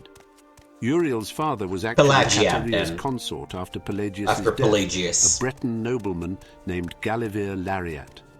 Before taking the throne of empire, Cassinda had ruled the kingdom of Wayrest, but poor health had forced him to retire. Cassinda had no children, so he legally adopted his half-brother Uriel and abdicated the kingdom. 7 years later, Cassinda inherited the empire at the death of his mother. 3 years after that, Uriel once again found himself the recipient of Cassinda's inheritance. Uriel IV's reign was a long and difficult one. Despite being a legally adopted member of the Septim family, and despite the Lariat family's high position, indeed they were distant cousins of the Septims, few of the Elder Council could be persuaded to accept him fully as a blood descendant of Tiber. The Council had assumed much responsibility during Cateria's long reign and Cassinda's short one, and a strong-willed alien monarch like Uriel IV found it impossible to command their unswerving fear. Time and again the Council and Emperor were at odds, and time and again the Council won the battles. Since the days of Pelagius Septim II, the Elder Council had consisted of the wealthiest men and women in the Empire, and the power they wielded was conclusive. The Council's last victory over Uriel IV was posthumous. Andorak Septim, Uriel IV's son, was disinherited by vote of council, and a cousin more closely related to the original Septim line was proclaimed Tephorus II in year 247 of the Third Era. For the first 9 years of Sephorus II's reign, those loyal to Andorak Septim battled the imperial forces. In an act that the sage Eraintine called Tiber Septim's heart beating no more, the council granted Andorak Septim the High Rock Kingdom of Shornhelm to end the war, and Andorak Septim's descendants still rule there. By and large, Sepphoris II had foes that demanded more of his attention than Andorak. From out of a Cimmerian nightmare, in the words of Eraintine, a man who called himself the Cameron Usurper led an army of Daedra and undead warriors on a rampage through Valenwood, conquering kingdom after kingdom. Few could resist his onslaughts, and as month turned to bloody month in the year 249 of the Third Era, even fewer tried. Sepphoris II sent more and more mercenaries into Hammerfell to stop the usurper's northward march, but they were bribed or slaughtered and raised as undead. The story of the Cameron Usurper deserves a book of its own. It is recommended that the reader find Palo Ilthri's The Fall of the Usurper for more detail. That's the story of Elder Scrolls 1. The destruction of the forces of the usurper had little to do with the efforts of the Emperor. The result was a great regional victory and an increase in hostility toward the seemingly inefficacious empire. Uriel V Kephoros, the second son and successor, swiveled opinion back toward the latent power of the empire. Turning the attention of Tamriel away from internal strife, Uriel V embarked on a series of invasions, beginning almost from the moment he took the throne in year 268 of the Third Era. Uriel V conquered Roscrea in 271, Cathnoki in 276, Ineslia in 279, and Esronia in 284. In year 288, he embarked on his most ambitious enterprise, the invasion of the continent kingdom of Akavir. This ultimately proved a failure, for 2 years later, Uriel V was killed in Akavir on the battlefield of Ionith. Nevertheless, Uriel V holds a reputation second only to Tiber as one of the two great warrior emperors of Tamriel. The last four emperors, beginning with Uriel V's infant son, are described in the fourth and final volume of this series. Let's listen to the last one too, then. Brief History of the Empire, Volume 4. The first book of this series described in brief the first 8 emperors of the Septim dynasty, beginning with Tiber I. The second volume described the War of the Red Diamond and the 6 emperors who followed. The third volume described the troubles of the next 3 emperors, the frustrated Uriel IV, the ineffectual Kephoros II, and the heroic Uriel V. On Uriel V's death across the sea in distant, hostile Akavir, Uriel VI was but 5 years old. In fact, Uriel VI was born only shortly before his father left for Akavir. Uriel V's only other progeny by a morganatic alliance were the twins Morihatha and Eloisa, who had been born a month after Uriel V left. Uriel VI was crowned in the 290th year of the Third Era. The imperial consort Thonica, as the boy's mother, was given a restricted regency until Uriel VI reached his majority. The Elder Council retained the real power, as they had ever since the days of Catariah.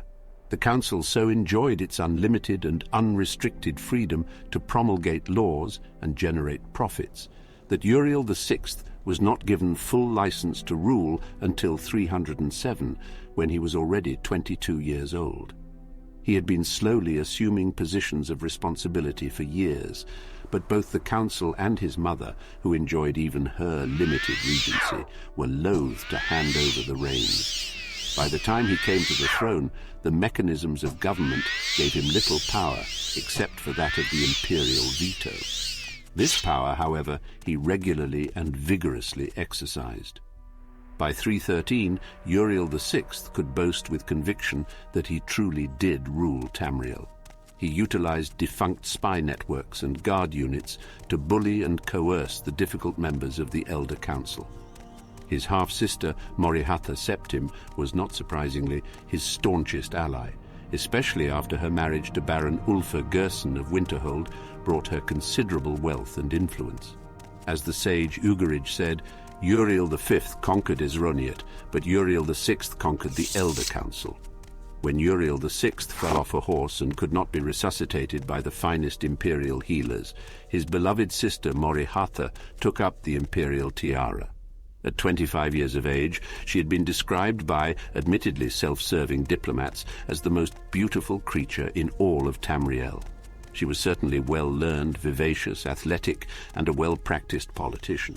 She brought the Archmagister of Skyrim to the Imperial City and created the second Imperial Battle Mage since the days of Tiber Septim.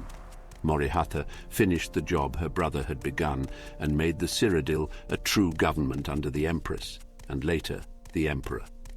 Outside the Cyrodiil, however, the Empire had been slowly disintegrating. Open revolutions and civil wars had raged unchallenged since the days of her grandfather Kephorus II. Carefully coordinating her counterattacks, Morrihatha Septim slowly claimed back her rebellious vassals, always avoiding overextending herself. Though Morrihatha's military campaigns were remarkably successful, her deliberate pace often frustrated the council. One councilman, an Argonian who took the Colovian name of Thoricles Romus, furious at her refusal to send troops to his troubled Black Marsh, is commonly believed to have hired the assassins who claimed her life in year 339 of the Third Era. Romus was summarily tried and executed, though he protested his innocence to the last. Morrihatha had no surviving children, and Eloisa had died of a fever 4 years before. Eloisa's 25-year-old son Pelagius was thus crowned Pelagius Septim IV. Pelagius Septim IV continued his aunt's work, slowly bringing back under his wing the radical and refractory kingdoms, duchies and baronies of the empire. He exercised Morrihatha's poise and circumspect pace in his endeavours, but alas, he did not attain her success. The kingdoms had been free of constraint for so long that even a benign imperial presence was considered odious. Nevertheless, when Pelagius died after a notably stable and prosperous 29-year reign, Tamriel was closer to unity than it had been since the days of Uriel I. Our current emperor, His Awesome and Terrible Majesty Uriel Septim VII, son of Pelagius, has the diligence of his great-aunt Morrihatha, the political skill of his great-uncle Uriel VI, and the military prowess of his great-granduncle Uriel V. For 21 years he reigned and brought justice and order to Tamriel. In the year 389 of the Third Era, however, his imperial battle mage, Jaeger Tharn, betrayed him. Uriel VII was imprisoned in a dimension of Tharn's creation. Oh no shit, this is Elder Scrolls 1. Used his sorcery of illusion to assume the Emperor's aspect. For the next 10 years, Tharn abused imperial privilege, but did not continue Uriel VII's schedule of reconquest. It is not yet entirely known what Tharn's goals and personal accomplishments were during the 10 years he masqueraded as his liege lord. In year 399, an enigmatic champion defeated the battle mage in the dungeons of the Imperial Palace and freed Uriel VII from his other dimensional jail. Since his emancipation, Uriel Septim VII has worked diligently to renew the battles that would reunite Tamriel. Tharn's interference broke the momentum, it is true, but the years since then have proven that there is hope of the golden age of Tiber Septim's rule, glorifying Tamriel once again. Alright, so we stumble upon this guy that's just like, I see by your blush that my name is familiar to you. Fear not, fair lady. Nels Lendo is far from the heartless villain some claims of him yet to be. From as charming and gracious a woman as you, I would ask but a single kiss. Yeah, no, I'd sooner kiss a guar. Okay, that's weird.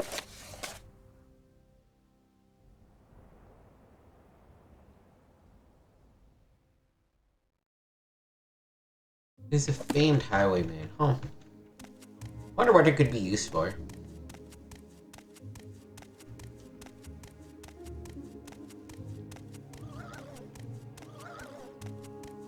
Alright. Let's kill this little fucker. Cool. Vivec. Let's go for Vivec. We also have stuff to do in Ebonheart, but Vivec first.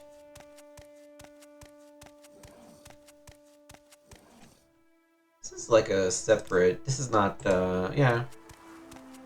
Not Pelagiad. So let's see what's up here. Hello. Mathsera. Yeah, so just keep moving. Cool. Love speaking with very nice people. Oh. It auto-saved? Which is a choice, I guess? I mean, I will rob this jackass blind. That's for sure. I don't know if he has anything that is actually worth buying. That's a different question. Or stealing, I guess I should say. Yeah.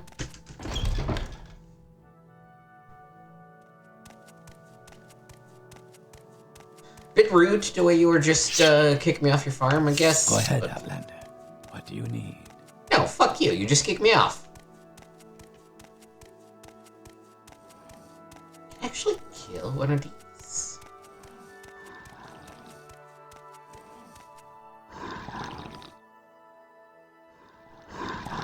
I'm so tempted. I have no reason to, so I will restrain myself, but...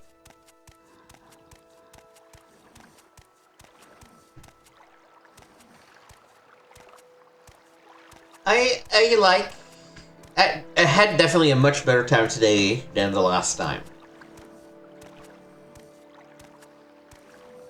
And I think it's just because having found a way to get cash consistently and huge reserves of it, we can train the secondary skills and thus we can be more efficient at doing other stuff than the basic stuff we chose at the beginning, right? And that just makes the game a lot more fun because the artificial barrier that we were feeling last time has been removed. I do still think that the locales we observe are very, samey, but... Vivec.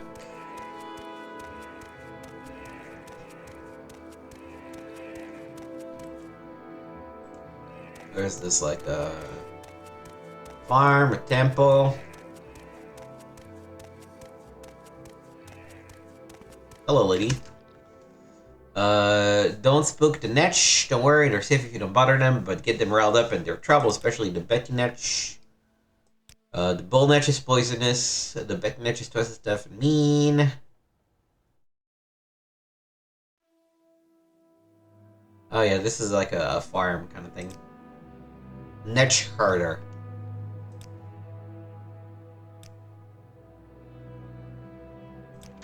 Is there something I can do for you?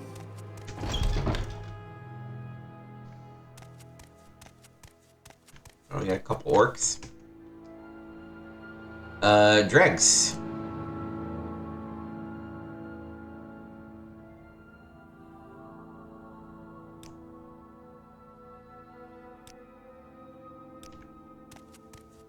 That's the locked door.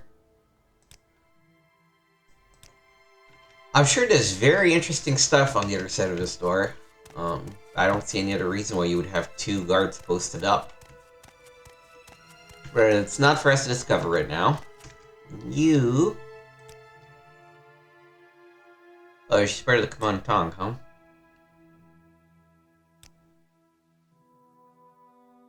Sure, we're citizens. We don't have much choice, do we?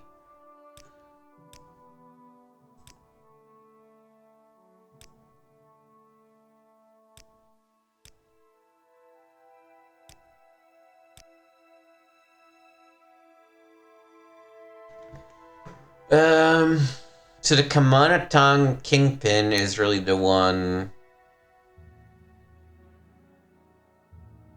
that rules House Lalu. Outlander, what do you want? Well, I like you a lot less now. And I like House Lalu a lot less now.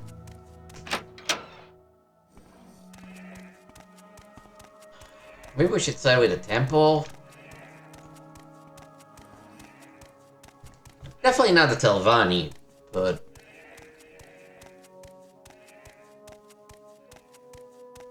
I don't love the fact that there's like a secret racist at the head of House Lalu. Oh, I think we're reaching the city.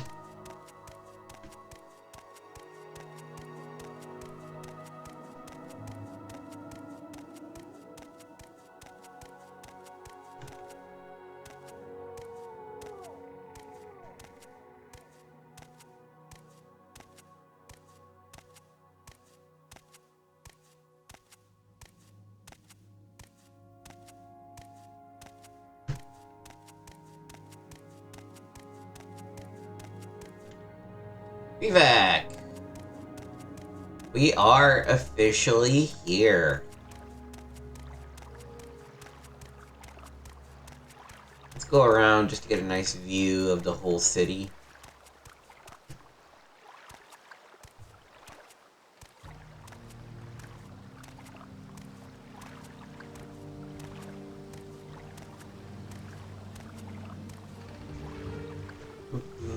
Gondolier. Oh, you can travel to different sectors of Vivec, so it must be a pretty large city.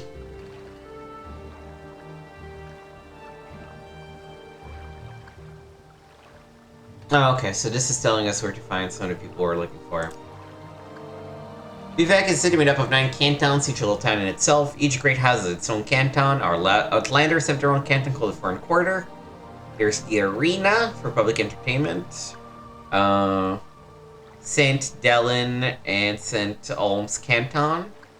And then the Ministry of Truth, the Temple Prison. Also Museum of Justice and Lord Vivec's Palace and a bunch of stuff. Okay.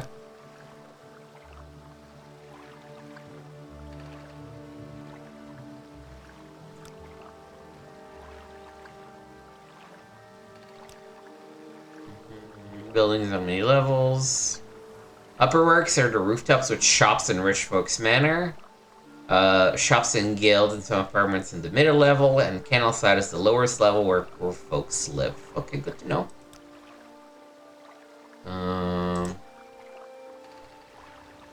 Imperial guilds are here in the Foreign Quarter. Imperial Culture and the Kama Works. Redrun Compound, Televani Compound, Lao Compound, Arena, Hall of Wisdom, and Hall of Justice are both in Temple Canton.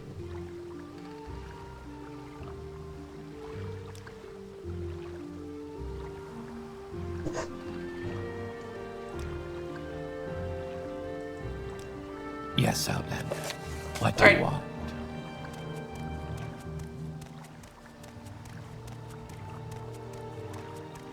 That was a lot of information. I guess next time we're gonna have our little Vivec adventure. At the very least, finish this part of the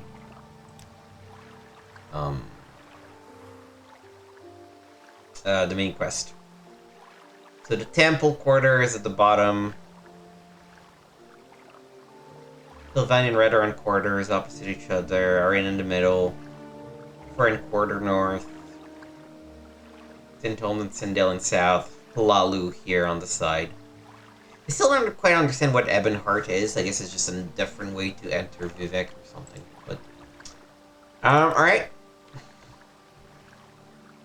What's a good title for our save?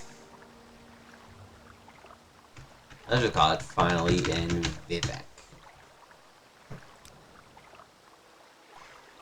Alright, and that will do it for today's episode of our playthrough of Morrowind. Thank you so much for watching. Today has actually been really fun, so I'm excited to keep going. I don't know that I'll do more than like 2 or 3 more episodes, because I don't want one game to overtake the classical study slot as much as the Planescape Torment has. But you know, even if we put it on pause for a few months to play something else, maybe like an RTS or something like that, I am definitely going to come back, and I think I now have the momentum where I will try and actually finish the game. So, pretty excited about that. I might have finally conquered my white whale. What is coming up on the channel?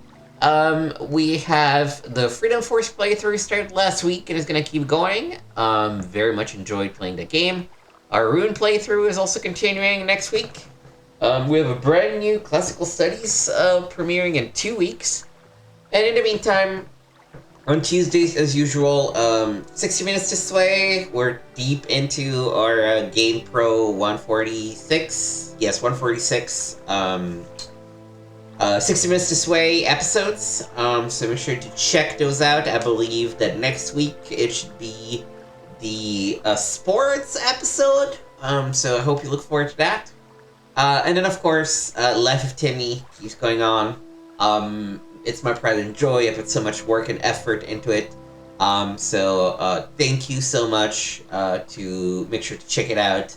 Leave a like, leave a little comment. Tell me what you like. Tell me what you think could be improved about it, because I think it's a very unique format that I've come up with. And I'm really excited for it. Alright, this will do it for today's episode. So this is Nick, signing off, reminding everyone to let's keep retro playing together.